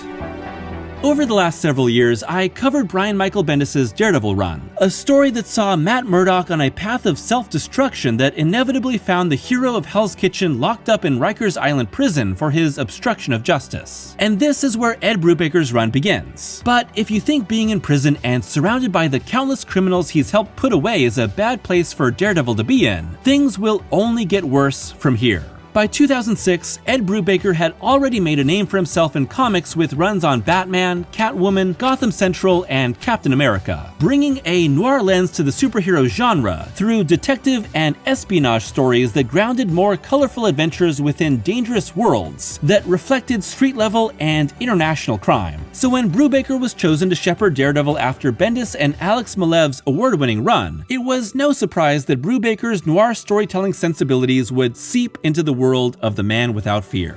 After coming on board, Brubaker and Lark's time on Daredevil Volume 2 spanned from issues 82 through 119, an annual and the special renumbered issue 500, running from February 2006 through August 2009. It was a time of transition as well as balancing long-running plot threads with new directions. It was also the run that saw Daredevil end its time under the Marvel Knights imprint and transition back to the traditional Marvel banner. But after a long-running story that saw Matt Murdock suffer a nervous breakdown, get married, seize control as the new kingpin of Hell's Kitchen, become more violent than ever, and be locked away by the FBI, where could Brubaker go next? Under Brubaker's control, Matt Murdock will slip further and further from the light in a series of seemingly inevitable choices and consequences that take the devil of Hell's Kitchen from prison to Europe to New York's ancient underbelly. But does Brubaker's Daredevil run live up to the gargantuan crime epic of his predecessor? What is a Daredevil story when filtered through the noir fiction approach? And how will this story of a damned hero in a devilish world find new levels of darkness? This is the story of Ed Brubaker and Michael Lark's Daredevil, and the downward spiral of a hero.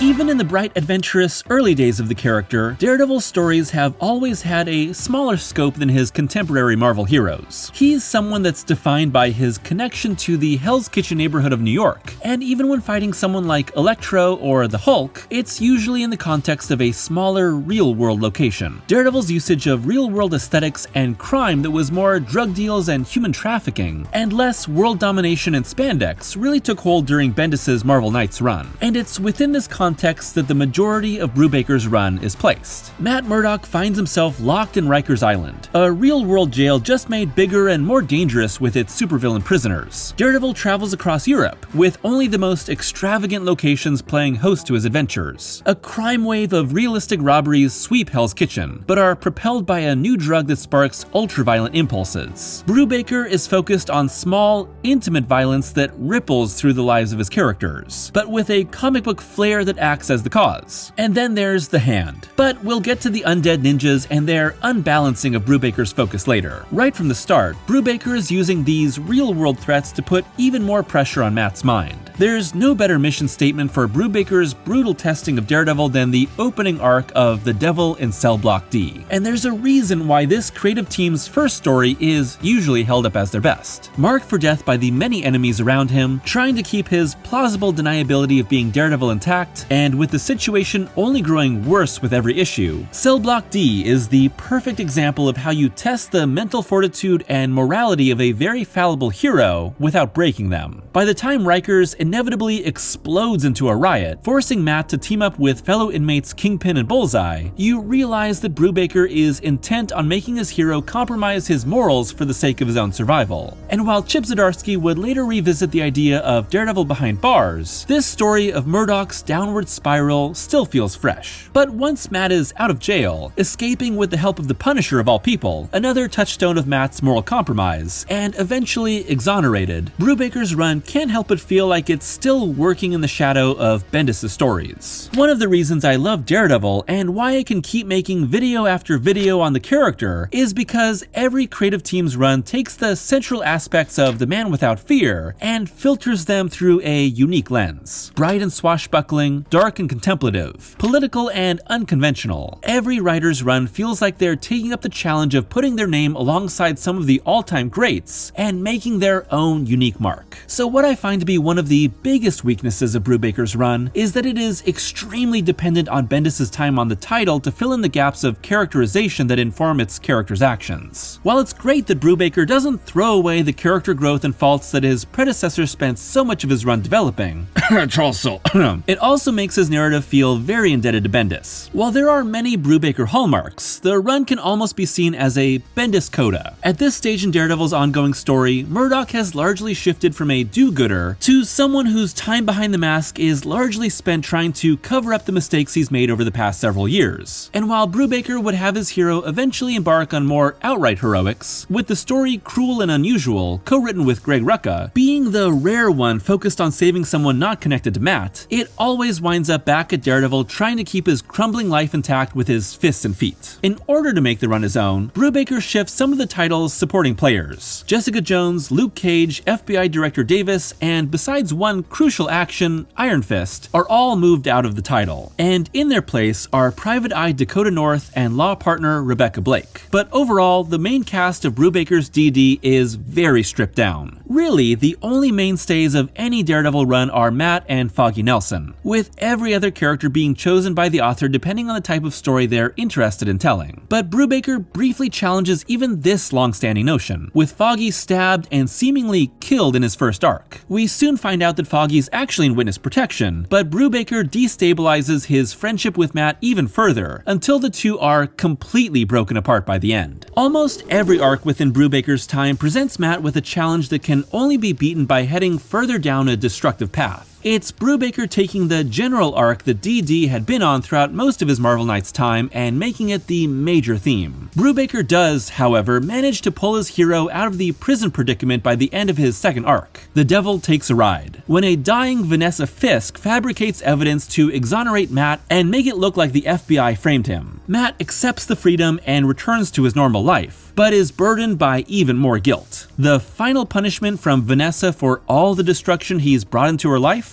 Matt must get her estranged husband, the Kingpin, out of prison. This may put greater guilt and psychological burdens on the hero, but it's also a really long and convoluted deus ex machina, with Brubaker working his butt off to make it not look that way. But it is. Vanessa having everything perfectly orchestrated to free Matt, dying of a broken heart, and not hurting the hero in any way besides psychologically is, almost literally, a get-out-of-jail-free card. I can't blame Brubaker for trying to move past Bendis' plot threads, but the intentionality of shedding Bendis' continuity sometimes seems to be the reason for certain stories existing, and not a side effect of telling something organically. But we'll get to poor Mila Donovan in a minute. From escaping prison to exonerating himself to battling the Kingpin for control of the Hand, Matt digs himself deeper and deeper, usually escaping his worst predicaments thanks to chance and the help of other people, while placing ongoing superhero comics within Joseph Campbell's monomyth story structure is kind of foolish because of their endless nature. The classic superhero story still draws its power from a hero journeying into the darkness and returning to the light stronger than ever. But Brubaker's narrative has no intention of leaving the darkness. Matt Murdock sits within his nadir and finds new ways to go darker and deeper issue by issue.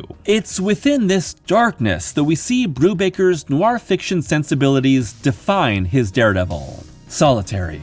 I barely even notice when they put me back in. I'm never alone now anyway, but I finally found something to drown out the constant roar of this hellhole. Foggy screams. I hear his last moments over and over in my head. He was so scared. They're going to pay for that. They think they know who I am, but they don't. Daredevil has always been me held in check. They've never met the real Matt Murdock. Brubaker is a noir writer first and foremost as a creator, someone very focused on detective stories and street-level mystery. That's immediately at play in these first two stories, but it informs every arc's story structure. Given that Daredevil is often focused on fighting real-world crime in a grounded power structure of mob bosses, cops, journalists, and the bystanders sucked into their webs, it's strange that the noir approach is rarely used within these comics. As a subgenre of crime fiction, noir is usually propelled by a central mystery and the flawed protagonist searching for answers. Typically, that protagonist is an anti-hero detective, like Dashiell Hammett's Sam Spade or Raymond Chandler's Philip Marlowe. But anyone forced to navigate a mysterious web of sex and death to solve a crime can be a noir protagonist. And this is the role that Brubaker places Daredevil in, as the superhero action typically comes in service of the search for clues. The Devil in Cell Block D is propelled by Matt's search for Foggy's killer. The Devil Takes a Ride features a classic femme fatale with a superpowered twist in the form of Lily Luca. Without Fear sets up Daredevil's battle with Mr. Fear as a game of wits and clues more than a physical power struggle. Even the Mila-centric Our Love Story owes more to classic pulp romance than your typical superhero comic.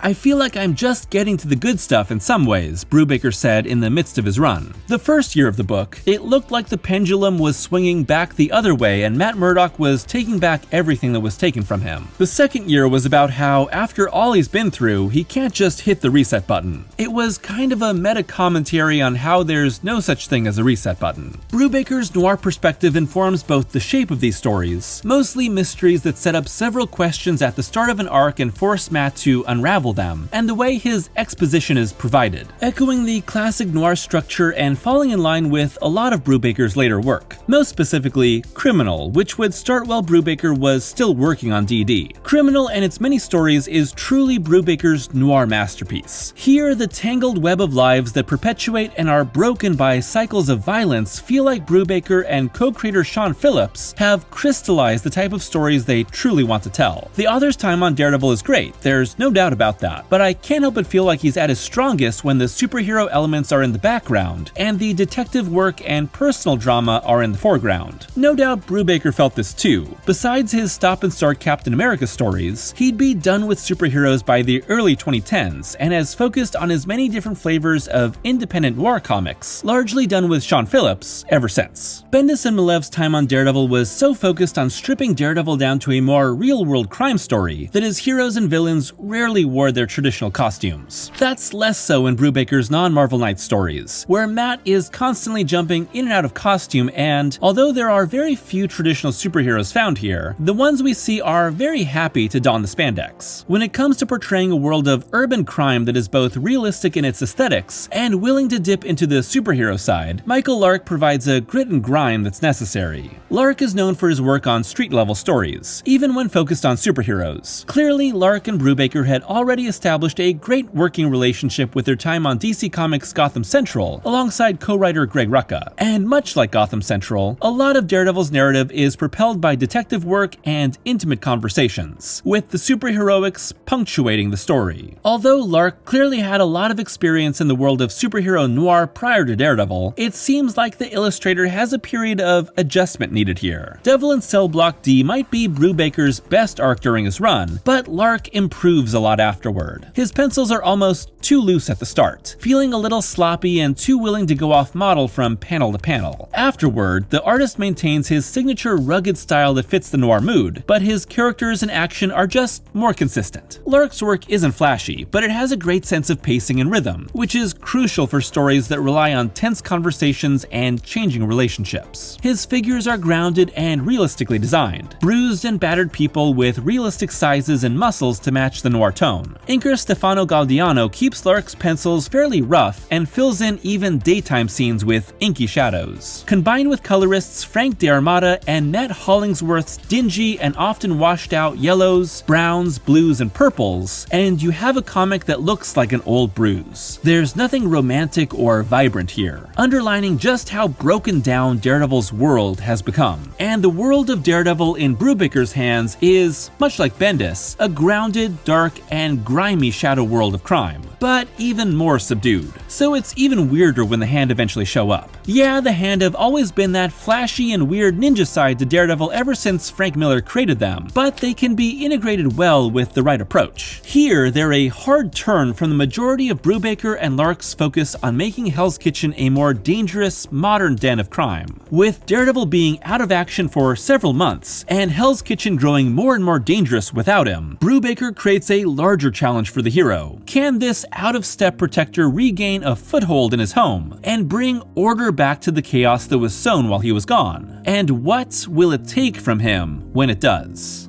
Hey, what the hell are you doing? What is that? I need you to understand something, Ox. I need you to understand that lines have been crossed. People I care about have been targeted. So I need you to understand this. I will do whatever it takes to find Mr. Fear. Whatever it takes.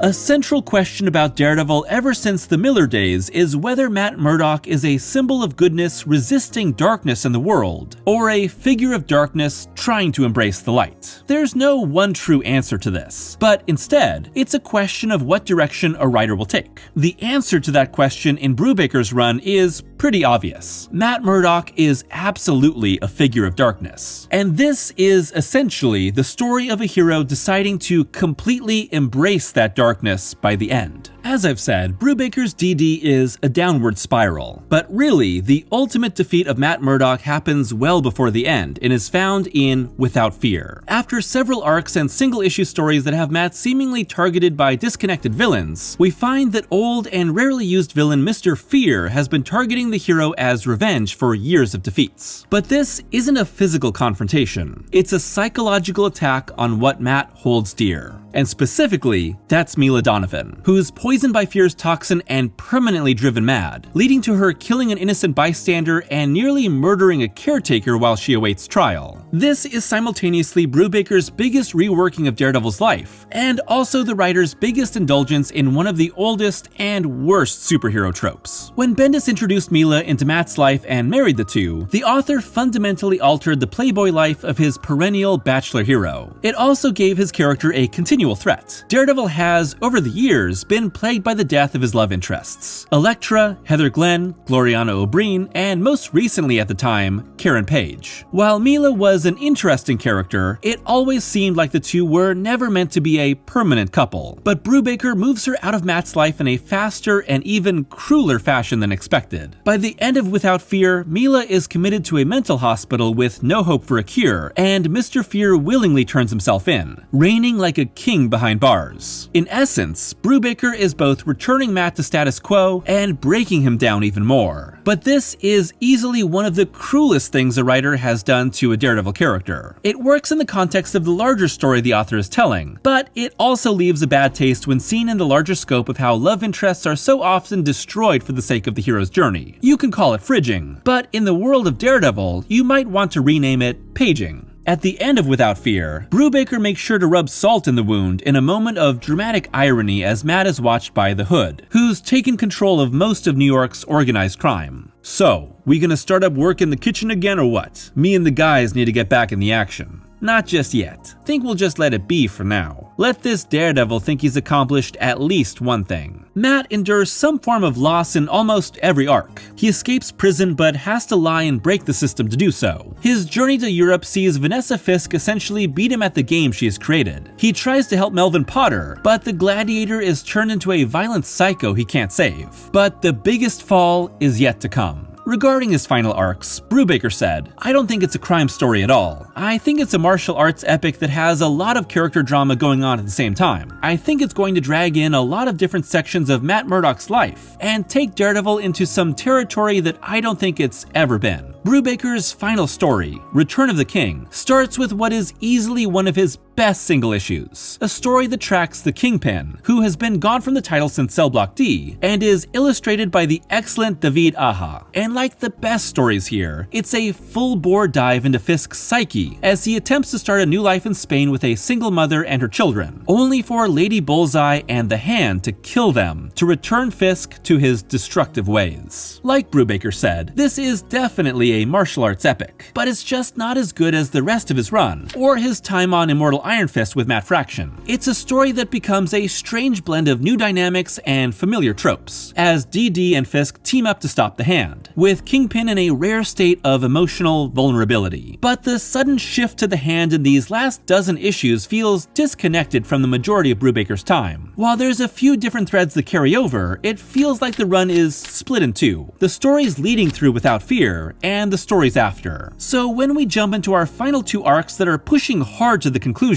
it feels a little rushed. And let's face it, while the Hand are a fun threat, they're never very interesting. Alongside Brubaker and Lark's invention of Lady Bullseye, a dangerous character with a surprising and tragic origin, comes Master Izo, who is the team's most useless character. As a blind, mysterious, hard-drinking ninja master, it's obvious that Brubaker wanted to use the character of Stick, but didn't have the time to bring him back from the dead. So he just pulls out this other blind master to fill in. The substitution is too obvious, and it hurts the story. Maybe this rushed feeling comes from Brubaker leaving the title before he could tell every story he wanted to tell. In several interviews during his tenure, Brubaker revealed plans to return Bullseye to the book, bring Spider-Man in for a team-up, and get back to the imprisoned Mr. Fear. Instead, Return of the King is the fast, definitive follow-up to Lady Bullseye, and is the period on the end of Brubaker's statement that Matt Murdock is a dark, fallible, endlessly self-destructive hero. He's possibly more negative on the potential of his hero than any prior Daredevil author. Part of the appeal of Marvel heroes is their fallibility. This is, after all, what made Lee and Kirby's Fantastic Four so revolutionary when it debuted. Daredevil embraces that fallibility more than most, especially after Miller and Jansen. The question of how Matt will fall and what it will take to get back up hangs over every run. But that second half isn't part of Brubaker's story. Here, Daredevil stops the Kingpin's inevitable betrayal and accepts the Hand's offer to become their new leader. Now, at the very end of Brubaker's time, Matt has fully destroyed every relationship in his life and pledged himself to his sworn enemies. However, unlike so many of the terrible decisions made by DD earlier in the run, Daredevil assuming control of the Hand is one of his most thought-out acts of heroism. Knowing what destruction would be brought by the Kingpin as the Hand's leader, and how much potential evil lays within the ninja cult left to its own devices, Daredevil agrees that Master Izo's plan to place him at the head is the only hope of redeeming the cult. But is this the start of something good, or the Man Without Fear's worst mistake yet? At the end of Ed Brubaker's time on Daredevil, our hero is left in a darker place than ever, a challenge to incoming writer Andy Diggle to top where Bendis had once left him, with Matt about to undergo a series of challenges to prove him worthy of leading the Hand. But will Matt be able to stay on the side of the angels when surrounded by ancient evil? That answer will lead us to Shadowland, one of the most hated times in all of Daredevil's history, and the inevitable rock bottom to Matt Murdock and Marvel's quest to sink to the darkest pits imaginable. But for now, Brubaker leaves his readers with a cliffhanger worthy of any pulp noir, and questions of purpose and purity echoing within the mind of the Man Without Fear. I think about Mila's lost sanity, about Dakota's broken heart, and I know I deserve whatever awaits me below.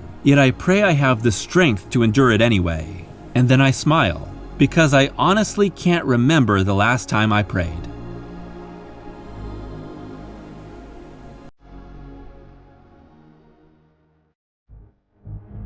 Hello patrons, and welcome to the latest Darecember Patreon exclusive review. Thanks for joining me today, and Crypto, who is here with me as well. You want to say hello, boy? Just getting comfortable. He's getting comfortable.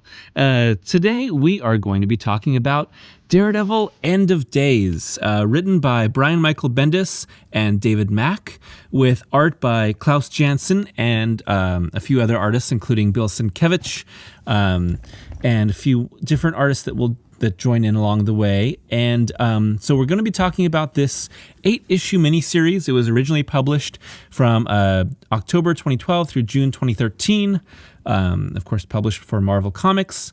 It is a miniseries about the end of Daredevil. It's, like I said, this is a long...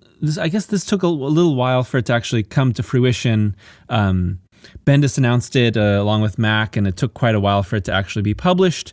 It's sort of like a Marvel The End, if you've ever read any of those, but it's not a The End official comic. It's its own thing, End of Days, and we're going to talk about this. Full spoilers. Obviously, we'll kind of, as I do, go through it issue by issue. Not really a plot summary, but more a commentary on the series as a whole.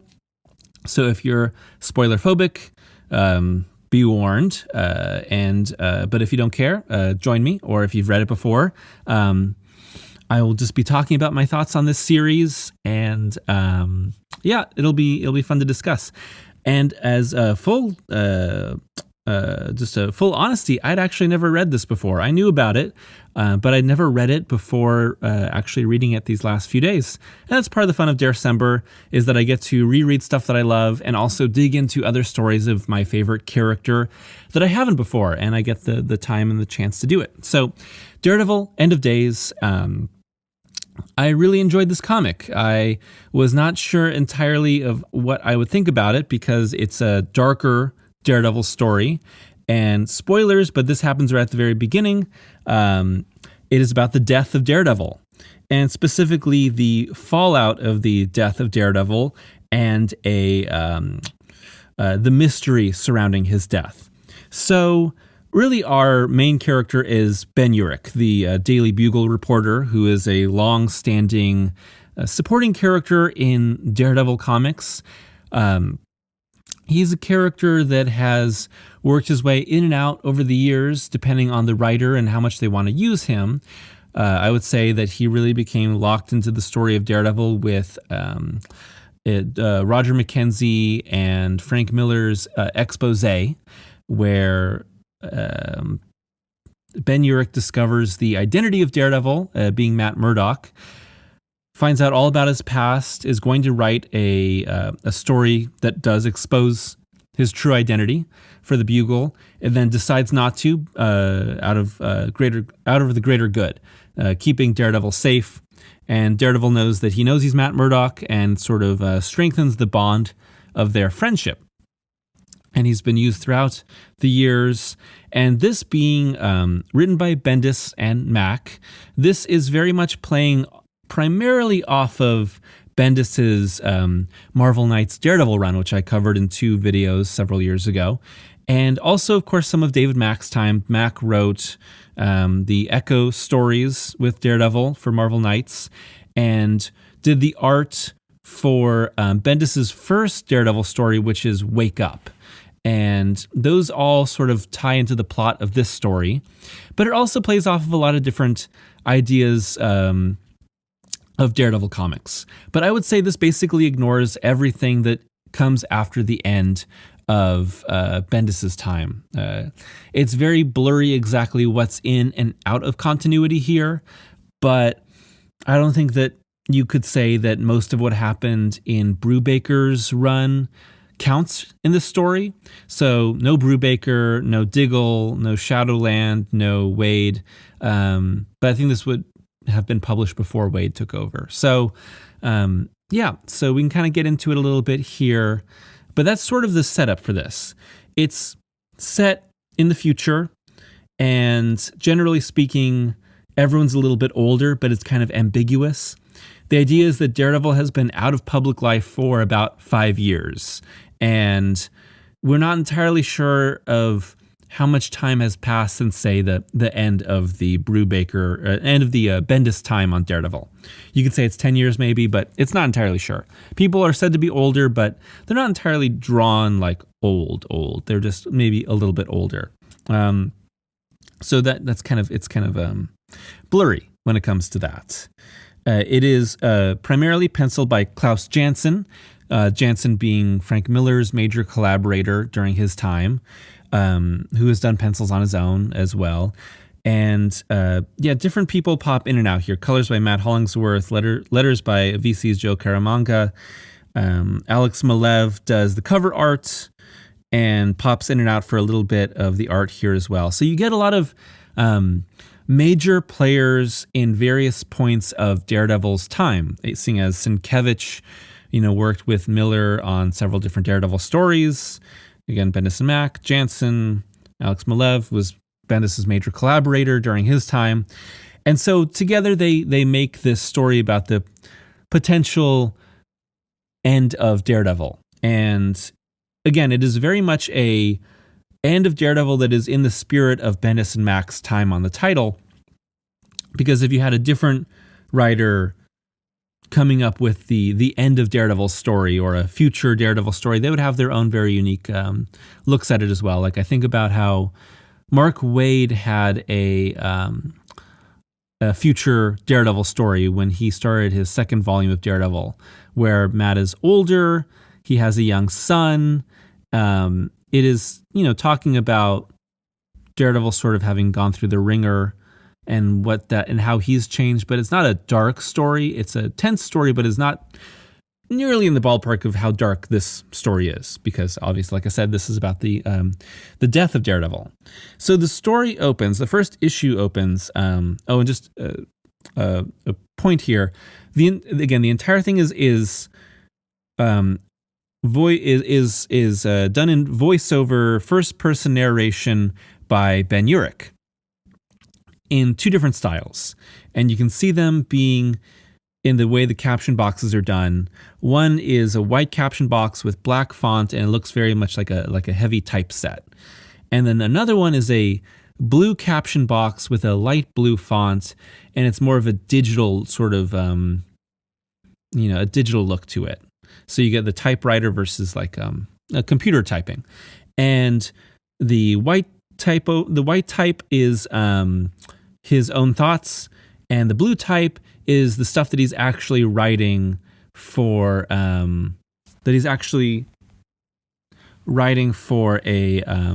this piece, this article about the death of Daredevil. And you see him go back and forth even as he's writing too. And it's very Bendis-y because Bendis loves that naturalistic, really talky kind of style to his characters, the way they talk, the way that they narrate themselves.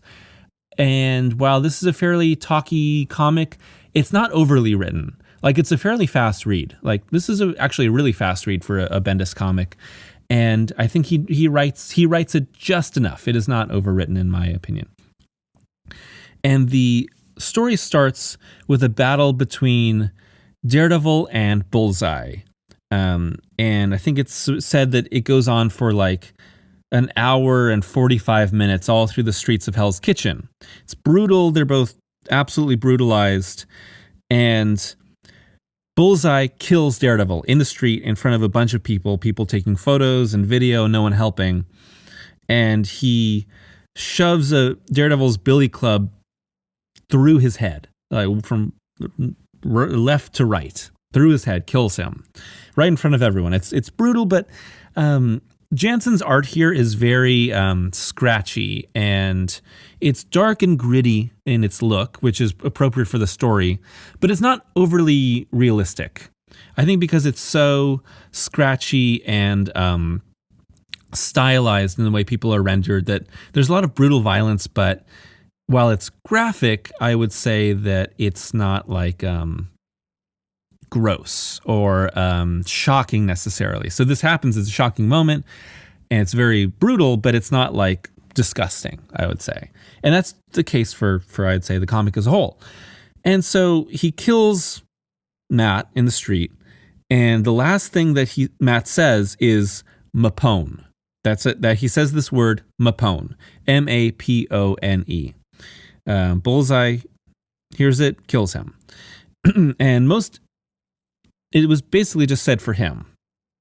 And you see that Ben Urich is at the Daily Bugle, which is going to be shutting down within the month because in the future, print media is dead, and the Bugle's dying.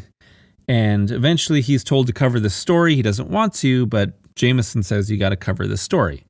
And again, everyone's a little bit older, but you're not entirely sure how old, so they're not really looking like decrepit versions of themselves. Jameson looks like Jameson, really. But then again, because everyone is so, scratchily, crunchily lined by Jansen, you can't really tell a person's age necessarily. And so he goes and he's investigating the story. And that is the entire arc of this comic, is Ben Urich's investigation of the final days of Daredevil. So basically, Matt has been missing for 5 years. Where was he during that time? What was he doing? What is Mapone? As this mystery unfolds, people are dying, getting killed. You uncover the differences in people's lives and what's been happening in all this time in this future, sort of uncovering what's happened in the world. So it's a dark future. It is not a dystopian future, but is definitely a future where the Marvel Universe has gotten a little worse, I would say. Everyone's a little bit more beaten down, a little bit more worn out, and while there's still heroes around, people have died, and, things have not gotten better. Urich finds a guy. His wife was taking a video, and she's the only one that seems to have picked up the sound of Daredevil saying Mapone. And so that puts Urich on the case of what this means. So we go through that. We see that, Urich has a family, but his wife has clearly passed on. And his adopted son, Tim, and this is why I mentioned Wake Up, is the same boy from that story, who was Timmy, who we find out was adopted by Uric, just in this continuity. I don't think he's shown up in anything else after Wake Up, actually. He was sort of traumatized in that story, saves Daredevil's life by killing someone, this villain, or was it his dad? I forget exactly. And now he's been adopted by Ben. And again, he's just the only person that's left really in Uric's life. And they don't really have a very good relationship. And I think what's interesting about this story is that while Uric is searching for these answers to this mystery, he's often missing things that are right in front of his face. And I think a major part of that is Tim. He's not really paying attention to him. He's not really investing in his life because he's so kind of consumed with the reporter life and what's happened to Daredevil and his own sort of losses over the years. So it's this idea of wanting answers but not really seeing the truth that's right in front of your own face, I think is a major element of the story. And it's fun to I'm not a huge fan of Jansen's art in this comic. I think it works, though, for the story, but it is fun to see these panels or full splash pages where someone like Sienkiewicz or Malev will pop in and out, and suddenly, or David Mack will do some stuff too, along with writing it, and you'll pop in and out of these really wildly different art styles that represent different characters' past lives, different stories of the past, different perspectives, and it adds a really fun flair as well to the story. And then closer to the end of the issue, what you find out as well that picks up after the end of Bendis's run is that, at the end of that run, Daredevil has destroyed Wilson Fisk as the Kingpin and declared himself Kingpin of Hell's Kitchen. Obviously he goes to prison at the end of that story too. This is kind of vague about that. It doesn't really talk about that. Maybe in this continuity it didn't happen. But we find out that here in this story, Wilson Fisk eventually makes a deal with the government, gets himself exonerated, and is able to come back into the country, which is also why it kind of invalidates Brubaker's run also, because something very different happens there. Comes back in, and Matt, in Daredevil costume, in the middle of a restaurant, says, "You, Kingpin, get out of the country now, or I'm going to kill you." And there's this huge fight. They beat the hell out of each other, and Daredevil kills the Kingpin. He bashes his head in. He stabs him multiple times with his billy club, and he bashes his head in over a fire hydrant right in front of everyone. In the middle of the street, people taking pictures, police are there. And also, everyone knows that Matt Murdock is Daredevil. It says he's been exposed in the newspaper again. So his life has completely fallen apart by this point. He kills him, and a full splash page to all the onlookers, he says, "I tried everything else." And that's when Daredevil disappears from the public, and he's not seen again until his death 5 years later. And that's your big setup for what's happened here. But at the very end of the story, you see that while Ben is investigating, he is being watched over by Daredevil. So Daredevil is still around. So is this Matt Murdock? Who is this person? What do they want? And is Daredevil still alive? And that's basically your entire setup for the story. So I went into a little bit more detail there at the start because I think it's really important to understand what else is going on. And in the next issues, he has run-ins with a lot of different people. And we get to see what happened to all these other supporting characters in this future. Nick Fury's still around, but he's more shadowy than ever. Black Widow has died. And we see Mila Donovan is still around. Obviously, she hasn't gone crazy like in Brubaker's time. She's remarried. She has a son. And her son looks exactly like a young Matt Murdock. This is a recurring thing in this book, is that a major element of this is that Daredevil got everybody pregnant. And that's a major element of the story. So Bendis leans into this idea of Matt's, Playboy lifestyle, his sexual escapades. And I know that Daredevil has sort of this reputation, right, of having a lot of different sexual partners in the comics, but it's really not that many. If you compare him to someone like Spider-Man, it's not that different. I know that Peter and MJ were married for a long time, and that puts one partner with him for a while. But after that and before that, like Peter Parker has slept around a lot too, probably just as much as Daredevil. But we see the sort of, a more real world fallout of Daredevil sleeping around a lot is that, these different romantic partners that he's had, they have his children. So Mila has a son. Also, a lot of this is never confirmed that they are Daredevil's children. Because a lot of these people that run into Ben don't want to tell him anything. They don't want any information leaked out about them. They don't want to be associated with, I bumped the mic, sorry about that. They don't want to be associated with Matt Murdock anymore. He goes to Matt's funeral. He sees Elektra, follows her. She has a boy too, and a red-haired boy, looks just like a young Matt Murdock. Issue 3 has a really cool Sienkiewicz double-page spread of Daredevil and Elektra that's really cool. These images sort of mapping over each other, which I really like. I love his art and bits and pieces here. So obviously she's had a kid from Daredevil too, but wants nothing to do with him. He meets Typhoid Mary Walker, who has been cured of her DID. She's a successful actress now. She's not Typhoid Mary anymore and hasn't been for a long time. And she has 2 twin red-haired boys. She has Daredevil's babies too. And so, but the crazy thing is that she says that they were Typhoid Mary's children and not hers. So she had sex with Matt and was pregnant and probably gave birth to these kids in the Typhoid Mary persona, which is this tragic little aside for her as well. Even though she has a better life, she's still haunted by that. He sees Maya Lopez, Echo. David Mack does some cool art here since he is Echo's creator. You see that they slept together as well. And you don't know if she had a kid or not, but you see that, Daredevil's had all these different romantic partners. And all the while you get, again, this Daredevil sort of, following him all the time.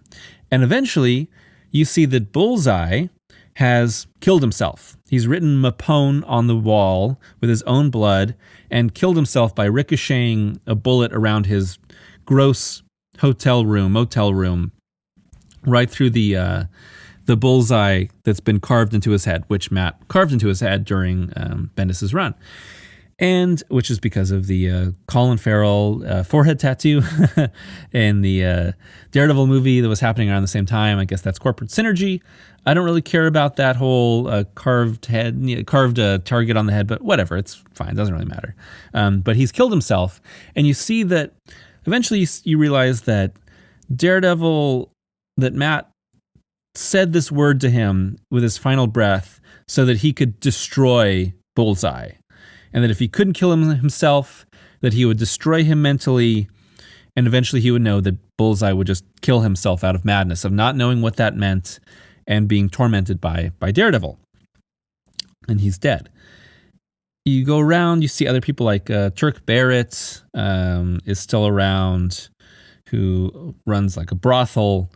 You meet Frank Castle, the Punisher, who is in prison still. So he's been in prison. Daredevil locked him up, beat him up, locked him up years ago. He's been in prison, sort of a dark end for Frank. But Frank also escapes prison as soon as he's met Urich and finds out some stuff. We touch in with a lot of characters like the Gladiator, who's been basically cured, Melvin Potter, and he is selling costumes. People, again, his business is booming now because everyone wants to dress up as heroes all the time now in this world. But the eventually Uric is saved by this new Daredevil, whoever it might be, from after he's thrown out a window by Bullet, of all people, the Nocenti villain Bullet, coming in to kill Bushwhacker, this other villain. He's caught in the crossfire, falls out this window, is saved by this new Daredevil, but continues to look for answers. He meets the Owl, and then he eventually meets Purple Man. But both the Owl and Purple Man are killed by the Punisher, who is on this sort of rampage of wiping out all these old Daredevil villains now that he's escaped from prison. And what's interesting is that he thinks of Daredevil as finally having come over to his side at the very end, which is this push and pull between Daredevil and the Punisher, right? Which is that Daredevil stops criminals, is a vigilante, but doesn't kill them. Punisher kills them. Daredevil can't forgive him for that, and they always fight. But he killed the Kingpin and is responsible for Bullseye's death. So Punisher sees sort of himself as justified, and that eventually Daredevil came over to his side too. We get involved with the Hand a little bit, and this new Daredevil comes in along with the Punisher to fight just dozens and dozens of hand ninjas. They eventually stop them, but Uric is killed by an arrow from the Hand in this big battle. So it's a little surprising, actually, that in the second to last issue, our main character, Ben Uric, the one who's been narrating the whole time, has died. So now we've seen the death of Daredevil, we've seen the death of Ben Uric, and the new Daredevil unmasks, and it's Tim, Ben Uric's adopted son, who is now Daredevil. And so that's your big reveal in our 7th out of 8th issue. And we still don't know what Mapone is, and Uric has died never finding out, actually, what Mapone is either. Just knowing that Daredevil was sort of had these secrets and realized that, Matt had sort of fallen from grace, had a lot of regrets in his life, and also had, Uric had his own regrets too. So we see two broken men at the end of their lives trying to make up for it, but never quite getting there before their death, which is dark. But yeah, it's interesting. And we sort of see these flashbacks of Daredevil. Matt Murdock has been the one that has been training Tim in these last 5 years secretly. Now Tim takes over as Daredevil and is sort of looking for his own purpose, sort of trying to find out, what he's supposed to do. The Punisher visits him, says that, he should be killing people, but if he doesn't stay on the right path, that he'll kill him. Which, of course, the Punisher's a huge hypocrite. He's a terrible person, and that is totally in line. I don't think that Bendis, right, there is no Daredevil Punisher story in Bendis's original run. So he's one of the few characters, besides a brief mention from Bullseye also, he's one of the few characters that doesn't really show up much in Bendis's run. Because Punisher is a long-standing coming in and out supporting player in Daredevil's comics as well. But here he gets to write him finally. I think he writes a good Punisher. He writes a good Bullseye. And so you get this final look at him as well. So, we also see Spider-Man is briefly in it. We get a glimpse at future Spider-Man's costume, which apparently has a big red spider on the front of his chest and a all blue costume, but it has the spider face on it. It looks terrible. I don't know why Pete is dressing like this. This is a really bad idea.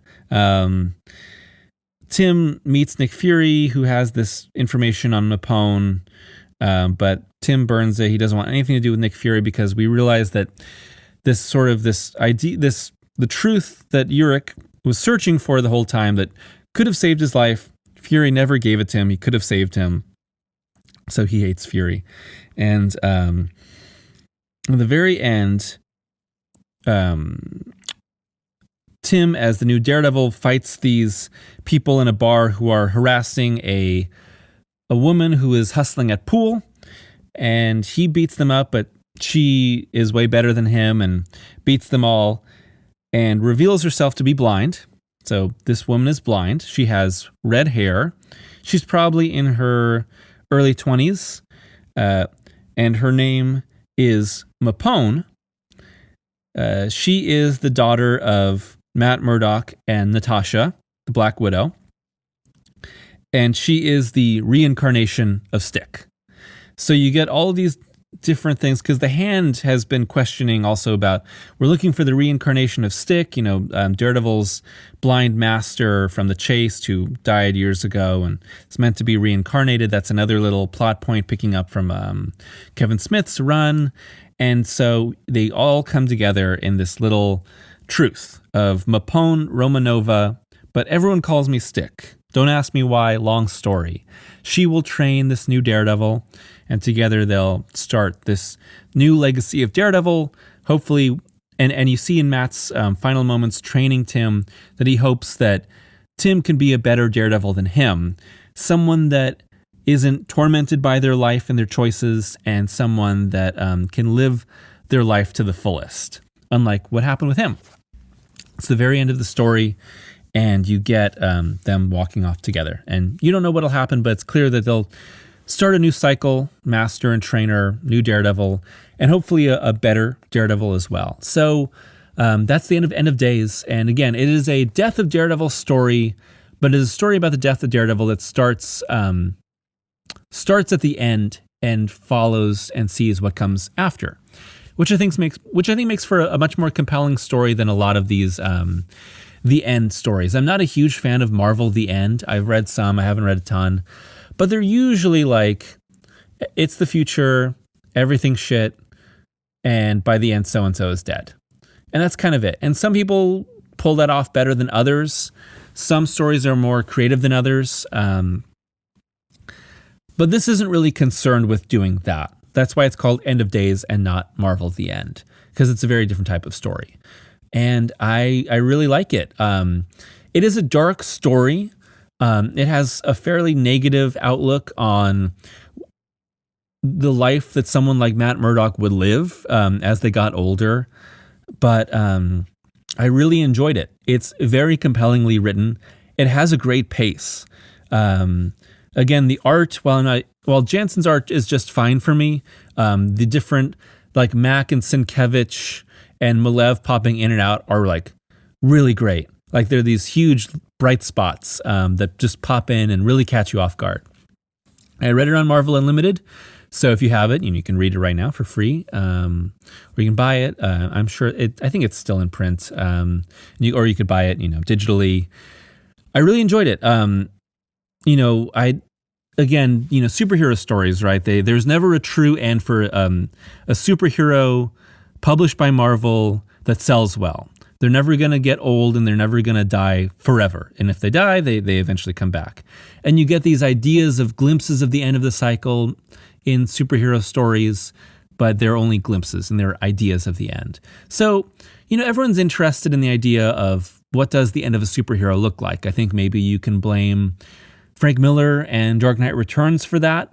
But it's always, a speculative story. What would happen in the future for your favorite hero? Because we're never actually going to get there. You can speculate on it.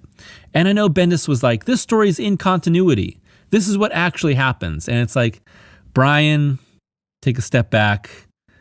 This is not actually what's going to happen. This is just your idea of what would happen, right, to Daredevil in your mind and in your approach to Daredevil. He's, Matt Murdock is a pretty big screw up in Bendis's run, has a lot of issues. He always has a lot of issues, but everyone has their own interpretations of the good and bad of Daredevil, how he positively and negatively affects other people in his life, the amount of net good or net bad he does in the world, the amount that he self-sabotages, self-destructs, how he can reform.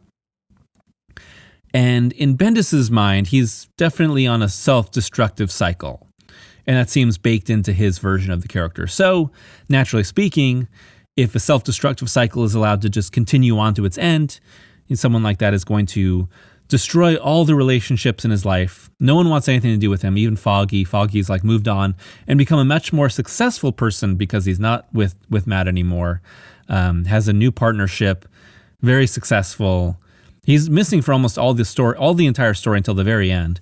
All these women, these former lovers that had his child, that have moved on, don't want anything to do with him, love their sons. It's interesting that they all have sons that look like Matt, except for Natasha, who has a daughter who gains all of Matt's abilities and is like the true heir and the reincarnation of Sick. And you see like a photo of them together and they actually do seem happy. So it's possible that like the death of Black Widow in this future is what totally shattered Matt, possibly.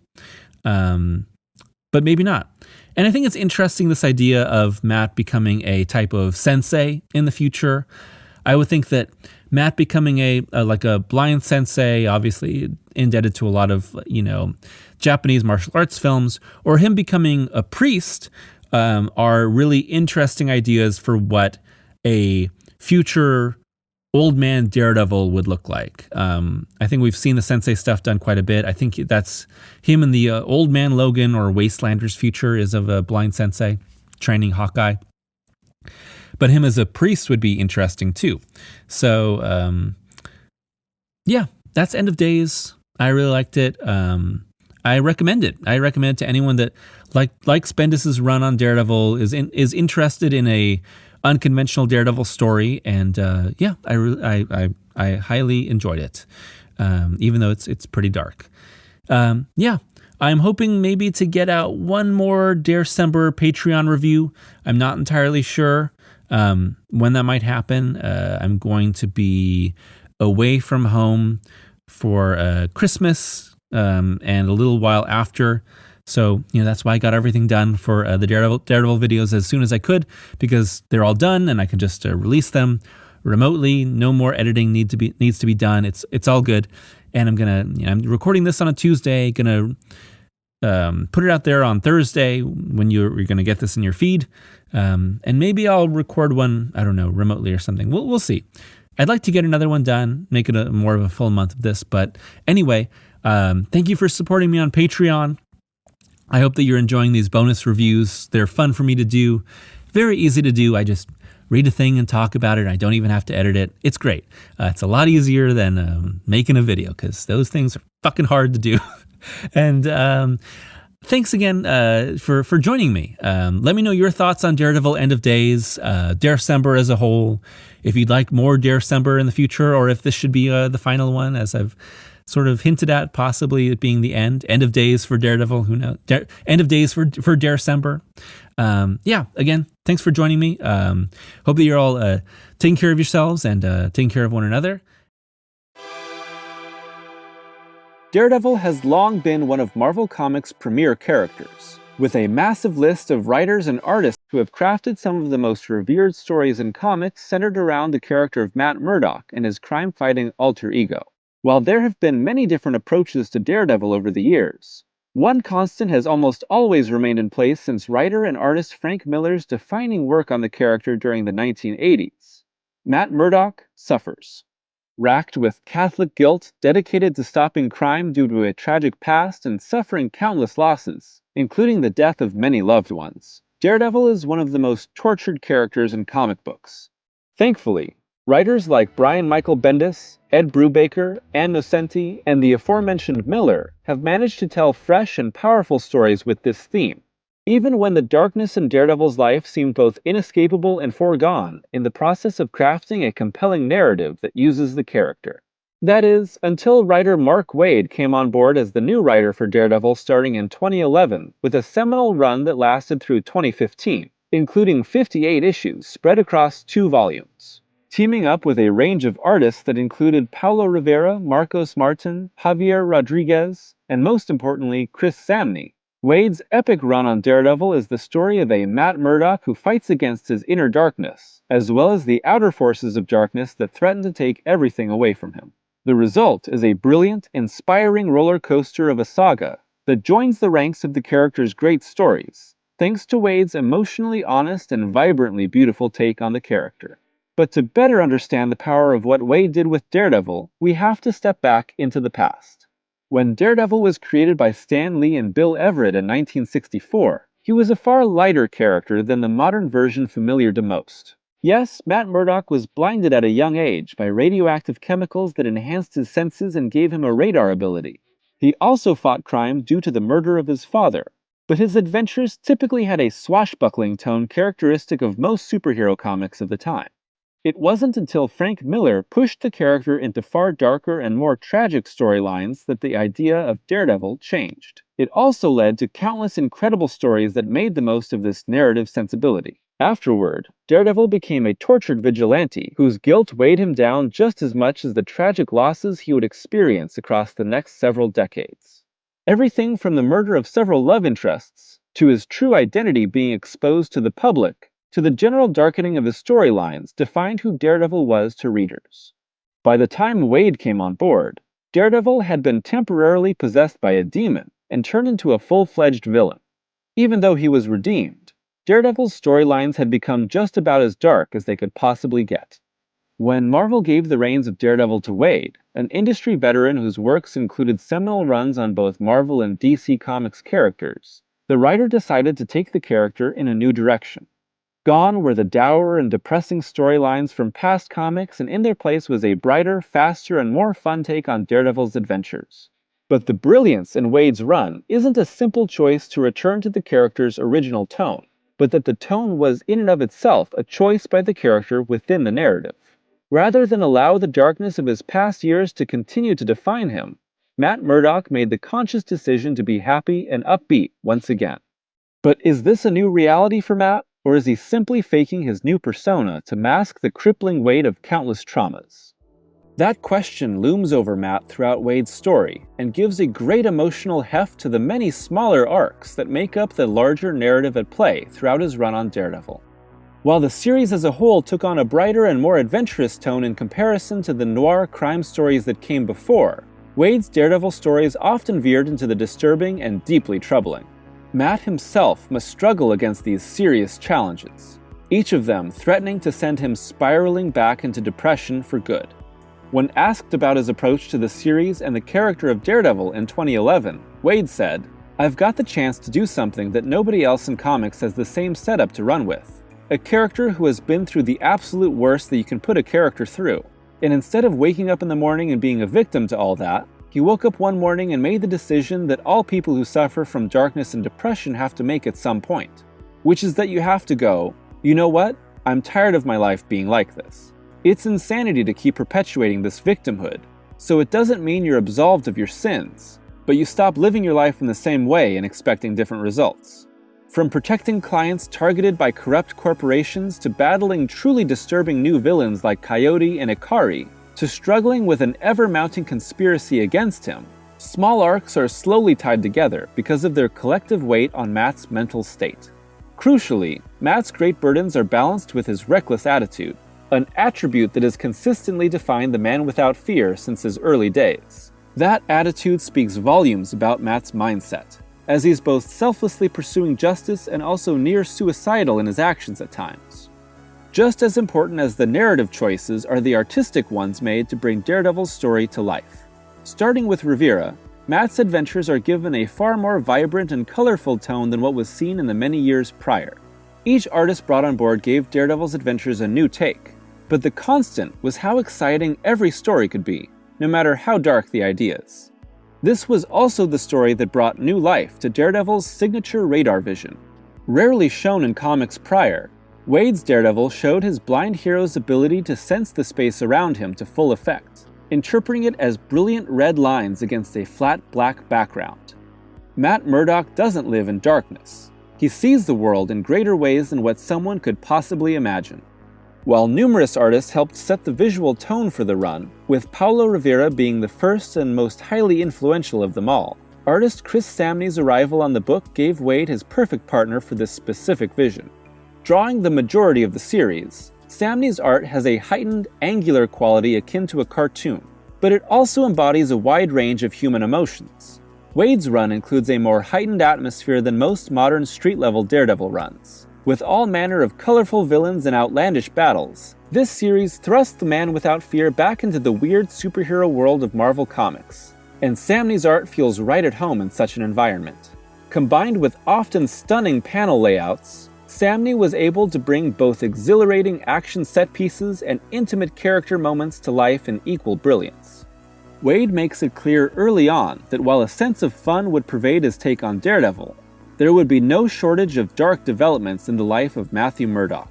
These include the theft of his deceased father's body, being simultaneously targeted by multiple criminal organizations, losing all of his senses temporarily, discovering a human trafficking ring that separates people's heads from their bodies, and combating the schemes of multiple villains seeking to destroy both Matt and the city he has sworn to protect. Most often, the question was not whether Daredevil would survive.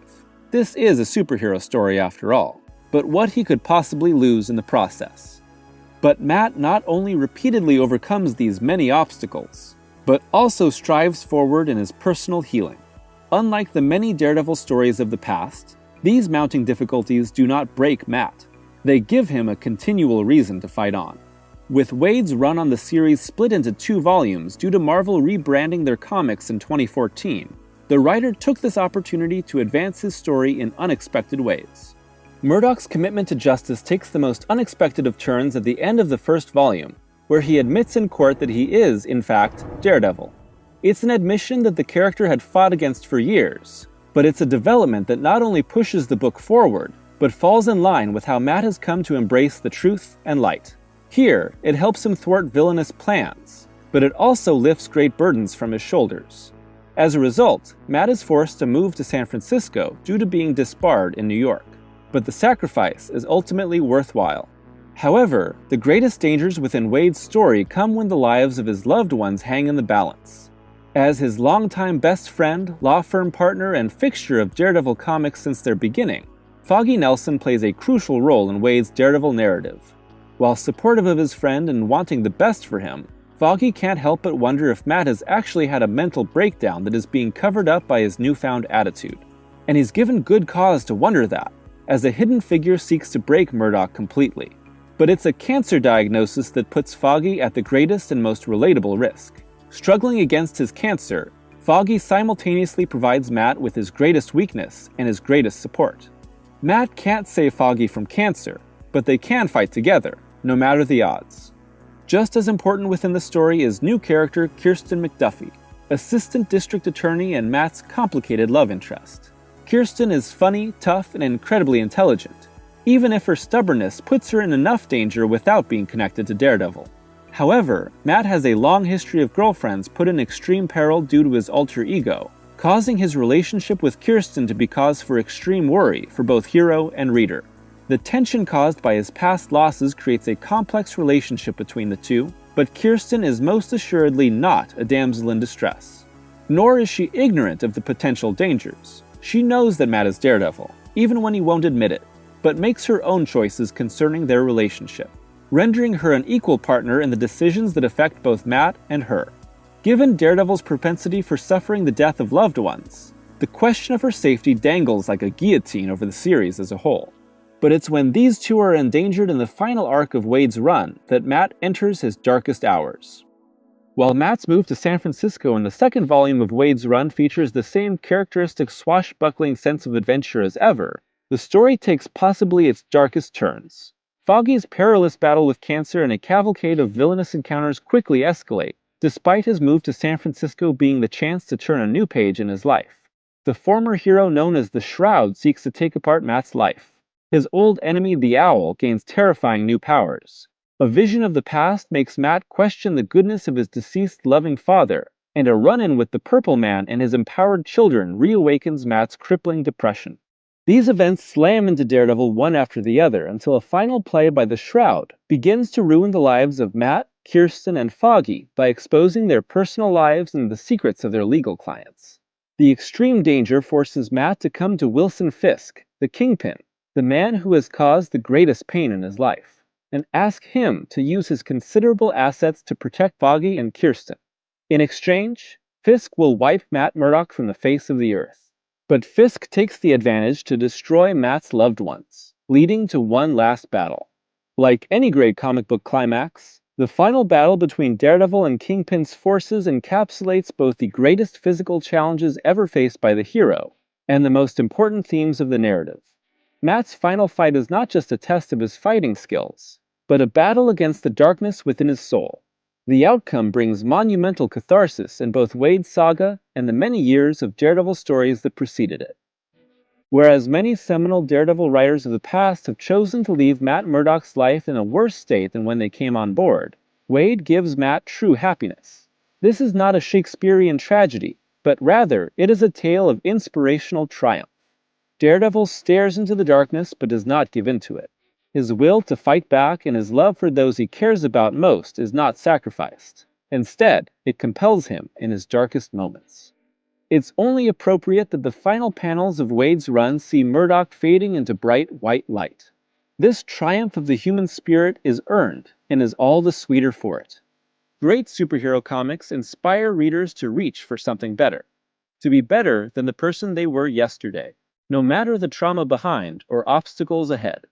As Matt takes hold of his better nature and is transformed by it, so must we all. The life of Daredevil is a life of violence. But can violence save the world if it destroys the soul in the process? There are many different issues addressed throughout the first season of the Netflix Daredevil series, not the least of which being institutional corruption, the power or lack thereof of the criminal justice system, and the nature of heroism. But these are all filtered through the spiritual and psychological journey of Matt Murdock, and his quest to become someone who can make a difference within a corrupt and oppressive system. Through its brutally choreographed fight scenes, its dueling characters of Murdock and Wilson Fisk, and its contemplation of what actions must be taken to stop evil, Marvel's Daredevil asks us to contemplate the spiritual effects of violence, and whether taking a life is ever justified. Daredevil Season 1 introduces us to Matt Murdock, Karen Page, Foggy Nelson, and Ben Urich. 4 people looking to make a difference in the Hell's Kitchen neighborhood of Manhattan, only to quickly stumble upon a far-reaching conspiracy to control New York. It all leads back to Wilson Fisk, a mysterious, powerful man quietly pulling the strings and willing to eliminate anyone that stands in the way of his efforts to supposedly clean up the city. Over the course of 13 episodes, each of these characters fight back in their own ways, but it's Matt Murdock whose soul is ultimately tested and judged. Played by Charlie Cox, who gives an incredible performance with his eyes almost always obscured in some form. Murdock becomes a vigilante who makes a difference in New York through shockingly brutal violence. Showrunner Stephen DeKnight's approach to Daredevil is equal parts Frank Miller's original run, Brian Michael Bendis' Daredevil, Miller's The Man Without Fear, and films like Dog Day Afternoon and The French Connection. Dark superheroics meets even darker 70s crime films. When Daredevil premiered on April 10, 2015, it quickly gained notoriety outside of its typical comic book audience because of its action choreography. In particular, the single-take hallway fight that caps off Episode 2. And while these action sequences are impressive when simply taken on their own, their content and structure speak to something larger. The fights of Daredevil are protracted. They're bathed in sickly yellows, greens, and reds. They forego the typical slam-bang choreography of most superhero TV shows and movies in favor of something bloodier and more brutal. You can easily imagine a Daredevil fight scene done in the style of a comic book. Billy clubs bouncing around the room, supercharged kicks that destroy petty criminals in a single shot. Daredevil swinging across buildings without a second thought. Instead, what we get is this.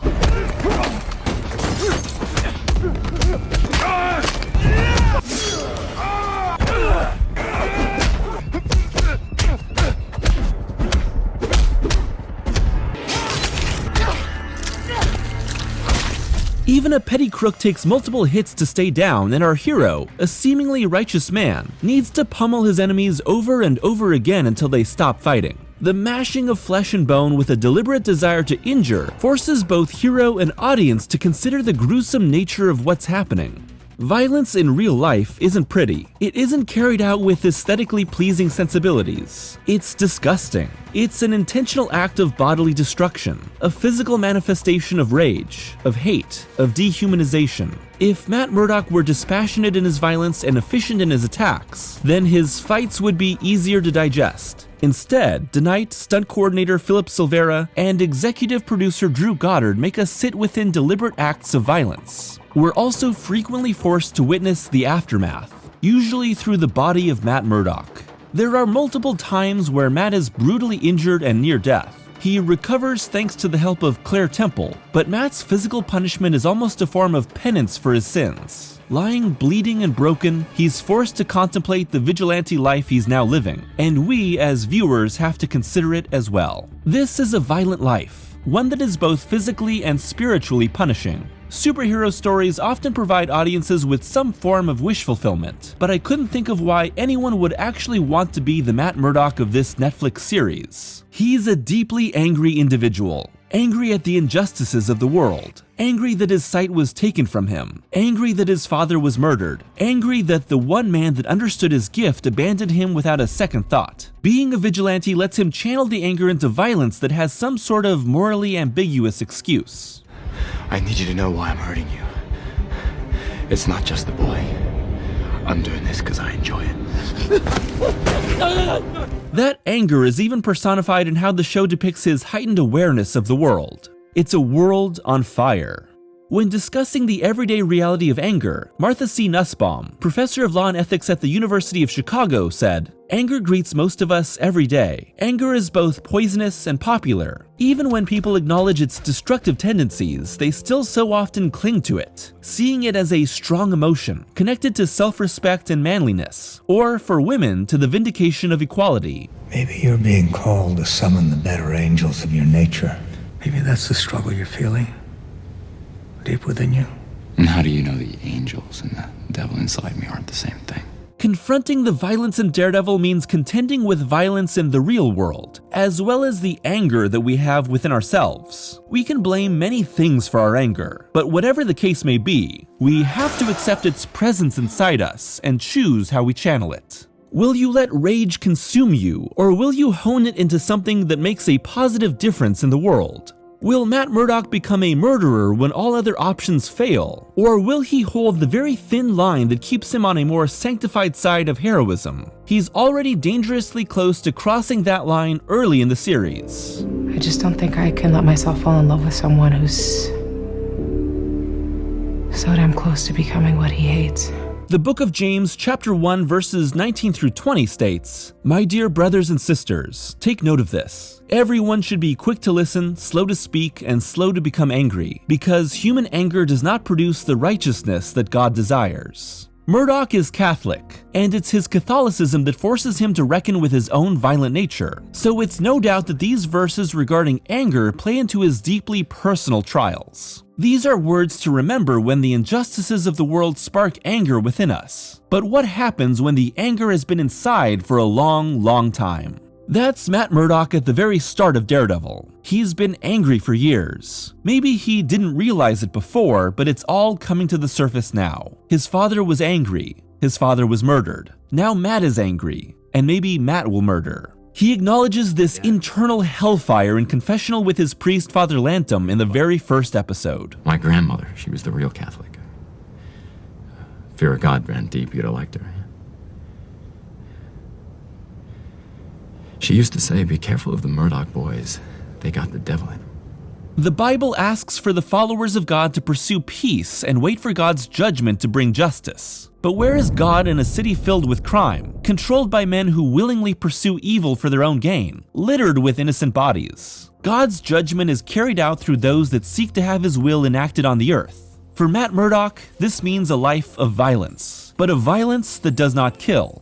When the limits of religion are found, philosophy seeks to make sense of the world, to give form to complex ideas and the chaotic emotions and thoughts of people by studying values, reason, knowledge, language, and existence itself. Philosophical theories can bring peace to someone's life by providing a better understanding of the world. Violence is the opposite of the peace sought through philosophy. It doesn't seek to understand, but instead to erase. Violence shatters the senses. It renders life senseless, and senseless lives create further violence. When the world becomes twisted, when evil men distort the rules that seem to be the only thing that separates society from pure chaos, there's an impulse to use our fists to punch the world back into a shape that makes sense. At the start of the season, Matt Murdock believes that the facts of wrong and right dictated by the law provide some semblance of sanity within the courtroom. Even if people try to bend the rules through power, murder, and money, the system remains pure. What was in my client's heart when he took Mr. Prohaska's life, whether he is a good man or something else entirely,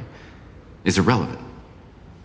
These questions of good and evil, as important as they are, have no place in a court of law. Fisk, played by Vincent D'Onofrio, challenges Murdock's worldview because his power overthrows that system and also renders Matt's vigilante efforts impotent. Fisk is lethal. Fisk is corrupt. Murdock's efforts as both attorney and vigilante seem like half measures because he refuses to kill or bend the law. But the truth is that both men see themselves as doing what is necessary to make a difference in the world. What sets them apart is that Fisk believes he's justified in his actions, whereas Matt's guilty conscience drives him to question his motivations. If we're not seeking to question our means of violence, and instead to excuse them, then we become like Wilson Fisk, a man who believes his violent acts are for the greater good. I've hurt people, and I'm going to hurt more.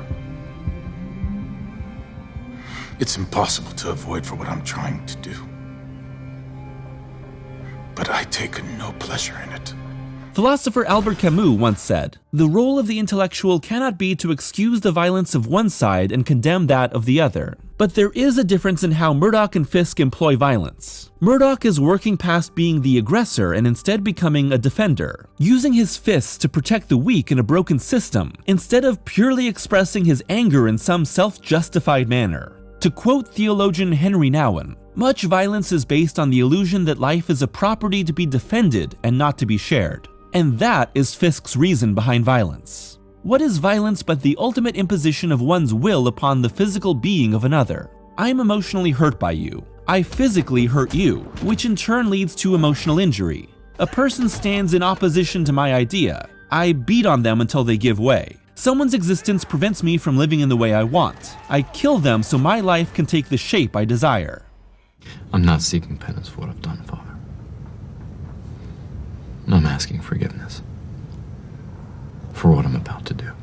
Matt's Catholicism plays a vital role in his duality regarding vigilante violence. He is both called to use the gifts that he has to protect the city and also convicted of his violent actions. What does the Bible say about violence? It's more complicated than you may think. In Genesis 9:6, the Bible clearly lays out the cycle of violence. Whoever sheds human blood, by humans shall their blood be shed, for in the image of God has God made mankind. You don't need to believe in anything to see that violence creating more violence is a very real consequence, but it's a consequence that isn't always addressed in superhero stories. In Psalm 11:5, David writes, "The Lord examines the righteous, but the wicked, those who love violence, he hates with a passion." In the New Testament, Christ calls his followers to peace, and the Old Testament characterizes murder as the first great evil, the outgrowth of Adam and Eve's fall. But God is also violent in his wrath. In Psalm 55:15, David prays to God, "Let death take my enemies by surprise. Let them go down alive to the realm of the dead, for evil finds lodging among them."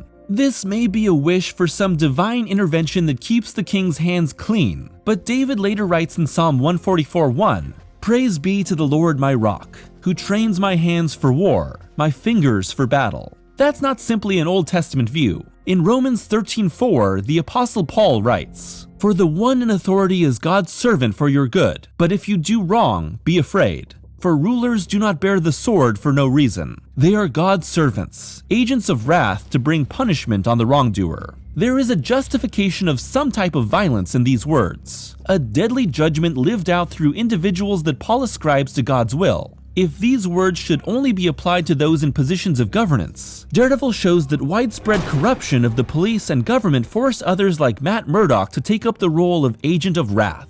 As George Orwell said, "People sleep peaceably in their beds at night only because rough men stand ready to do violence on their behalf." Daredevil is that rough man. Throughout the first season, Matt and his allies try to stop Fisk through non-violent means, and then by non-fatal yet violent means. They fail each time. And the question of whether Matt should kill Fisk becomes an increasingly prominent aspect of the season. What can stop a man completely willing to kill and commit acts of evil besides death? Like a muddied spring or a polluted fountain is the righteous man who gives way before the wicked.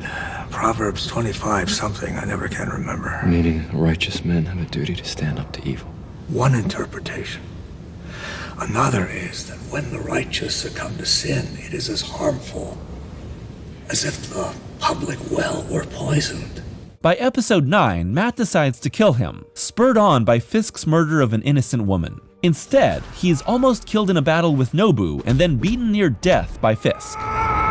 In the final few episodes, Matt and Fisk complete their journeys of self-discovery. Two men whose early lives were shaped by violence. Matt by the murder of his father, Fisk's by murdering his father, now live lives centered on violence. Matt's duty is to find the gray line between the rules of the courtroom and the anarchy of reality, and stay within it to bring about justice. Rejecting murder and instead embracing gifts that can stop evil men from harming more people transforms self-destructive anger into a positive force for good. I know how you feel about what I do, Foggy. This is the part where law meets reality.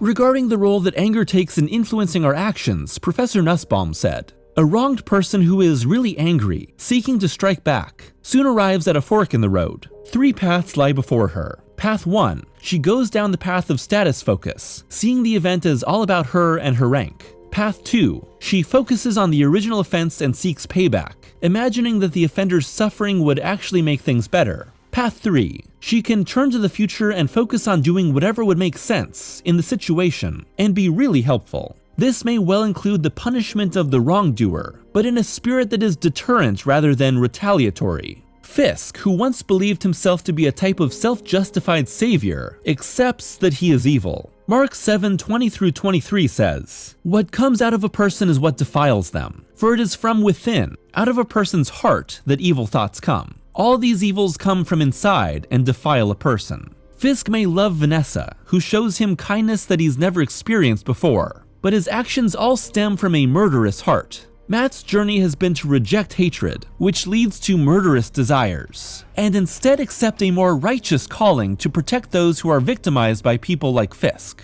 If the parable of the Good Samaritan illustrates Matt to be the good man that saves the innocent, then Fisk is something else entirely. I am the ill intent, who set upon the traveler on a road that he should not have been on. Fisk is exposed and arrested because Murdoch reunites with and trusts Foggy and Karen, who use the system to finally bring his crimes to light. But Fisk's corruption gives him the chance to escape. This is the chance for Daredevil to bring about justice through violence, but not as an expression of his internalized rage, but as a tool to stop corruption. By stopping but not killing Fisk, Daredevil saves his own soul.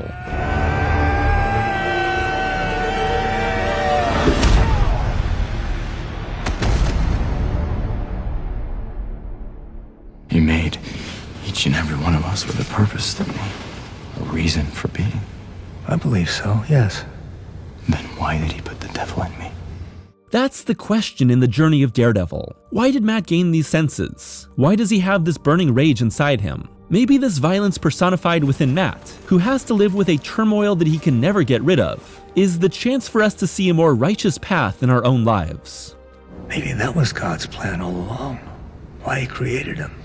Allowed him to fall from grace, to become a symbol to be feared, warning to us all, to tread the path of the righteous. Violence isn't right. Violence can't bring back the people we've lost. Justice may be able to prevent others from experiencing what we have, but it's impossible to tip the scales back to where they used to be. But should we simply let the men who exploit and abuse the innocent run free for the sake of our own purity? That might be the greatest evil. Matt's journey to becoming Daredevil, a man of violence, but a man fighting for good, is a path of finding contradictory balance within the soul. The path to becoming an embodiment of all our rage and violence and good and evil. A demonic angel, a sanctified devil, and a dark reflection of us all.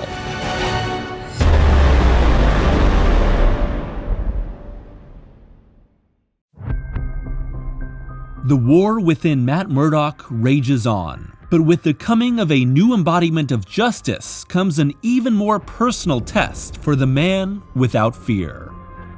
Debuting on Netflix in 2016, Daredevil Season 2 follows Charlie Cox's Matt Murdock, now solidified in his role as the Devil of Hell's Kitchen, working to clean up a city left in disarray after his takedown of the Kingpin Wilson Fisk at the end of Season 1. But Matt's work as both a masked hero and a lawyer are suddenly complicated by the arrival of Frank Castle, played by Jon Bernthal, a lethal vigilante known as the Punisher, and the return of Elektra Assassin, played by Elodie Yung, Matt's old college flame now at the center of a war with the ninja clan known as the Hand. And Daredevil's physical and spiritual battles with these two dark reflections are what inform the story of Daredevil Season 2. Daredevil Season 1 is a hard act to follow, a story of anger, righteousness, and inner torment lived out through not only its central hero and major villain, but also played out through its many complex, interweaving character arcs. So how do you top it? Well, Season 2, now under the direction of showrunners Doug Petrie and Marco Ramirez after the departure of Season 1 showrunner Stephen S. DeKnight, opts for a bigger, weirder, more unwieldy storyline in the hopes of topping what came before with comic book bombast. Does Season 2 top Season 1? No. Is Season 2 bad? No. Am I going to use this video exploration of Daredevil Season 2 to delve into an esoteric analysis of its deeper themes like I did with Season 1? Also no. Mostly because Season 2 thought about continuing its predecessor's focus on complex ideas of faith and anger and said, "F that, how about ninjas?" So let's look at Daredevil Season 2 and see where it both goes right and very, very wrong by analyzing its Punisher storyline, Elektra storyline, and the many different highs and lows to see the strengths and weaknesses of this specific iteration of the Man Without Fear.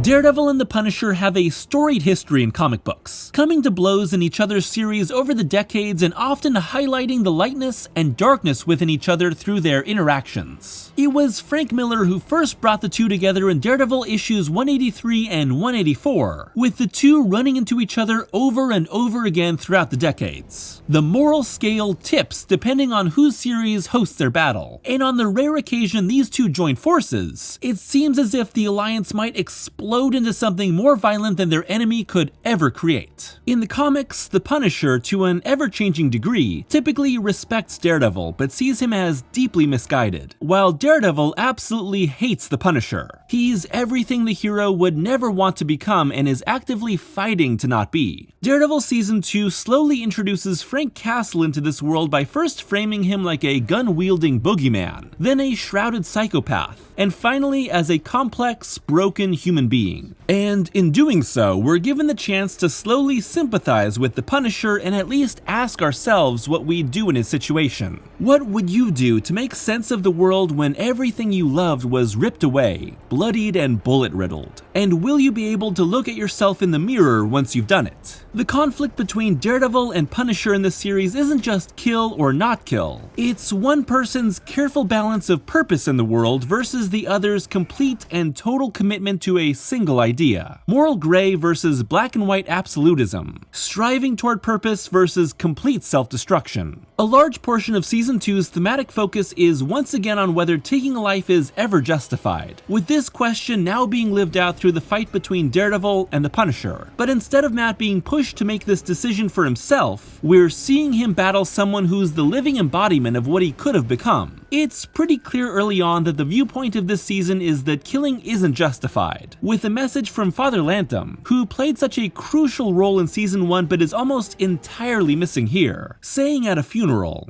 But one person is not just one person. In each of us there is a world, webbing out, reaching others, creating reactions, sometimes equal, sometimes opposite. And while the series isn't necessarily sympathetic to Frank Castle's style of justice, it is sympathetic to him as a character. Jon Bernthal is amazing as Punisher, playing him as a man compelled to do what he thinks is necessary, but innately tortured by the compulsion. We understand why he does what he does, with Frank's Episode 4 monologue about his family easily being the standout moment of the entire season. One batch, two batch. Penny and and dime, you know. It was your favorite book. And we see Frank as a man whose actions should be condemned, but who, as a person, needs some sort of salvation. But the problem is that all the criminals the Punisher targets are shallow stereotypes, with the writers here not giving them the emotional complexity that supports DD's belief that they are living, valued humans who don't deserve to be killed. Yes, we know that it's wrong to take a life, but the people killed throughout this show are portrayed as little more than obstacles. So when Frank's bullets start flying, especially in the second half of the show, we've completely lost the thread of lethal justice being wrong, and are instead pushed to revel in the gruesome violence. And because I did it before, here's another montage of said violence.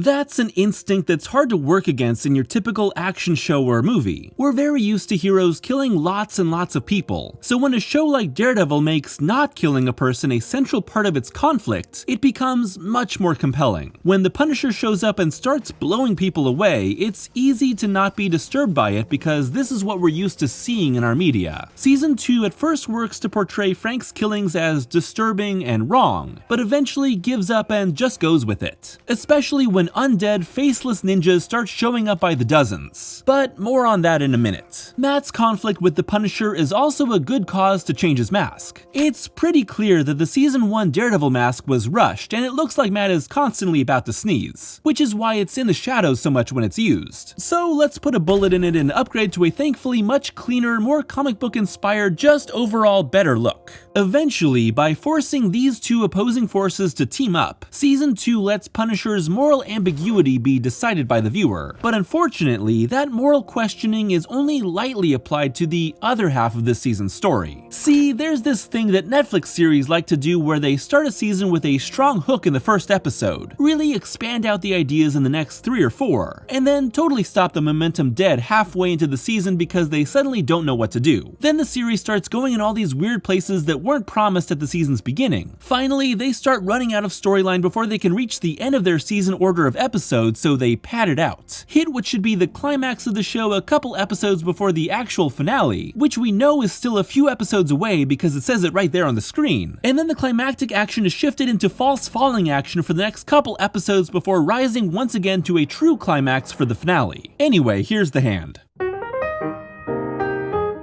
There's a massive problem running throughout Daredevil Season 2, and it's a problem that encapsulates many issues found within this show. It's the Hand. The evil ninja clan originally created by Frank Miller and Klaus Janson, and the major threat for Daredevil and Elektra throughout 2/3 of this season. There are 4 massive problems with the Hand. Should be 5 because of, 5 fingers on a hand, but let's just get to it. First, the arrival of these ninjas draws the character of Matt Murdock and a large portion of the show's focus away from the conflict with Frank Castle. And it's the Castle-Murdock relationship that has the most potent, thought-provoking, emotionally resonant moments in this season. Second, the Hand creates no compelling real-world commentary. The first season of Daredevil is deeply focused on Matt Murdock's anger, and the question of whether he can truly make a difference in the world by channeling it through his superhero identity. Having his violence butt up against realistic criminal activities makes his actions much more morally ambiguous, and forces him to make a definitive decision on whether or not to ever take a life. The Hand are voiceless and often faceless stereotypes that have no personality. Yes, Matt doesn't want to kill them, but these are caricatures here for cool action sequences. Third, the Hand introduces a mystical element into the show, and while there are plenty of supernatural ideas in Daredevil comics, the Netflix show's attempt is a total botch. Season 1 briefly introduces the Hand and Stick to seed this future battle, but it's obvious that no one involved really knew what they were trying to lay the groundwork for. The Black Sky's power is never clarified. The Hand's purpose is just to gain more power, and the supernatural element never properly crosses over to the Punisher's side of the story. It's almost as if the show is outright rejecting the compatibility of its two sides. And when Karen is kidnapped by the Hand in the finale, she doesn't know what's going on because she's had nothing to do with this plot. And fourth, the poor quality of the Hand illustrates the outright racist views happening behind the scenes of Daredevil Season 2. This is something that absolutely must be called out when talking about this show, because it both informs and is perpetuated by it. Recently, actor Peter Shinkota, who played Nobu in the series, said that former head of Marvel Television Jeff Loeb forced Daredevil's writers to drop storylines that would have fleshed out Nobu and fellow recurring villain Madame Gao. Shinkota stated that Loeb told the writer's room, "Nobody cares about Chinese people and Asian people. There was 3 previous Marvel movies, a trilogy called Blade that was made where Wesley Snipes kills 200 Asians each movie. Nobody gives a shit, so don't write about Nobu and Gao." And they were forced to put their storyline down and drop it. Loeb's outright racist views definitively left a mark on Daredevil and follow-up miniseries The Defenders, both of which heavily involve the Asian group of The Hand. So now you have multiple shows that heavily revolve around Asian characters who also basically only depict Asian people as mysterious, evil, manipulative villains who are largely silent because Loeb decided they weren't worthy of representation. Had Loeb ever seen a Blade movie? Probably not. That's obviously not true about what happens in those movies. But when someone in power wants to back up their own racist views, they just lie and cite it as evidence that history supports their all-powerful beliefs. And just look at Defenders. I mean, don't really look at it, that show sucked. The Hand, once again the villains, are led by Sigourney Weaver, a white woman. A talented white woman, but still a white woman, as the head of an Asian syndicate. Once again, clearly showing Loeb's decision to remove Asian representation from fleshed out, speaking characters. And while the Hand were never compelling characters in comics, cribbing from Asian culture for your own storytelling and then silencing people actually from that culture is disenfranchisement via art. So why does the Hand suck? Why do they not have any deeper ideas? Why are their mystical elements never explained and are instead about ancient dragon bones under New York?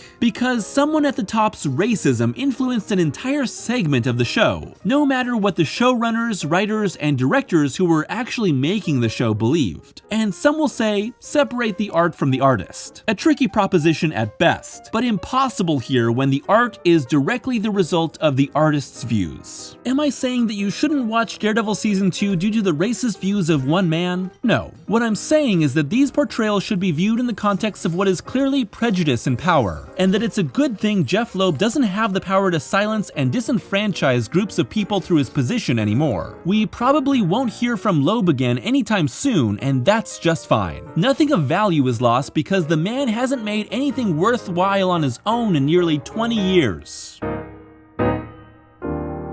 What would you say are the themes of Daredevil Season 1 if I asked you? Well, that's kinda cheating because I covered them in depth with my video on it last year, but anger, righteousness, and the internal struggle regarding the role of violence within justice and the soul are the major ideas explored so well throughout that premiere season. But what would you say are the themes of Season 2? Of course, anger and the role of violence are still there, but for all its bluster and theatrics, there's not nearly as much happening beneath this season's surface. Partially, I blame that on Ben Urich being killed off in Season 1, and Season 2 providing no real substitute for a thought-provoking, issues-focused supporting character. You remember all those amazing conversations between Matt and Father Lantom that defined so much of the themes explored in Season 1? The conversations that were some of the best scenes in the entire show. Well, forget that because we ain't got time for subtlety and character development anymore. While Petrie and Ramirez internally refer to this season as Daredevil versus the Punisher, so much of this show ain't that. Because Daredevil is primarily focused on Elektra and the Hand, Karen Page and Foggy Nelson have to be the ones unpacking the moral complexities of Frank Castle. And this season definitely gives these two more interesting material to work with, allowing them to grow. Karen is more than a love interest, and while I doubt her journalistic credentials that somehow let her become the new Ben Urich, it's something for Deborah Ann Woll to do. And Foggy gets to be a real lawyer and not just the person who hates everything Matt does. By the end, I'm no longer asking out loud, "Oh, Foggy's in this?" every time he shows up.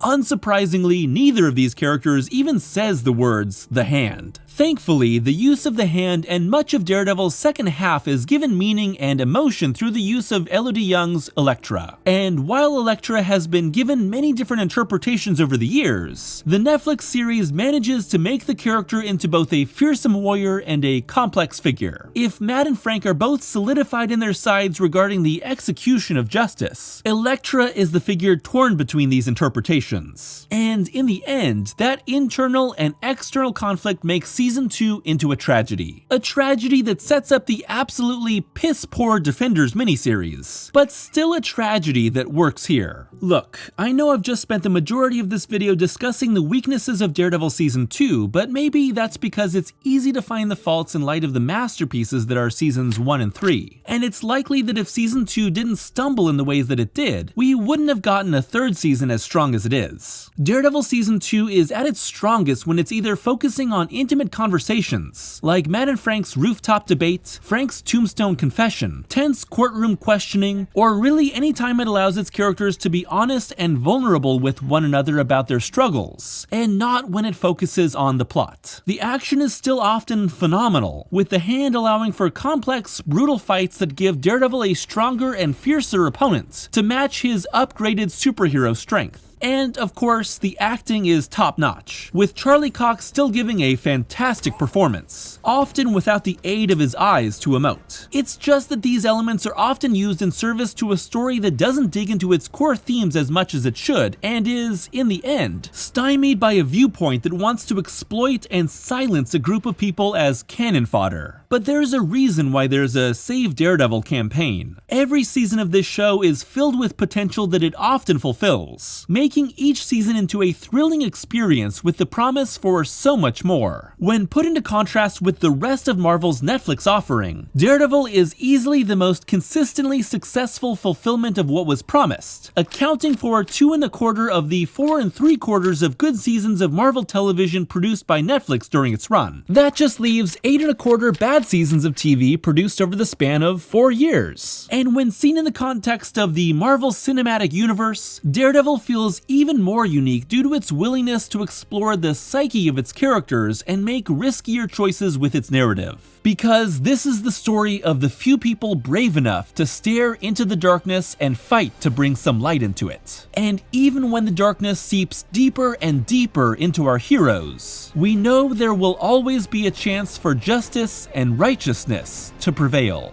And it will all be because of one man who's both an angel and a devil.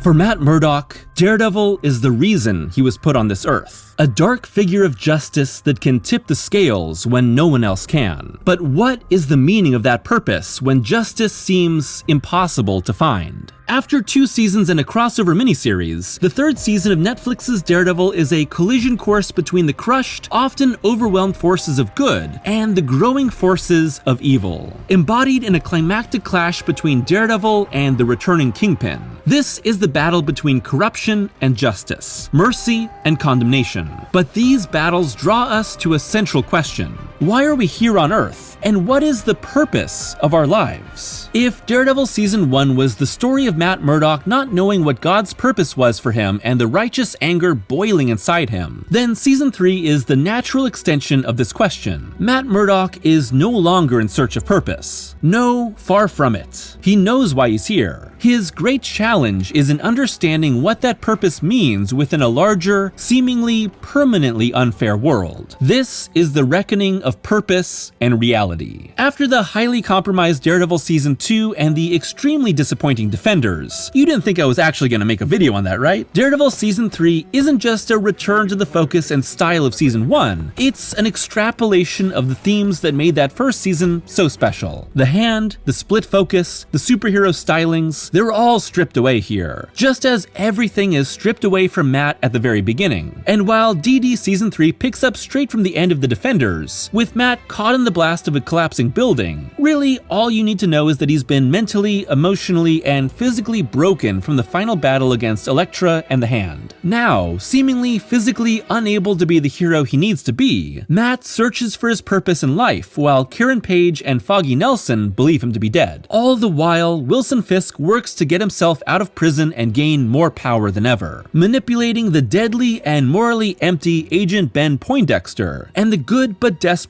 Agent Ray Nadeem into serving his greater schemes. Season 3 showrunner Eric Olson and the writers of the series draw a lot from Frank Miller and David Mazzucchelli's classic Born Again, but in unfamiliar ways. We can see different elements at play here, including Matt being physically broken apart and recovering at the church, Fisk systematically targeting Daredevil for a complete destruction of his enemy, someone dressing up as the hero to frame him for murder, and smaller moments like Matt being driven into the river in a taxi. But it's more the larger tone of the season that works as a spiritual recreation of Miller and Mazzucchelli's incredible story, so I really don't think there's much of a need to compare the two. This isn't a true live-action remake of Born Again, and there was never a real intention of it being so. The show even takes some inspiration from Kevin Smith and Joe Quesada's Guardian Devil, but thankfully inverts most of its plot points to tell a stronger, less cliché story. Still, Daredevil Season 3 becomes one of the best Daredevil stories of all time, partially thanks to its inspirations. Mystical thinking is not my bag, Matthew. Hell, I'm probably the most rational crank in the whole diocese, but even I have to admit, it is a miracle you survived.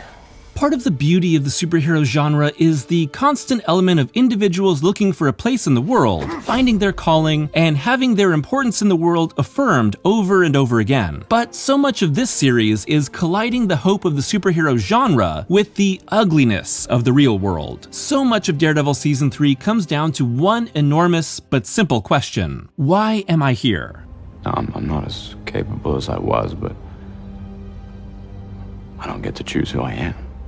The story of Daredevil in the comics has always been the story of a man wrestling with his faith, only lived out through the bigger, brighter, wilder lens of a superhero. And although this struggle will come to the foreground or recede to the background depending on the writer, the strength of the Netflix show is that this is constantly the focus, at least in seasons 1 and 3. You know, the good ones. This is a reckoning of Fisk and Matt, of Matt, Karen, and Foggy, no longer making me ask, oh, Foggy's in this, every time he shows up, of faith and disillusionment, and of Matt's better angels and inner demons, sometimes shown literally in visions of Fisk and his father, tormenting or supporting him. These are the closest that Daredevil comes to visions of God. They aren't spiritual visitations, but instead are external depictions of internal struggles. After all faith is internalized in the end. Organized religion may provide guidance, but what we choose to do with our beliefs is a matter of subconscious struggles and conscious choices.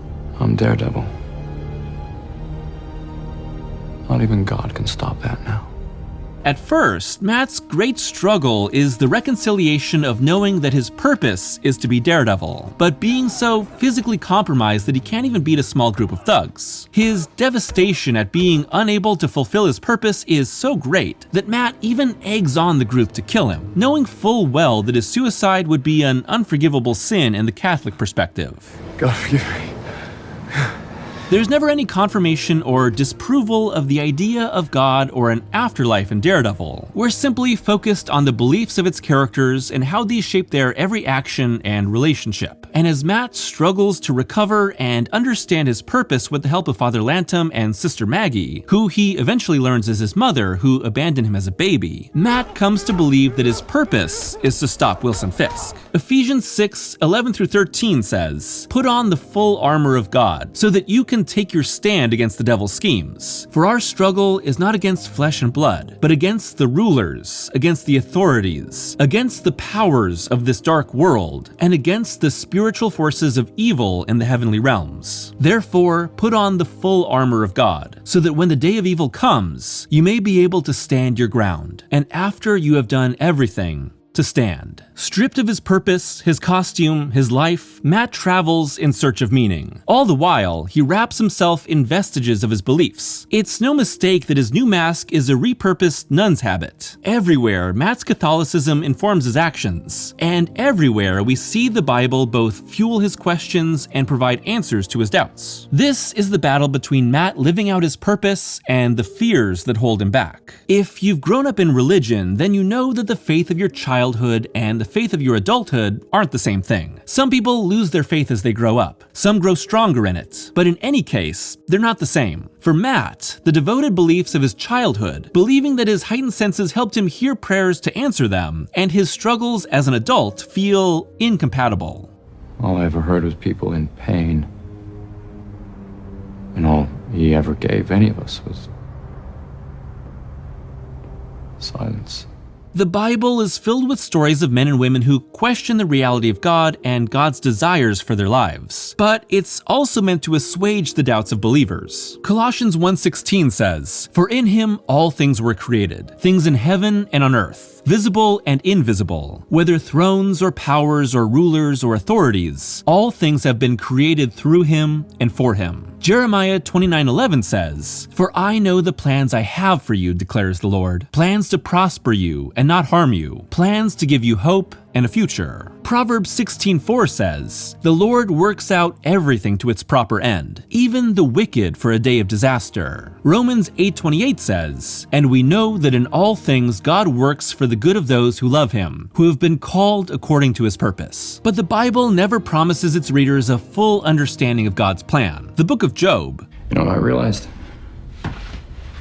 Job was a pussy.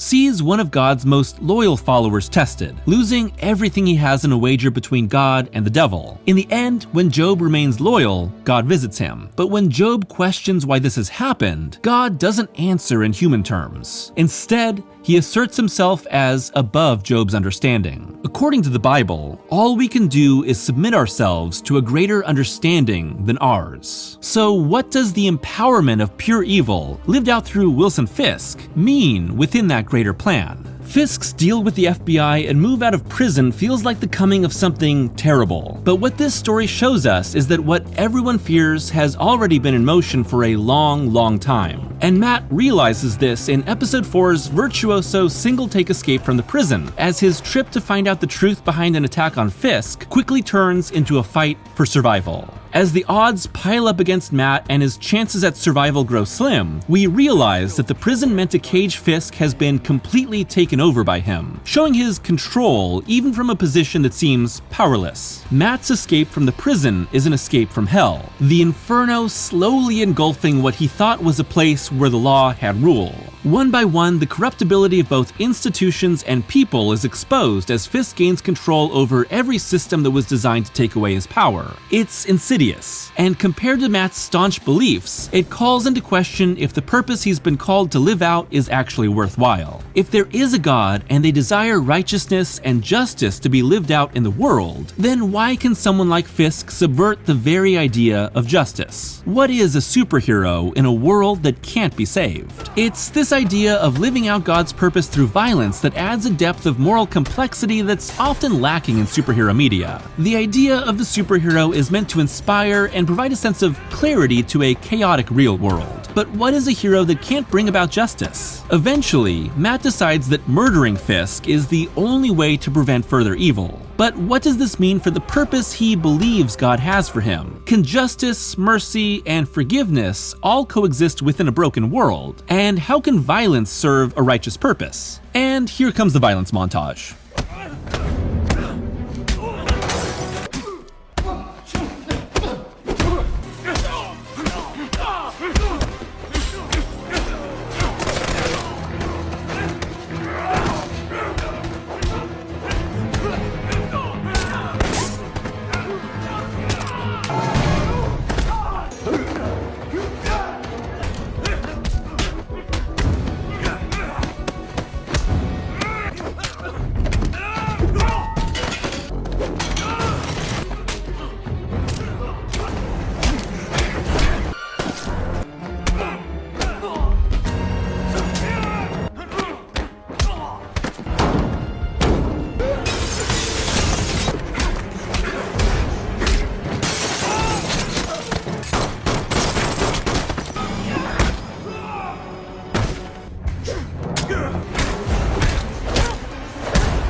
The world of Daredevil is a violent world. Almost every character here is the perpetrator or victim of some type of violence. Why they choose to inflict or respond to that violence says multitudes about their beliefs, their purpose, and their path through the world. Karen is forced to reconcile with her traumatic past where she both caused and suffered terrible violence. Foggy has to face his fears and live out a heroic path that stands in public opposition to the Kingpin. These two search for their purpose, but are ultimately justified through their faith in a greater good being possible in this world. Not everyone is so lucky. Agent Nadim's story is the story of a good man, a normal man, who has the smallest bit of greed, the smallest bit of desperation that leads him into the web of the Kingpin, and then fear and complacency do the rest, pushing him further and further into danger and manipulation until his conscience and the love of his family force him to try to stop this evil. For being a character invented purely for this season, J. Ali's Rahul Nadim is a brilliant, tragic character whose death is inevitable,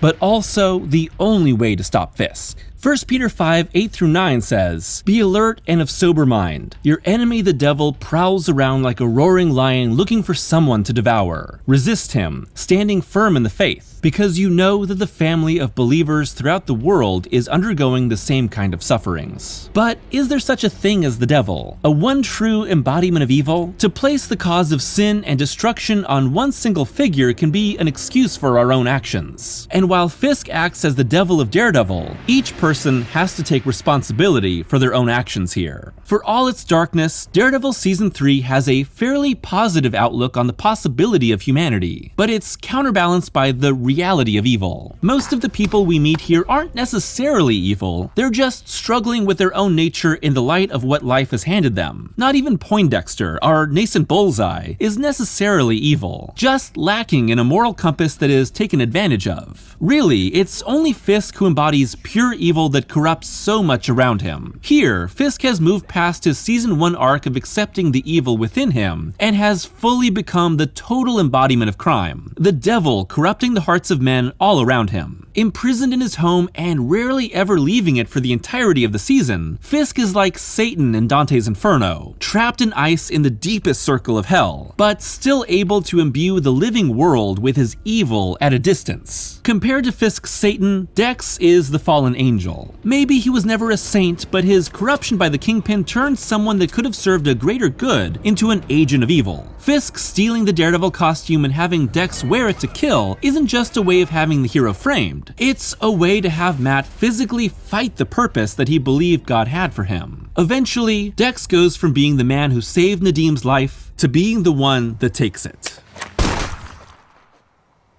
But it's Matt who struggles most of all, because he is so keenly aware of who he is and what he's capable of, but he isn't sure of what it all means anymore. The scariest idea of Season 3 isn't a killer or a mob boss, it's the understanding of how delicate the balance of good and evil is, of just how little it takes to destroy a life or take over a system. Daredevil's struggle isn't necessarily to beat evil, but to just push back the scales for another day. Even near the very end, when it seems like Fisk can finally be beaten, the Kingpin has grown too powerful for even the courts. There is no place to hide and no weapon to wield that hasn't been corrupted and controlled by the Kingpin. Fisk may have his human side, like the love of Vanessa that pushes him to control everything in the name of her own good, but he's the living embodiment of how human justice will always have its limitations in its imitation of God's justice. But when we come together, something like it can be found.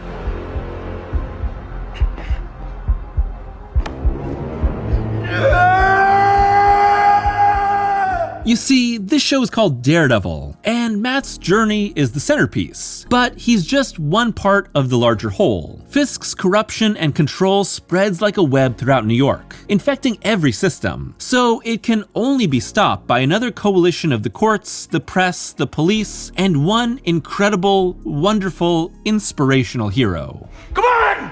Kill me! No! God knows I want you, but you don't get to destroy who I am! But it's only through commitment, sacrifice, love, and pain on the behalf of so many people that Fisk is able to be beaten, that the devil is able to be driven back, that the scales can be tilted the other way.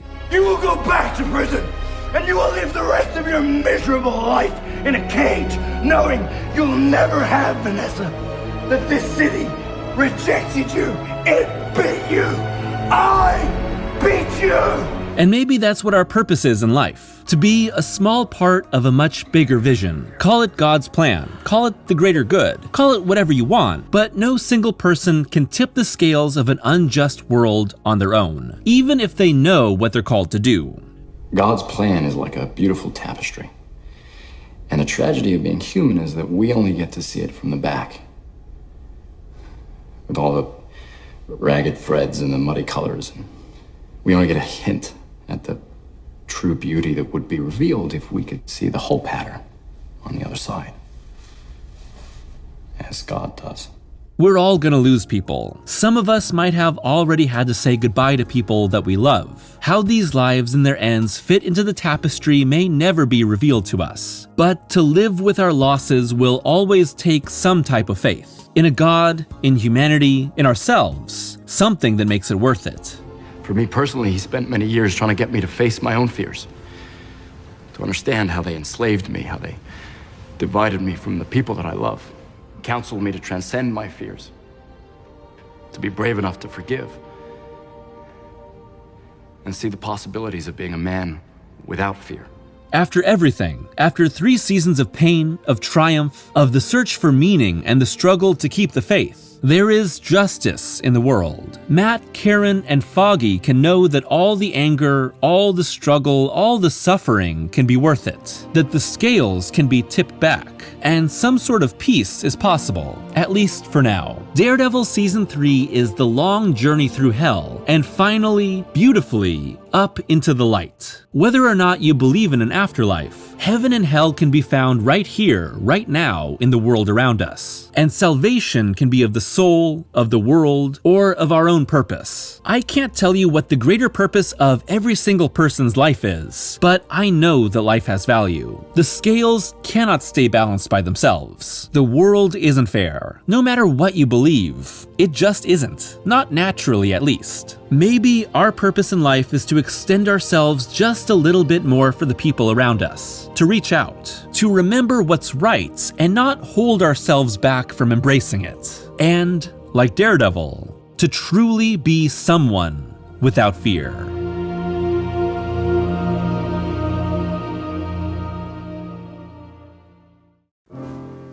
When I think about 2 characters that I relate to, whether I'm feeling my worst or my best, I think of 2 icons who have more in common than you may think.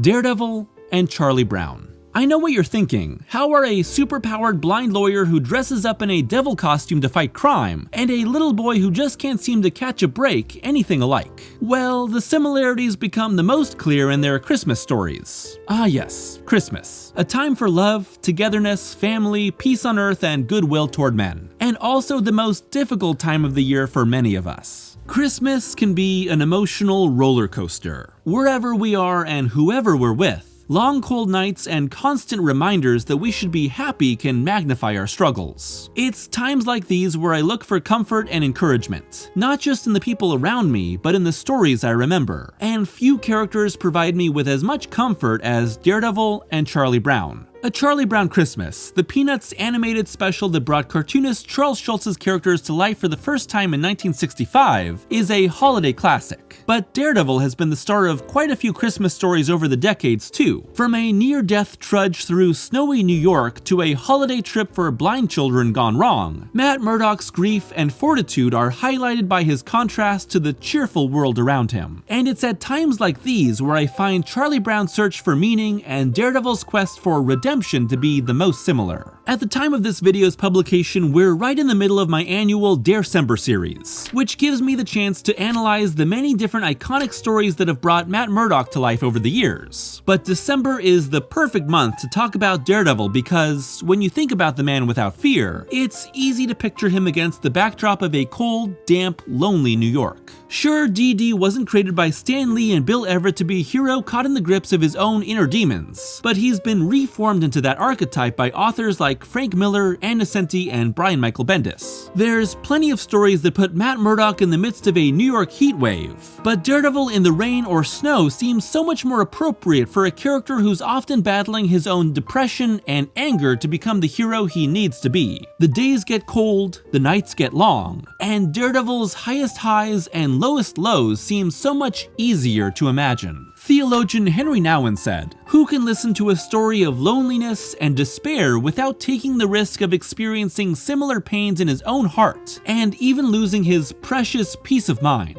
In short, who can take away suffering without entering it?" But if there's any other character that knows what the lowest lows feel like, it's Charlie Brown. Chuck's been the preeminent lovable loser in fiction ever since his debut in 1950 under the pen of Charles Schulz. And while Charlie has never put on a costume and fought crime, he's stood in for many of us at some point in our lives. Charlie Brown and Daredevil, two characters always thinking the worst of themselves, always in contention with the deeply held beliefs that keep them going, and always in need of other people, even when they can't admit it. I could find no two better characters to relate to when considering my own good grief.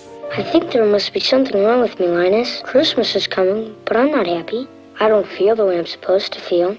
If there's any holiday that can contrast characters' emotional journeys, it's Christmas. You know how it is. Carols, snow, and festive capitalism playing as the backdrop to swirling angst and brutal violence. But even without some holly-jolly action, considering the modern holiday season is enough to give someone an existential crisis. Someone like Charlie Brown. And that's what A Charlie Brown Christmas is all about. Young Charlie finds himself depressed during the holidays and questions what the season means when he can't seem to find a purpose for himself. Add in rampant commercialism and a gaggle of kids who, in typical Peanuts fashion, reflect mature problems, and you have a Christmas that does more harm than good. Emotionally, Charlie sticks out like a sore thumb amongst the happy kids. He'd only be more out of place if he wore a Red Devil costume. And depending on the artist, Daredevil's aesthetic can stick out from his surroundings, contrasting heavily against everything around him. This is a character built on a contradiction, a Catholic hero who dresses as a devil, and few environments are as contradictory to the man without fear than a wintry Christmas wonderland because, while a lot of Christmas superhero comics, and there are a lot of them, cast their heroes as bringers of holiday cheer, that's not Daredevil. The Man Without Fear's holiday stories seem to frequently find the hero at a low ebb and physically exposed at the coldest time of year. Charlie may be depressed and questioning everything in his life, but Daredevil is doing all of that and also getting his head kicked in. And in Frank Miller and David Mazzucchelli's Born Again, Matt reaches his lowest point in issue 229, Pariah, the most explicitly Christmas-themed issue of this Christ-like tale of spiritual death and rebirth. Matt is, quite shockingly, stabbed by two-bit thug Turk Barrett dressed up in a stolen Santa costume. Turk, the constant butt of the joke in Miller's more lighthearted Daredevil run with Klaus Janson, being the cause of Matt's final fall is shocking and humiliating. It would only be worse if the actual Santa Claus stabbed Matt. This is a Daredevil who's little more than a shell of what he used to be, nearly killed by a non-threat and so mentally broken as to not even seek help. At the issue's end, the fallen Matt is discovered by his long-lost mother, now a nun, in a recreation of Michelangelo's Pietà, and thus Matt's journey toward rebirth begins. Despite the darkness at the center of these stories, there's still something warm and transportative about them. These are high-concept entertainment, something artificial we imbue with belief, something that evokes the perfect Christmas evening we're always trying to create, warm and comfortable by the tree on a cold night, far away from the problems we've been plagued with all year, even if it's just for a moment. Besides, I think it needs me.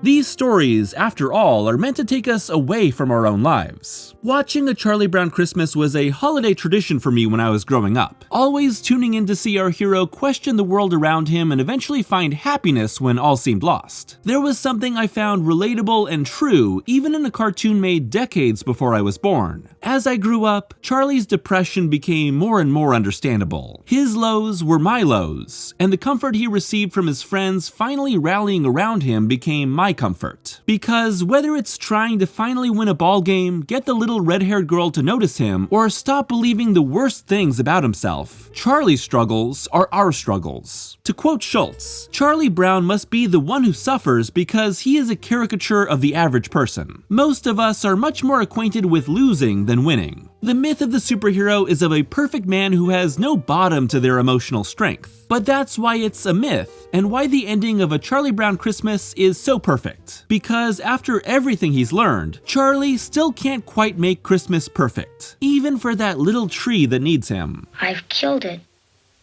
Oh, everything I touch gets ruined. But it's his friends finally rallying around him that evokes the true spirit of Christmas. Peace on earth, goodwill toward men. It's not just comfort for Charlie, it's affirmation that we all might have enough love for the people in our lives. If only that could be accepted by Matt Murdock. Ann Nocenti wrote 3 separate Christmas Daredevil stories. Her first 2, issues 241 and 253, used the season to highlight people taking advantage of it for their own gain, with Daredevil struggling to make a difference in a New York that festers with crime. But it was real-life events that inspired Nocenti's 3rd Christmas story. With no one to spend the day with and nowhere to go in a lonely New York, Nocenti spent Christmas at the local bar. I met other unfortunate souls like myself that had nowhere to go on Christmas, said Nocenti. As I drank rounds with these strangers, I thought of the comic I was currently writing, Daredevil. I was planning a story arc that was going to blow up Matt Murdock's life.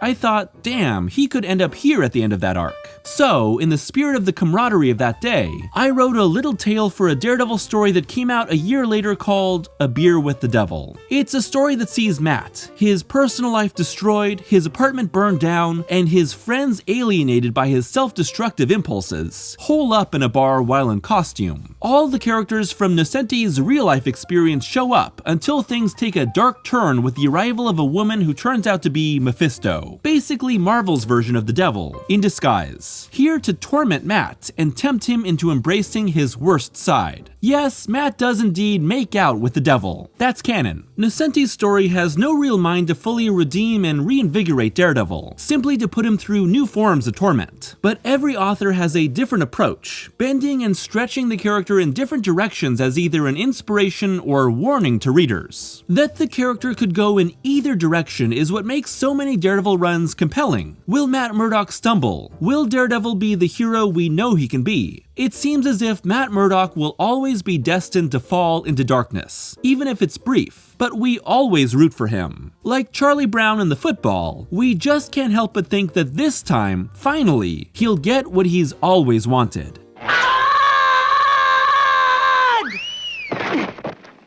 When it comes to Christmas cheer, it seems like a lot of us are in the mode of fake it till you make it. If we can just play enough Christmas songs, string up enough lights, we'll find the joy constantly promised to us. And if anybody knows anything about fake it till you make it, it's Matt Murdock. That's the central struggle of Mark Waid's Daredevil run, starring a Matt that's hit the lowest point in his entire life, and whose solution is to simply pretend that everything's fine until it actually is. And this is where we find Daredevil in issue number 7 of volume 3, which opens with a Christmas party and Matt, cheekily wearing an I'm Not Daredevil sweater, putting on his best face for his guests, and later escorting kids from the School for the Blind during their annual Christmas trip. It's a small showing of love and togetherness that's suddenly thrown off course when their bus crashes in the middle of nowhere during a blizzard. Now, Matt has to not only be strong for himself, but for the dozen very cold, suddenly very vulnerable children that depend on him. In the end, Matt and the kids make it to safety, not because Daredevil pulls them through, but because they are brave for one another, with the kids even pulling Matt along when he collapses from his injuries. And it's all because of a vulnerable truth he shares with the children as their snowy trek begins. I know this is scary. You're hungry and cold and you want to give up, but you can't turn on each other. Not now. Show me how brave you can be by pulling together. Do it for me.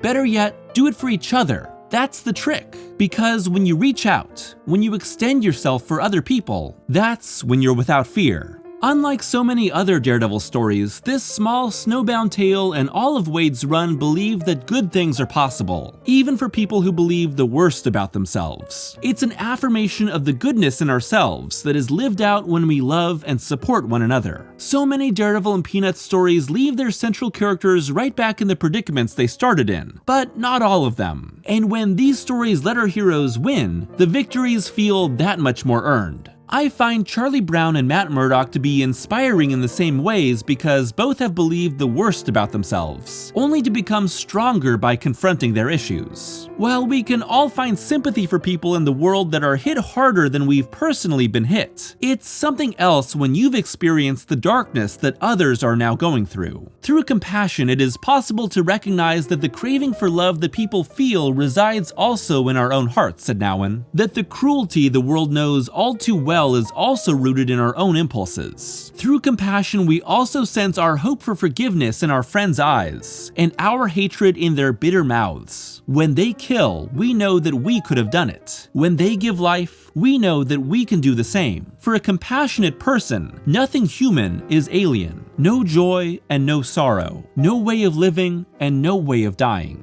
As a kid, I always looked at Charlie Brown and thought, there's someone who could understand me like no one else could. And as an adult, I look at Daredevil and think, there's someone who could help the world in ways no other hero could. Yes, these are fictional characters, but all emotion and truth in fiction comes from an honest depiction of the human experience. If I relate to Daredevil and you relate to Daredevil, then we relate to each other, even if we never meet. The truth is, after all these years, I still love Christmas. I still love Charlie Brown, and I still love Daredevil, because I think no matter how many times they've failed, they can still get better. They'll finally kick that football. They'll finally find happiness that sticks. We'll finally show each other the love we deserve. And if it doesn't work out, well, there's always next Christmas.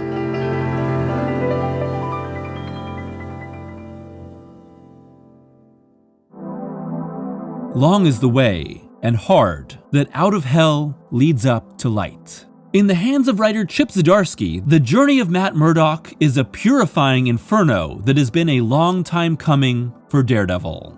When Zdarsky began his currently ongoing run with Daredevil Volume 6 Number 1 in February 2019, he inherited a man without fear who had nearly died at the hands of previous writer Charles Soule, but who had chosen to continue his fight for Hell's Kitchen. It's a hopeful note for Soule's run to end on, a man choosing the light when his world contains so much darkness. But what would happen to a Daredevil shaken by his brush with death, and still in the grips of a self-destructive lifestyle? Chip Zdarsky's Daredevil, which has totaled 25 issues and 1 annual at the time of this video's publication, is the story of a hero compelled to continue his fight to protect Hell's Kitchen, but who makes a life-changing mistake. And when he's forced to come face to face with his own guilt, he questions everything he's committed himself to in life. This is Matt Murdock's descent into hell and his Dante-esque travels through the inferno and back into the light. A fiery crucible that will either reforge or shatter the man without fear. This is Matt Murdock's call to be better than he ever was before. A better hero, a better friend, and a better man. But what must be purged to purify the soul? What will be lost in the process? And what forces conspire to keep the world the same as it ever was for the benefit of evil men? Spoilers from here on out for this ongoing series.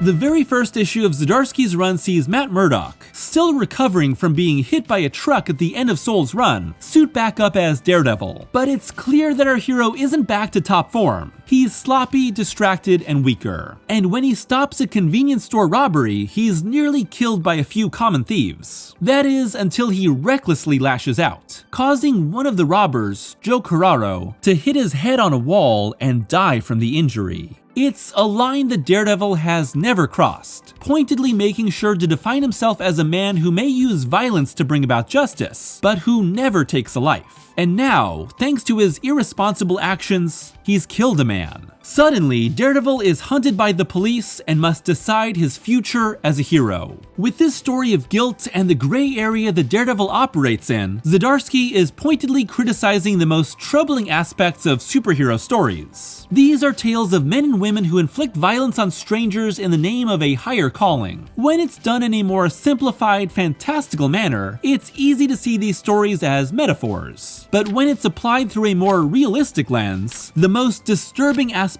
of superhero fights become apparent. Bruises, cuts, concussions, broken bones, hospital visits, and shattered lives. To some degree, Zdarsky's Daredevil is a retort to many modern Daredevil stories and especially to the brutality of the Netflix series. These are stories that detail and sometimes revel in the brutally fleshy aftermath of the violence they display, but stop short of showing all its ripple effects. We're going all in on what violence does to a person, to a world, and how Matt reconciles that with his beliefs, said Zdarsky. He's incredibly complicated and I'm doing my best to do a deep dive into his psyche. Zdarsky's run hinges on a single act of violence that would otherwise be a fleeting scene in most comics. But Matt's rusty skills and all too human nature result in a death, a consequence far more likely to happen in real life. Suddenly, Daredevil's return to heroism comes crashing down and our hero must be convicted of his actions. The trouble is that for someone like Matt Murdock, who's been dragged through hell over and over, self-conviction doesn't come easily. And the first arc, No Fear, which sees Daredevil commit the crime, be pursued by police, be physically destroyed by Detective Cole North, battle the Punisher, and nearly be killed in combat with a horde of thugs, is the process of Matt accepting what he's done and being rightfully forced to give up being Daredevil by Spider-Man. God loves you, Matthew. Hold on to that and do the right thing. Renounce this violence. Cast out the devil. The follow-up arc, No Devils, Only God, is all about Matt Murdock pursuing happiness and fulfillment outside the mask, but questioning what role God wants him to play in the world. And it isn't just Matt who questions his beliefs. Detective Cole North, a recent transfer to New York with an extremely strict letter-of-the-law approach to his job, is the man responsible for Daredevil's capture, but is targeted by corrupt cops due to the pressure he brings into the precinct. And Wilson Fisk, the man formerly known as the Kingpin and now mayor of New York, washes his hands of his former criminal empire in search of greater power, only to run into the Stromwinds, high-powered siblings who control the media and much of the infrastructure around New York. All three of these men are caught in a cycle of violence they both propagate and suffer from, urged on by their beliefs about themselves and their world. Zdarsky's run is fueled by all three characters' revelations that who they are and how they act are simply not good enough for a world as complex and brutal as theirs. And that world is defined by two extremes: the smallest of actions, a punch that kills instead of wounds, and the largest scale of corruption, those in power who can wipe a neighborhood off the map with a single phone call. To be a better hero, Matt must think about every action and its consequence. He must be reborn from the fires of hell. Matt Murdock's Catholicism has been a crucial aspect of the character for decades, but its importance within his conscious motivations can greatly vary between creators. Zdarsky's run may be the most heavily affected by its lead character's religious beliefs, making Matt's faith both a source of inspiration and of personal conviction. Issue 1 is filled with flashbacks to various points in Matt's life in the church, from his days as a troublesome kid to his blinding to his first days as the man without fear. We can see that Matt is spurred on to do something good in the world with his gifts, but is also convicted of the sins brought on by seeking violence. It's the central push and pull within the character that poses a crucial question. Is Matt Murdock's identity as Daredevil the embodiment of a higher calling, or the selfish fulfillment of anger? Didn't Jesus drive out the money changers from the temple with a whip? Isn't violence sometimes justified? Can't I be the hands of God? The mind controls the hands, son. Is it truly God controlling yours? Yes, Jesus drove them out of the temple with some degree of violence, but he was the Son of God. You are just a man, and men who succumb to violence, no matter the justification, can grow to crave it. It destroys your spirit. It destroys lives. I can hear it in your voice, Matthew. You're on a precipice.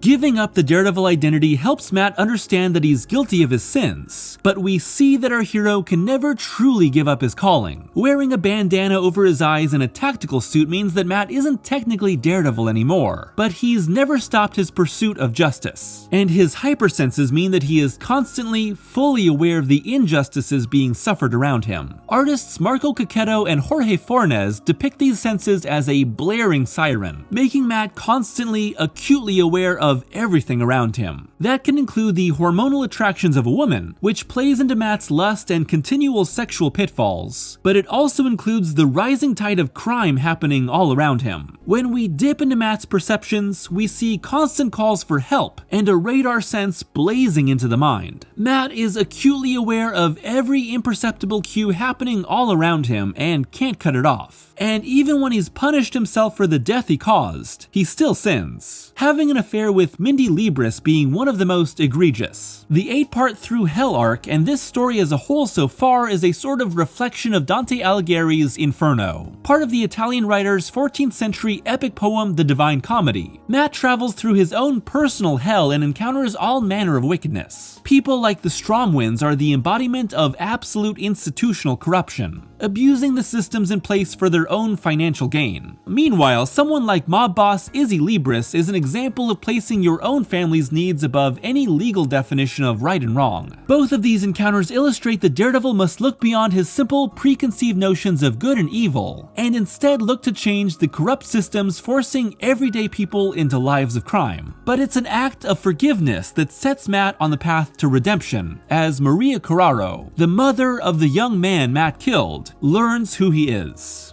"You killed my boy. He was my light, but he was on a terrible path. I have no doubt what happened was a mistake. I can see it on your face, your desperation to make amends. Joey came to me with this because he's lost. He doesn't know what to do about you, how to punish you, but anyone who can see or listen can tell that you're punishing yourself, and you should.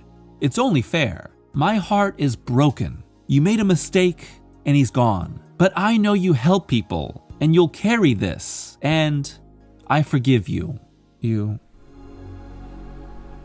It's a form of absolution that Matt could never achieve on his own and relieves him of immobilizing guilt. But his penance is not over. Zdarsky's story so far climaxes in the 2-part Inferno, where the Stromwinds unleash a horde of supervillains to destroy Hell's Kitchen. This is the true crucible that returns the Daredevil mantle to Matt. But this is a Matt called to be greater than ever. Every swing of the Billy Club, every hit, has its purpose. Rather than destroying evil, Matt is protecting good. And it's his commitment to never taking another life that lets him embrace God's purpose in gifting him with hypersenses and a compulsion for justice. This is the tipping of the scales between human justice and God's justice. They may often intersect, but they find very different meanings in the world. Remember who you are. Remember your training. You're Matt Murdock. You're Daredevil. And out of infinite possibilities, there's only one way this is going to go. My way. In the Catholic faith, justification is the process of receiving God's grace and being transformed from unrighteousness into a state of holiness. But this is a process that requires continual confession and atonement, which is then lived out through works. However, mortal sins, such as killing a man, can cause a person to lose their justification, which can only be regained through further confession and atonement. For Daredevil, fighting crime is both a work of faith that lives out justification and the cause of many sins that require continual atonement. It's an eternal cycle of righteousness and unrighteousness, and the source of much torment for Matt Murdock. In this run, Matt must become something greater, a hero who seeks justice, only uses violence as necessary, and pursues God's greater purpose for the world rather than his own selfish desires. This is Matt's refocus, shifting from a man taking his anger out on the poor driven to crime, and instead understanding that the corruption at a higher institutional level drives people toward crime. In a way, this is Daredevil's interpretation of think globally, act locally, and it creates a more morally and socially complex world for the man without fear. Let's take a quick break from our analysis of the larger themes to discuss Zdarsky and Company's creative decisions regarding Daredevil. First, we have to give a special focus to the various artists on board during this run. The majority has been illustrated by Marco Cacchetto and Jorge Fornes, and while their art styles couldn't be any more different from one another, they're both perfectly suited to this type of story. Cacchetto, with colorist Sonny Go, is focused on creating a realistic but stylish take on Daredevil that evokes feelings of Frank Miller and John Romita Jr., providing a detailed examination of the physical toll inflicted by and suffered by the man without fear. Meanwhile, Fornes, who's likely off the book for a while, provides a more simplified cartooning approach that evokes David Mazzucchelli and David Aja. It's all flat colors and striking moments of emotion that manifest in the world, but both successfully convey the gritty yet realistically modern world that Matt Murdock lives in. If there's a weak point here, it's that the series continually changes artists to keep up with shipping dates, adding more and more artists to the roster who just aren't equal to Cacchetto and Fornes. Every DD run is in some way a reaction to the run that came right before it. Bendis' Downward Spiral begets Brubaker's story of personal disaster, begets Stigl's villainous turn, begets Waid's embracing of the light, and finally begets Soul's decision to wipe everyone's memories of Daredevil's true identity. It's Soul who also made Wilson Fisk into the mayor of New York, and turned the fictional alternate identity of Mike Murdock into a living being. Zdarsky's run references just enough of what's come before to exist within the larger saga of the character, and slowly trickles in long-standing supporting characters. Foggy, Elektra, Bullseye, and Kirsten McDuffie, the greatest love interest in Daredevil history. The staples return, but Zdarsky also introduces a larger cast of non-powered characters to populate his world, specifically the criminal Libris family, who become major players in Hell's Kitchen, Sister Elizabeth, who reflects Matt's religious convictions, and the various citizens of Hell's Kitchen, who take up the Daredevil identity when Matt leaves the mask behind. Hell's Kitchen is a living, breathing location, the reason behind Daredevil's fall and the motivation behind his redemption. As the run has continued, Zdarsky has added more and more wrinkles, with the now in-continuity twin brother of Mike Murdock, the rising of the Hand, and the long-lost son of the Kingpin, Butch, feeling like time bombs that will trigger a much larger conflict in this story. The end of Inferno leads to Matt not only accepting that Daredevil is a permanent part of himself, but also letting himself be placed under arrest for the death of Leo Carraro. Because the only way for Daredevil to become a hero who can judge right and wrong is to be judged himself. By forcing Matt Murdock to come to terms with his personal guilt and his guilt under the law, Zdarsky is also removing the more fascist elements of superheroism. While it's easy to create a straw man argument that superheroes are fascist ideals because of their connections to the belief that might makes right, and that one man can be elevated above the law he imposes on others, it's still a sticky situation that many costume characters find themselves in when applying too much of the real world to their stories. Matt Murdock must come to understand that in order to pay for his wrongs and truly absolve himself of his guilt, he must place himself at the mercy of the court. In Zdarsky's latest stories, Matt uses a new legal precedent to have himself tried under his Daredevil identity. Zdarsky continues to purposefully wade into murky legal and moral waters and offer no easy answers. Is Matt's submission to the court another form of self-destruction? Is this the right thing to do for Hell's Kitchen? Does the good he does in the world outweigh the wrongs he's committed? Is a prison sentence enough punishment for taking a life? Though the life God has gifted me presents challenges that fall well outside the ones an average citizen would face, a man is dead because of me. The mask doesn't place me above that, so I plead guilty to second-degree manslaughter. After his journey through hell, Matt submitting himself to the court is the Catholic sacrament of penance committed on a legal level, confessing sins and becoming penitent through a prison sentence. While the road ahead is yet to be seen, it seems as though Matt will have to spend time behind bars. But what will come out the other side? How can the Stromwinds be stopped? What role will Elektra play in Matt's life? How will Izzy Libris function as the new Kingpin? Will Wilson Fisk become a legitimate businessman? How will Cole North change his department? Will Matt be able to maintain his secret identity? Regarding the arcs of Murdoch and Fisk, Zdarsky said, "I think both of their paths are about recognizing that you can change, but are you willing to put in the work to make that happen? We all have so much damage and scar tissue and pieces that need unraveling before we can move on. The jury is not out yet on Matt and Fisk's journeys toward change." If the first 24 issues of Zdarsky's run have been a reflection of the Inferno, will Dante's Divine Comedy continue to be reflected? Will Matt journey through Purgatory and eventually reach Paradise? It's hard to say when there's still so much ahead for Daredevil. Zdarsky's run may follow the long, arduous process of the glorification of a man, but the path toward righteousness is long and hard, easy to stray from in a dark world.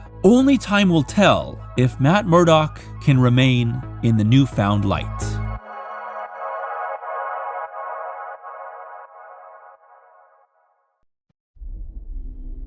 Hello and welcome to the latest Patreon exclusive review. This is for you patrons only, and thank you for continuing to support me on Patreon.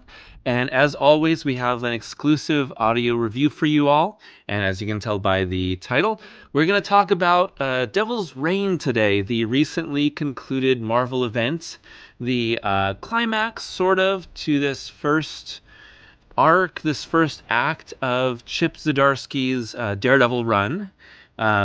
Obviously, you know, I'm a huge Daredevil fan, and so it shouldn't be too surprising that I was going to talk about Devil's Reign in some form, and I don't really have any plans to talk about Zdarsky's Daredevil run again in the near future, so I figured we could talk about the event here on Patreon. So, some backstory for you all.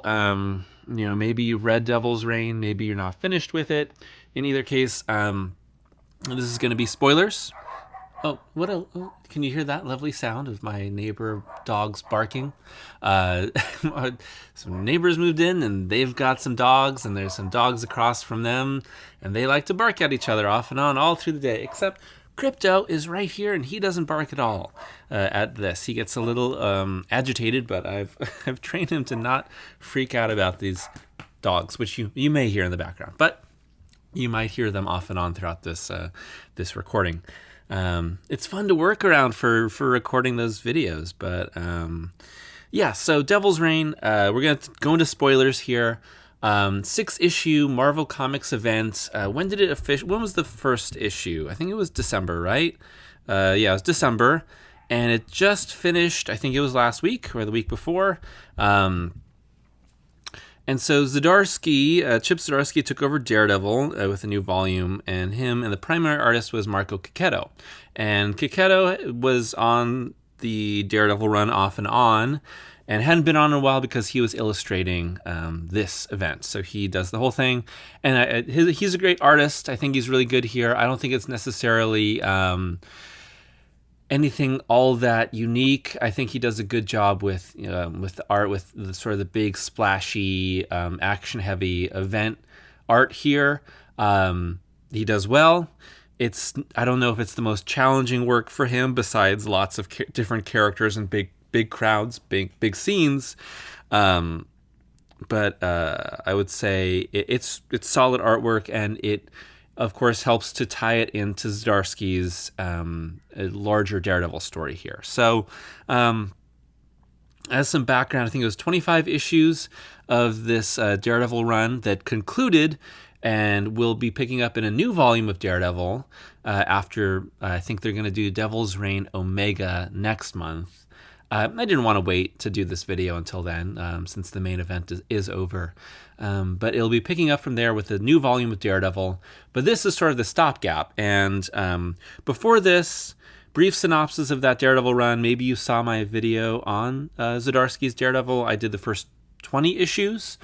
Or maybe it was 30 total. Maybe he went 30. I forget exactly at the moment. I don't have it in front of me. Matt Murdock accidentally kills a man because he's out of practice. Eventually decides to turn himself in, goes to prison. Wilson Fisk is still the mayor of New York.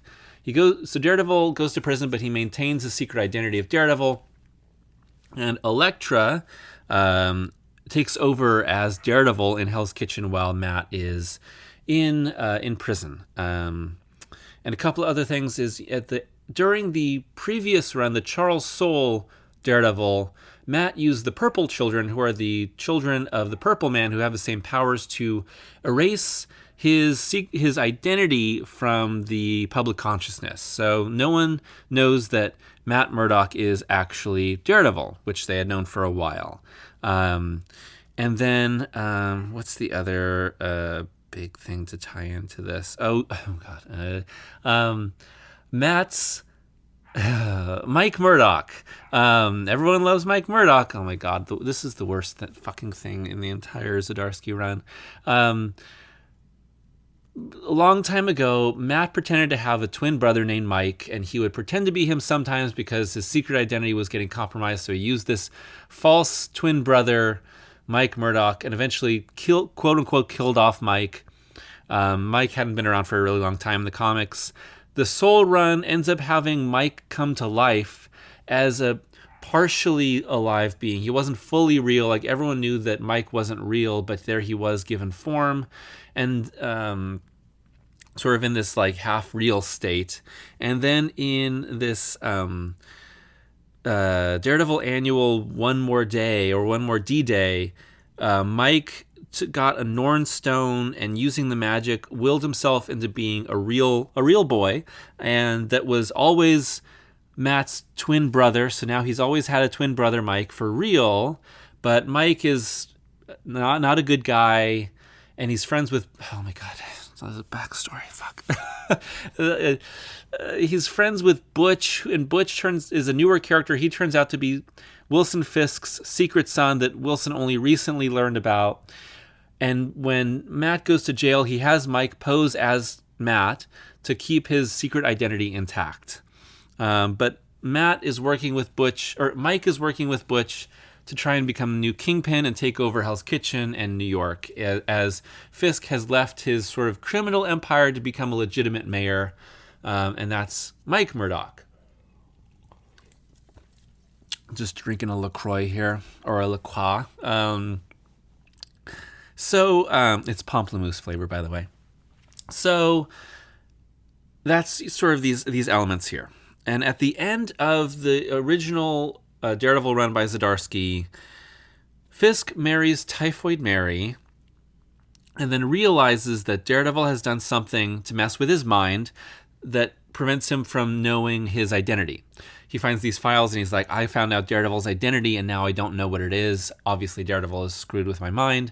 And that pushes him to do this takeover in Devil's Reign, where he outlaws superheroes in New York. And what you get is kind of a miniaturized, centralized civil war, I guess, with this registration and outlawing, this government act. And so Fisk is trying to round up all of these superheroes. He's using a new version of the Thunderbolts to enforce his law. He's working with Doc Ock, and Ock has these robots to enforce everything too. And so you get this giant citywide crackdown on superheroes. And the heroes, there are a lot of street-level heroes, or more grounded. Ben Reilly is Spider-Man at this point with Spider-Man Beyond. Don't worry, nothing ever bad happened to Ben Reilly after this miniseries was concluded. Miles Morales, Captain America, the Fantastic Four. Who else? Luke Cage, Jessica Jones, of course, Daredevil. They're all kind of trying to fight back. And Luke decides to run for mayor against Fisk, as Fisk is running for re-election. It's like, okay, so if we can't stop Fisk, then we can beat him in the election, and then we can use the new power of Luke as mayor to overturn this act. I think there's a lot of parallels here that Zdarsky is using regarding Trump as president. I think it's fairly obvious that you have sort of this critique of someone in power who's using it in corrupt ways, and you get these government actions that are quickly signed into law by someone that aren't voted on to crack down and change everything, and trying to sort of have a grassroots movement to overturn him. And I think that's some of the commentary here that's going on. I think that's sort of the real world parallel, but I think it's okay. I guess overall what I would say about the Devil's Reign event was that it was enjoyable, but it was something that I didn't enjoy nearly as much as the best of Zdarsky's Daredevil work. I think that Zdarsky's best Daredevil work was the first 20 issues. If you want me to go in more in-depth thoughts, I was a guest on the Geek-Splained podcast. I've been a guest on that a lot of times. Eric is on a good friend. I love his podcast, and we talked for a really long time about Zdarsky's entire Daredevil run right before Devil's Reign happened. And my enjoyment of the series decreased after issue 20. And the reason was that I really like Elektra as Daredevil, but I found that the focus on Matt in prison and the social issues that were being addressed there were very sloppily done and very rushed through. And I think that he was rushing through it because Marvel said to make an event. And I could have seen Devil's Reign as continuing to happen in the Daredevil comic in a slightly different form and more drawn out. And instead, the stakes are raised in a really huge way, and we move into an event. And because the event is so big, we sort of lose the more personal touch and the more relevant socio-political touch. Like I said, we're trying to have some allegories here, but I think they're kind of pushed aside in favor of this event being more focused on the bombast and the big stakes and the big action, because it's an event, This is the big pay-per-view to pay off the years of wrestling storylines that have been going on, and I think it's okay, but it's a little disappointing in a few ways. I think it actually gets more disappointing as the miniseries goes on. So I think I have not soured, but I've sort of just cooled off a lot on Zdarsky's Daredevil in the last year. Because that's really when it kind of turned for me, and it wasn't as enjoyable as it was before. Because I think those first 20 issues up through in the 2-part Inferno story where Matt is fighting to save Hell's Kitchen alongside its residents and even teams up with Fisk and then turns himself in at the end is really great. All that's really great. I love the ideas, and I love how Zdarsky is questioning the morality of superheroes and vigilantism and living outside the law but enforcing the law. And so that kind of just doesn't quite gel as well after that. Especially with the Rites story. I'm not going to get too into it. You should listen to Geek-Splained or read it for yourself. The Rites story, or Matt's time in prison being shortened even more, and him getting out even though he said he didn't want to, but he gets out anyway. It was clear that Zdarsky was forced to bump up his timeline on everything. I don't think he said that, but I think if you read between the lines and you look at the story and the intent and what actually happens, I think he was forced to change some stuff. So with Devil's Reign, what's really weird is it is a Daredevil event, and those are very, very rare. But Daredevil is not in this comic very much. I think the first 3 issues are focused on basically everybody but him, and everybody but Matt. And Elektra is barely in this event at all, which is fucking wild to me. And they do have the Daredevil Woman Without Fear 3-issue miniseries to accompany this. And it sort of explains where Elektra is during this event. And I don't think it was worth it. I think she should have been a major part of the event. I think that Matt and Elektra should have been the main characters here, and instead we have a very diluted focus. Fisk is a major character, Luke Cage is a major character, Captain America, both Spider-Men, a few other people like Foggy, Kirsten McDuffie, they're all kind of in there, Dr. Octopus, they all kind of split up all the pages between them, with Elektra getting the least amount of everyone, and Daredevil's presence and focus bumping up more and more as the series goes on. So issues like 4 through 6 have him be a lot more in focus, especially the final 2 issues. And by the end, I felt as though this was mostly done to transition Zdarsky's series into its next phase. And mostly wrapping up the conflict with Wilson Fisk and wrapping up a few other plot threads to move this into our next phase. And so again, spoilers, Fisk uses the Purple Man and the Purple Children and uses their power as this way to sort of mind control a lot of people in New York, and then uses it to make himself remember Daredevil's true identity, that Daredevil is Matt Murdock. He goes to confront Matt, or who he thinks is Matt. It's Mike, and he murders Mike. And because Mike is posed as Matt, now Matt Murdock is dead, and Matt, the true Matt, as Daredevil, Matt talking about Matt, and Mike as Matt, and Matt being dead, but Matt being alive, but I'm Matt also. I'm sorry. But now Matt Murdock, the real Matt Murdock as Daredevil, is free to be Daredevil and go off into the rest of the world. And he's going to work with Elektra to form the Fist, to fight the Hand. And now I think that the next series is going to be very focused on the fight against the Hand. I'm not that excited about it. I think the Hand is very boring. I'm very played out on the Hand. And maybe this will be something different, but I don't know. And the Fist, I have no idea what to think about that. And clearly, like they said it before, either Elektra or Matt are supposed to die in this fight against the Hand. I don't know. We'll see.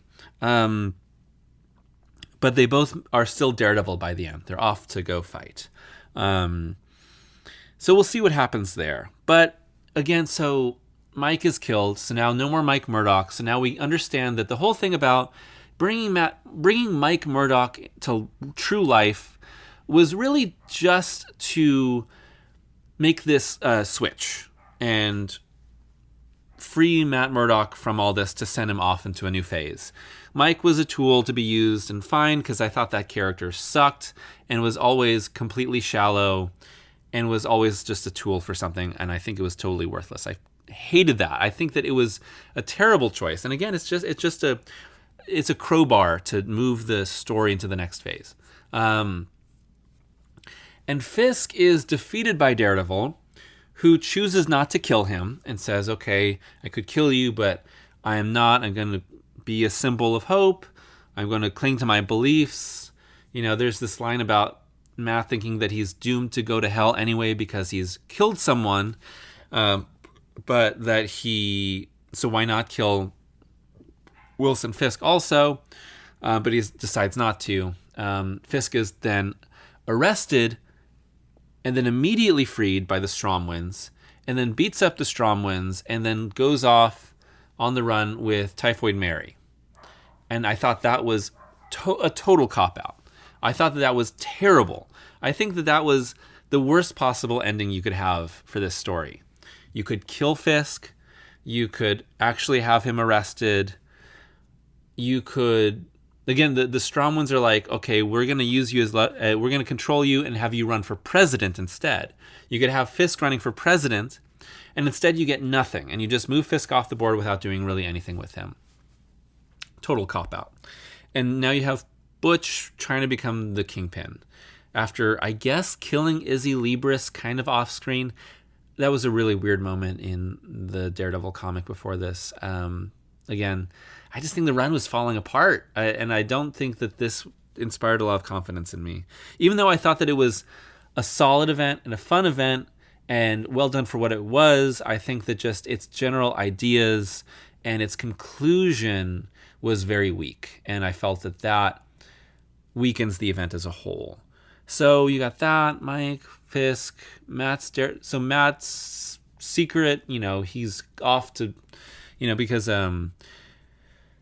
Kirsten sees the murder, and so Fisk is going to be arrested or going to be charged for it. So it's very strange. But Matt's quote unquote dead to the world, right? But Foggy knows that he's alive. I guess the only So we have very few. Like Foggy Nelson knows that Matt Murdock is Daredevil and sees him afterwards, so he knows that he's alive. And of course, Elektra knows. But most of the heroes don't know that Matt is Daredevil. Like Spider-Man, I don't think even knows. Actually, maybe he does, right? Because he confronts him at one point early in the run. So there's very few people that would know. So that sets us up for our next run, and we'll see where it goes. I'm sure Devil's Reign Omega will give us more information about what it's going to be focused on. And Daredevil Woman Without Fear is, again, like I said, 3-part Elektra miniseries.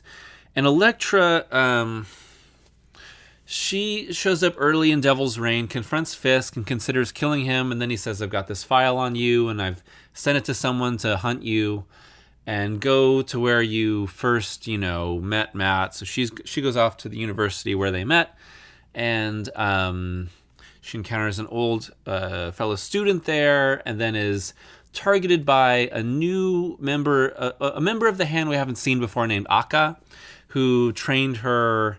I'm pretty sure we've never seen her before.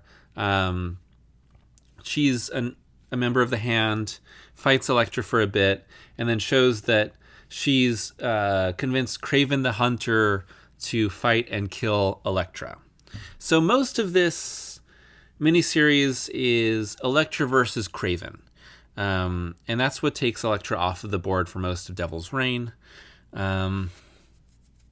Which, okay. All right, sure. This felt like, while this was fine, this was well done enough, and it shows more of Elektra's interior life, and it shows her reasoning for what she's doing, and kind of helps to continue to grow her as a character, which I think is important because she's going to continue to be an important part of the series moving forward.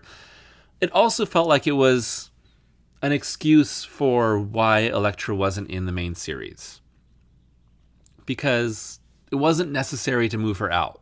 And I think that the series would have been more compelling if it was Matt Murdock and Elektra as the Daredevils trying to figure out this Devil's Reign situation. I guess I feel I'm coming off very negative on the series, but most of the positives of this series are the action was good. It was fun. It was well paced. It had good stakes to it. I thought the character work was solid. And, it moved along well. It was compelling for an action miniseries. Woman Without Fear was the only tie-in book that I read. So I'm looking here, and there was a lot. Some were single issues and some were more. There was Devil's Reign Moon Knight. I've read some of Jed McKay's currently ongoing Moon Knight run, and I do like it, so I might check that out. Devil's Reign Spider-Man, okay. Devil's Reign Superior 4, which is Otto, and Otto brings in alternate universe Superior Doc Ock. There's a Wolverine and a Hulk and a Ghost Rider. I might be missing another one to help him out. It was stupid. And I'm sure there's more involved in the Superior 4, but whatever. Villains for Hire, I guess, tracks more on the perspective of the Thunderbolts. Winter Soldier, that's briefly referenced, but it doesn't seem that important. I think he targets Fisk and fails. Devil's Reign X-Men wasn't important at all to this miniseries. I don't know what needs to happen there. Honestly, X-Men, this is the first time actually hearing about there being an X-Men in comics. Moon Knight number 8, I guess, ties in. Spider-Woman ties in. I didn't realize there was an ongoing Spider-Woman series. And there was a canceled Luke Cage City of Fire that was supposed to tie in, but it was dropped. But Luke Cage is a big, important part of this miniseries because he's running for mayor. He's the legitimate face of this resistance against Fisk. And it's cool to see Luke continue to take on a leadership role. Because it was years ago with Bendis's, it was New Avengers, with Civil War, where Luke kind of stepped up and became a major leader. And I really do like Luke in that role. He is a very strong character. He has such strong morals, and he always like begrudgingly kind of rises to the top whenever he's in a team, which is awesome. I really like that feature about that character. And so, he runs for mayor instead of Tony Stark, and Tony Stark is secretly the chameleon in a lot of this, whatever. And so it would have been fun to see that more explored. And I'm interested to see, because at the end of the series, at the end of the miniseries, he's running unopposed for mayor because Fisk is on the run and has murdered someone. So we'll see. I'm kind of glad that, Devil's Reign didn't take over every single Marvel comic like what they did with Civil War years ago, where everything in Marvel became about Civil War. Everything was branded Civil War. Every series was derailed because of Civil War. But that did also make the stakes and the changes of the status quo of the Marvel Universe feel real in Civil War. Like, we are fighting about the actual future of the comic, of the entire comic book universe, versus this, which is like, plenty of other stories will go on without even mentioning this or mentioning Fisk as mayor or this act or the city being locked down for weeks and stuff like that. So it does undercut a bit of the stakes that this series is trying to emphasize here. So it is what it is, but we'll see about, Luke running for mayor and what that means, and if he does become mayor. And if he does become mayor, where does his story continue in the Marvel Universe? Will he get a new ongoing series? Will he become a major part of, Daredevil? But probably not, because Daredevil is going to move out of New York, or is going to be featured in Avengers or Spider-Man, or what does that mean? I don't know. We'll see. So I'll just say I enjoyed it. I just have generally mixed feelings about this in regards to what this means as far as the quality and the ongoing relevance of Chip Zdarsky's Daredevil. Because again, it's been a bit of a downward slide. Not catastrophic, but we've come off the highs and we've continued to sort of drop a bit, in my opinion. And we're not reaching anywhere near levels of bad. We're not retroactively hurting the book. I don't want to drop the book, anything like that. I'm still gonna continue reading it. Obviously, I'm a huge Daredevil mark, but it's harder to convince me to not read it. But yeah, that's sort of where I'm at. With this in conjunction with the end of the series that came before. Those are my general thoughts on Devil's Reign and Woman of Fear. If you have read Devil's Reign, I'd like to hear your thoughts. You can respond in the comment section on Patreon. So as I briefly mentioned, I have written out a script for this review. I'm going to read through it. I've polished it up, and I think it's a solid script here. It kind of encapsulates everything that I've felt. Obviously, there will be spoilers for the end of this comic. It's 14 issues of the second volume of Chip Zdarsky's Daredevil run, which comes after Devil's Reign. And then after I'm done with that, I'll give you some just odds and ends and general thoughts that I didn't touch on during this written review. So close your eyes and imagine that I'm making a video here. Yeah, here we go. And also, I won't be editing this, so if you hear me stumble, you hear me breathe, or make any sort of noises, then, it's just me reading. It's the actual version of me reading one of my videos that isn't polished up. So I don't have a title for this.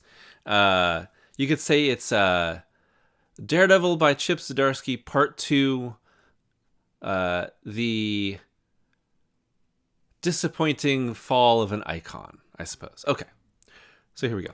Before we begin, I want to remind you all that I've previously done several different types of coverage on Zdarsky's run, so catch up before we get into this final part.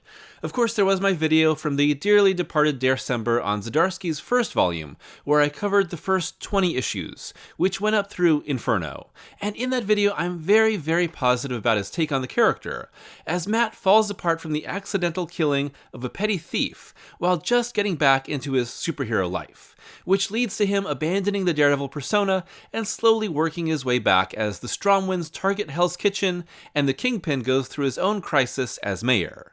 It ends with Matt resuming being DD and defending Hell's Kitchen from a group of supervillains, only to let himself be taken under arrest for manslaughter.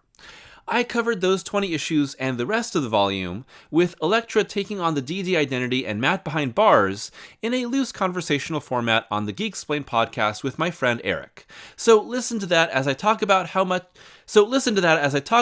I was much less enthusiastic about the end of this volume, mostly due to the approach to Matt's time in prison, as I felt that Zdarsky actually really rushed it all and hand-waved away bigger issues of the prison industrial complex and recidivism through special drugs and Null. That's the King of the Symbiotes. There was a quick, was it Absolute Carnage or was it I think it was King in Black, a King in Black crossover. While I much prefer the story going on with Elektra trying to make sense of her time as Daredevil. This, of course, leads to the Devil's Reign event miniseries, with a now freed DD, much too soon, and a group of heroes fighting the forces of the Kingpin, who declares superheroes illegal in New York and sparks a war for the future of the city. I covered that in a previous Patreon-only review, but in general I liked it but didn't love it, as I felt it was a little sloppy. The biggest issue I had with this, and maybe all of Zdarsky's run, is the use of Mike Murdock. This is extremely complicated, but okay.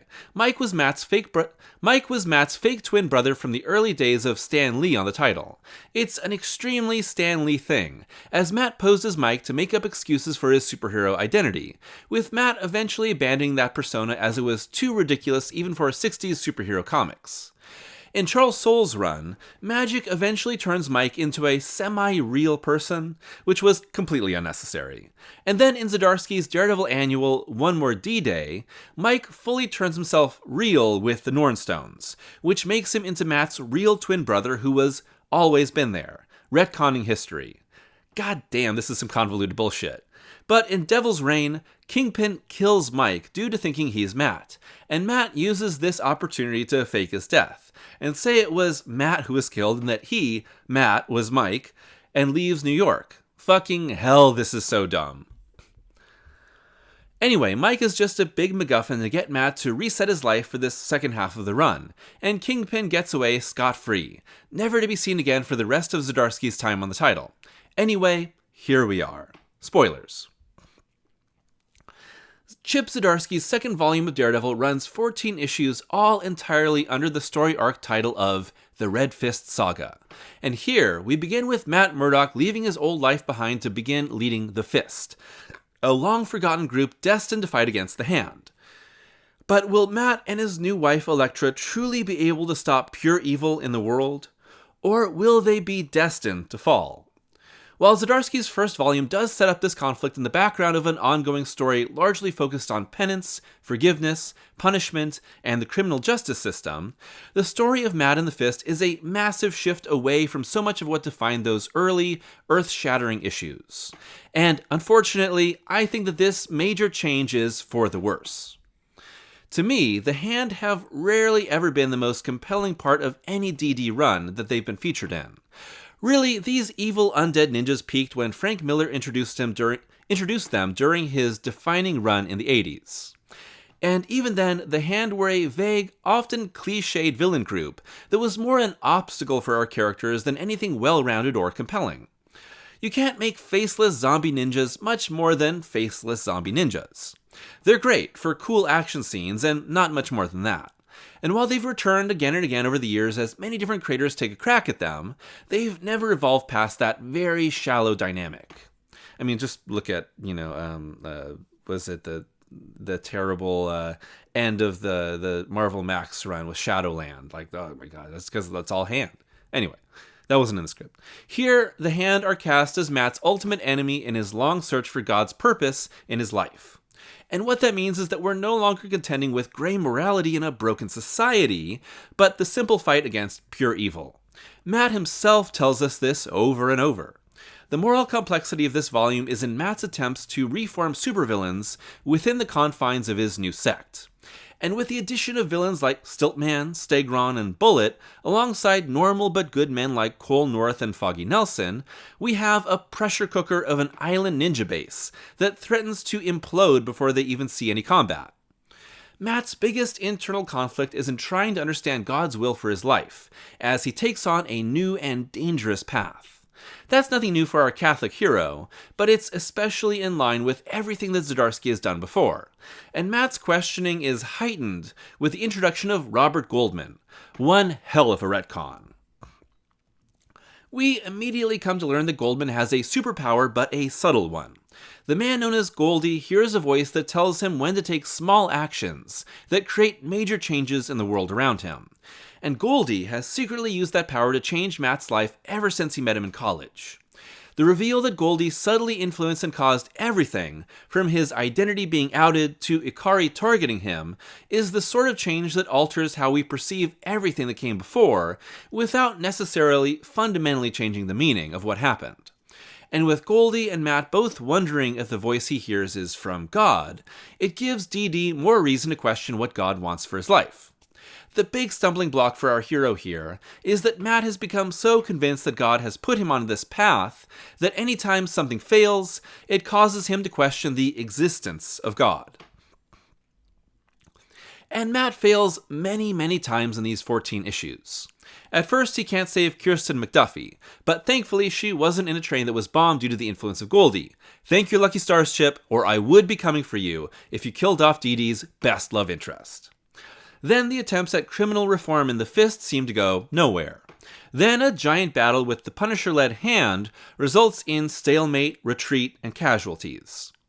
And soon after, the Fist is torn apart by the betrayal of several members, a bombing by the Stromwinds, and an attack by the Avengers. This DD volume also acts as a dueling narrative with the then-running Punisher miniseries, where Frank Castle becomes the leader of the Hand. Jason Aaron's Punisher, however, is doing its own thing, and I wonder how much this intertwining story was more a matter of convenience than a major plan, as Matt's battle against the Hand and the Punisher actually takes up very little of these issues, so that Aaron could tell his story without it being massively impacted. That's kind of strange because the whole purpose of the Fist is to destroy the Hand, but, things just get dropped in this run, and then we kind of forget about them, and we just move on.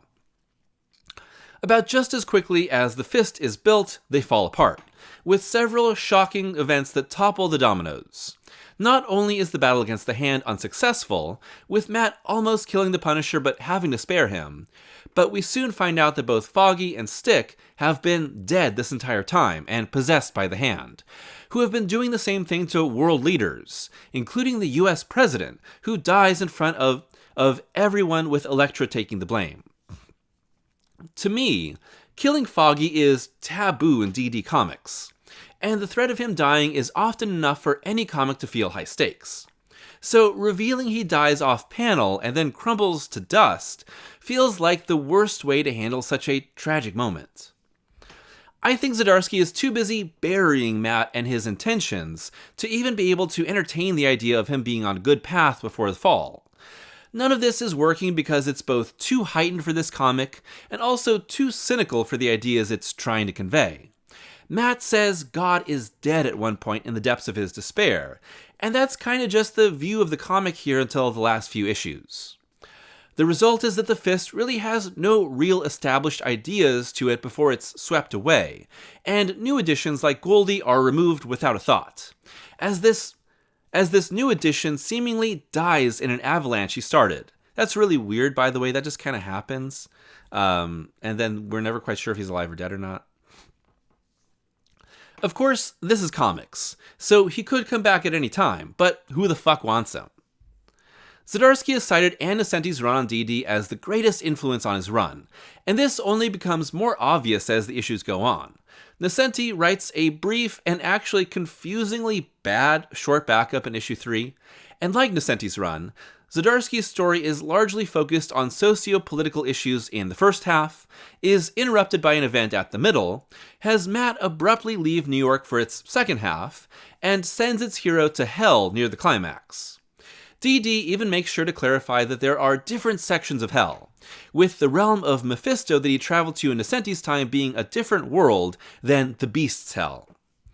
According to Zdarsky, the entirety of his run could be titled Daredevil, To Heaven, Through Hell. And I just want to say that I told you so with my video on those first 20 issues. Zdarsky has in some ways translated Dante's Inferno through his work here, with the final issues becoming the most literal version of this adaptation. After nearly 4 years of Matt Murdock struggling to understand the place of God in his life and where his faith should lead him, he's finally face to face with undeniable proof of a spiritual realm beyond ours. But this isn't heaven. It's the deepest reaches of hell. And it's here where Zdarsky plays his final reveal. Matt goes to hell to kill the Beast, the demon that leads the Hand, as prophesied by the Book of the Fist. But the Fist isn't the light side of the coin to the darkness of the Hand, but a new evil that is in contention with, but still permanently connected to, what Matt has fought against for years. The Fist ultimately serves a demon known as the Wild, revealed here posing as Battling Jack Murdock, but actually the sister of the Hand. And as Matt frees the souls of Foggy Nelson and other possessed world leaders, he stays behind to defeat both of these creatures, slicing them down as an all-white agent of God, seemingly at the cost of his own life. Nice little touch with the flames coming out of his head like horns, which was shown in the first teaser art for this run. It's such an extreme situation compared to the small stakes that began Zdarsky's run, but it makes sense in terms of the overall themes the author has presented and escalated over time. On a personal scale, this has been the story of a man questioning and then coming to affirm his faith, with Matt going from being completely without purpose to defining himself as fighting for love rather than an order like the Fist or a system like the government. On a large scale, this has been the story about fighting for change and growing disillusioned within systems. It was the criminal justice system, shown not to just be corrupted at the core, but subject to the whims of those in power like the Stromwinds. And I think ultimately the run is saying that it's not possible and that either people need to work outside of these systems or start something entirely new. But what would that be? The comic doesn't reach that conclusion, and part of that is due to the constraints of existing within a larger comic universe, and also in an ongoing series that needs to return to somewhat status quo. The new status quo established by the end, and now being lived out in Saladin Ahmed's current run, is that Matt is alive after all, and physically restored. Pro tip, kids, if your superhero does something drastically altering their physical appearance, like cutting out their eyeballs, just know that shit ain't gonna stick and is gonna be reversed by the beginning of the next run. And is now a priest with Elektra, still Daredevil, talking to him and realizing that he may not remember anything of his past life. Or does he? Here's the thing. I always felt like this run was pushing toward a new status quo, shifting the larger circumstances of DD's world, but never fully living in those status quos for long. And because of that, I felt like so much of this second half never fully embraced its possibilities. So that really meant the Fist felt like nothing. And now finally we're here at an interesting new possibility, but that also means the run is over. I feel like this review has been fairly negative, but that's not to say that Volume 2 of Zdarsky's run is bad, just flawed and a far step down from the heights of his early issues. I can't help but feel that Chip got the Batman gig for DC and said that it was time to wrap this thing up quick. There are still plenty of good things about this volume, it's just that they're more individual parts than the overall scheme of this comic. Of course, Marco Cecchetto's art remains fantastic, and even the fill-in artists are strong and aren't that frequent. The action is compelling, hard-hitting, and very well structured, like it's always been. Matt and Elektra remain well-defined characters with compelling struggles, but I actually think Elektra is more interesting and more accurate to her past than Matt, as Murdoch is so preoccupied with his new status quo as to sometimes get kinda lost in the larger plot machinations. And the twists and turns really do catch you off guard. In the end, Chip Zdarsky's Daredevil run put the character back on track and at the top of Marvel for years, and will definitely go down as a must-read for fans of the character, even if its back half doesn't live up to its early days. And this is what I think will ultimately keep it from being higher esteemed than runs like Frank Miller, Brian Michael Bendis, Ed Brubaker, and of course, my favorite, Mark Waid. But it's a testament to the true possibilities of Daredevil. And there you go, that's the thing. So, like I said, kind of disappointing in it. As I was going through reading all this, I'd already read about half of this run, then I stopped for a bit, and then I reread it and finished out what I hadn't read yet in preparation for this. I took a lot of notes, just kind of summarizing things to keep them at the top of my head as I was writing this. And, most of the notes I wrote are kind of just more synopses for myself, but there are little tidbits here that I didn't touch on. Like, I do think it's interesting that, Elektra is no longer killing people, but it has had this profound effect on her, including her demeanor and also her fighting ability. And Styx says that it has made her more passionate now that she doesn't kill, which makes her even a stronger fighter. But then later, Matt says that she's like off her game because she won't kill him. So it's kind of back and forth. I don't really like the Goldie retcon, and this whole like, oh, I've been guiding you this whole time, it's always been me, is like kind of a dumb plot device when you just throw in this character and say, it's always been me. And I don't know, like, I feel like that's lazy. Chips kind of fakes you out and thinks that he's killed Kirsten McDuffie. And, he's shown to be alive. She's shown to be alive at the end of issue 2, because that was the big twist at the end of issue 1, is did she just blow up? And I hate that, because I love Kirsten, and I'm just glad that she wasn't one of those Daredevil love interests that was killed off or driven crazy or had her life completely ruined. So I'm glad that she was brought back and then put back in place without, being broken. There is a page by Chris Somney of Matt and Kirsten fighting Ikari in issue 2, so I guess all is forgiven. I thought the Nocenti backup at the end of issue 2 was like shit. It made no sense, but I get why that he, Zdarsky wanted to work with her. Cole North plays a pretty big part in this run. He's a big part of like the first 20 issues of the first volume, and then he gets kind of lost in the back half, and he kind of pops up briefly near the end of that volume and briefly in Devil's Reign, and now he's kind of back in full force, and I do like him. I think that Cole North is an awesome character here, but he does feel more and more out of place as we're dealing with, ninjas and mysticism and all that. And I know part of that character's purpose here is to be like the fish out of water and to be calling it as it is, but there's some just weird choices made with characters here. Again, we get this whole Island of the Fist. So by issue 4, we've really shifted into the main focus of the story. We're out of New York. And let me look here. DD is kind of split between Kirsten and Elektra in his love, but Kirsten gets brought up less and less, and she's just kind of phased out of his brain by the end. There's an interesting, prison breakout for getting these supervillains, and Daredevil beats like the piss out of U.S. Agent, calls him a fascist, and of course the Avengers get on their trail. It's an interesting little additional wrinkle to the story. I know that fans of U.S. Agent probably hated that. Doc Samson is here, who's now in the body of Sasquatch from Immortal Hulk. And he's like the therapist for the island, and it's an interesting wrinkle, but he also gets kind of just dropped unceremoniously. A lot of people get dropped unceremoniously. I like that Stiltman was a continued focus here, being pathetic outside of the costume, but then also very dangerous inside of it. I think that's a cool dynamic.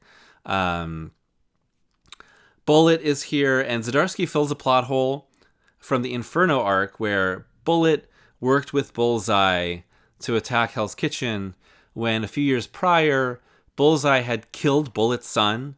And his son, Lance, is like Bullet's only reason for living. And so Bullseye killing him and then Bullet being cool with it didn't make any sense. And here we find out that Bullet reveals that Lance is alive and that he just faked his death and, so he could go into hiding and be safe. And that's a smart enough retcon. And then Bullet and Lance are taken by the hand, and that's what spurs this big mid-volume battle against the Hand, where they're not prepared yet, and they go into this war with the Punisher at the front of the Hand. Issue 8 is this whole battle. It's really spectacular. Matt is weighing the idea of good versus evil and whether the Punisher should be killed. Cole has to save Lance, and Bullet has been possessed by the Hand. It's a wild fight. There's a dragon, Stilt Man. I'd say that this issue is like the high point of the comic so far, even if it's a draw, which ultimately is not surprising given it's the midpoint of the volume, and Punisher has his series still going, which went off in its own direction. And then issue 9 is the big swerve. Samson, Bullet, and Lance leave, and what's weird is that Bullet is completely he's freed from his possession of the Hand, like between the issues, which is odd. It's just like it's so easily undone. It so much easily happens off page, and I just really feel this run rushing at this point. Zdarsky is just going, DC's paying me to write Batman. Let's wrap this thing up. That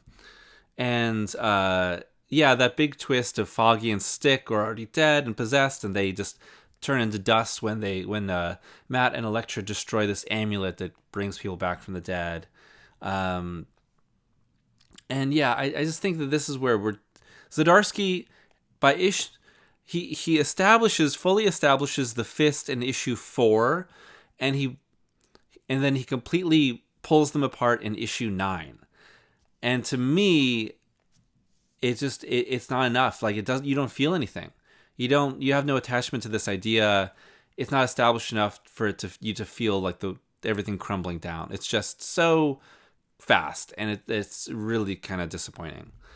And then issue 10 is when the Avengers attack. Elektra is arrested by them. And Matt finally gets Goldie to use his power because he was dampened for a while, and he starts this avalanche with a single rock, and they're seemingly lost in it. Spider-Man has a great confrontation with DD in this issue, and I really like Zdarsky characterization of Peter. It's strong, it's morally upright, but it's also compassionate. And then Goldie falls into a crevasse and maybe is dead, and that's the last we see of him. Again, we're rushing. It's so rushed. You can just feel him just trying to get everything off the board as fast as he could. And then 11, we're in New York. Cole is back in New York. He resigns from Internal Affairs. Apparently, he just took some vacation time to be on the Ninja Island. And then him and Daredevil were saved by Samson and on all of them off page.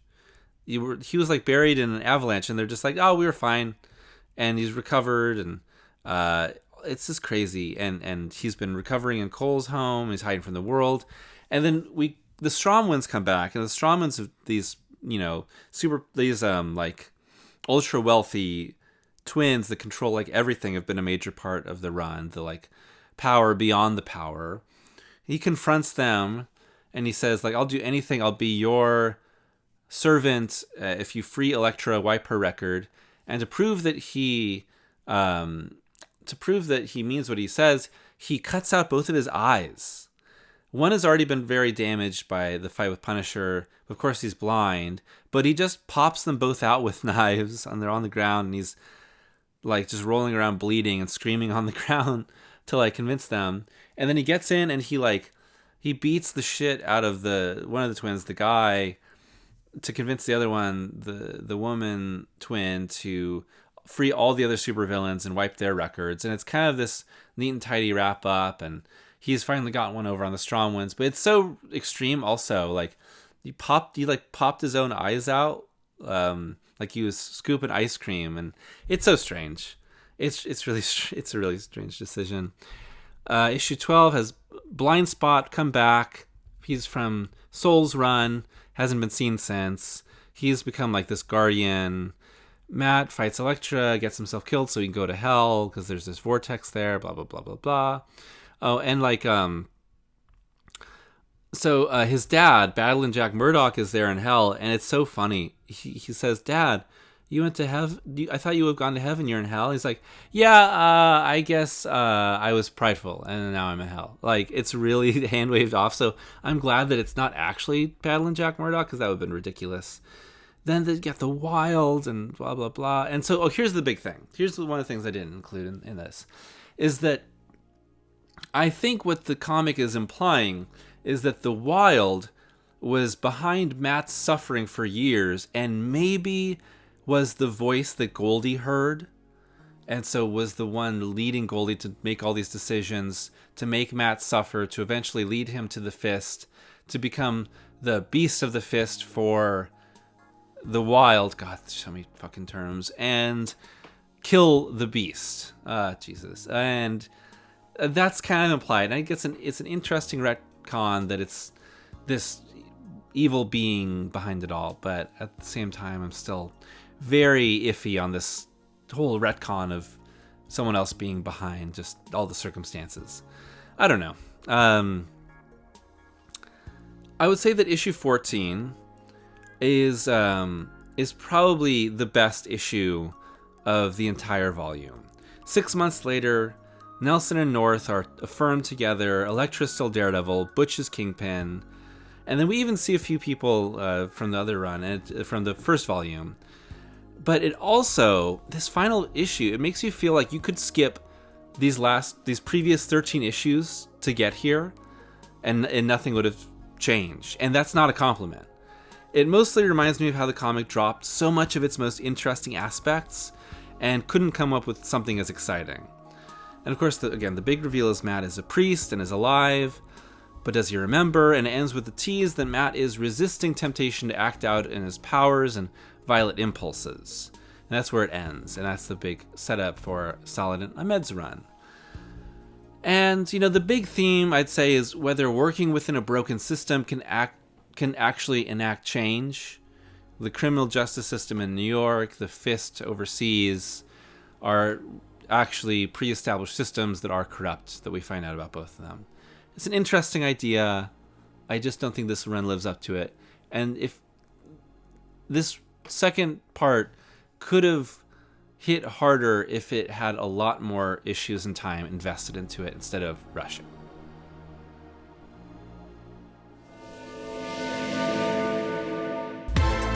Thanks for watching today's video and for getting to the end of this massive compilation. Daredevil has been a special part of my channel for so long, and I'm glad to have been able to make so many videos covering one of my favorite characters of all time, and that so many people have enjoyed those videos too. And if you've gotten this far in the video, I'm sure that you're a big Daredevil fan too. And with Born Again coming out on Disney+, I'm very interested in how Disney continues to put The Man Without Fear on their screens. Will Born Again be good? Only time will tell. And I may end up making a Patreon review for that series once it's all wrapped up. I really do hope it's good, but we'll see. There's been a lot of behind-the-scenes changes, and I hope they're for the better. After that, I have no idea what the future will hold for Daredevil on TV and on the big screen. But I hope there's a lot of good things in store. I'd love to hear your thoughts on your favorite Daredevil stories, both on the page and in live action.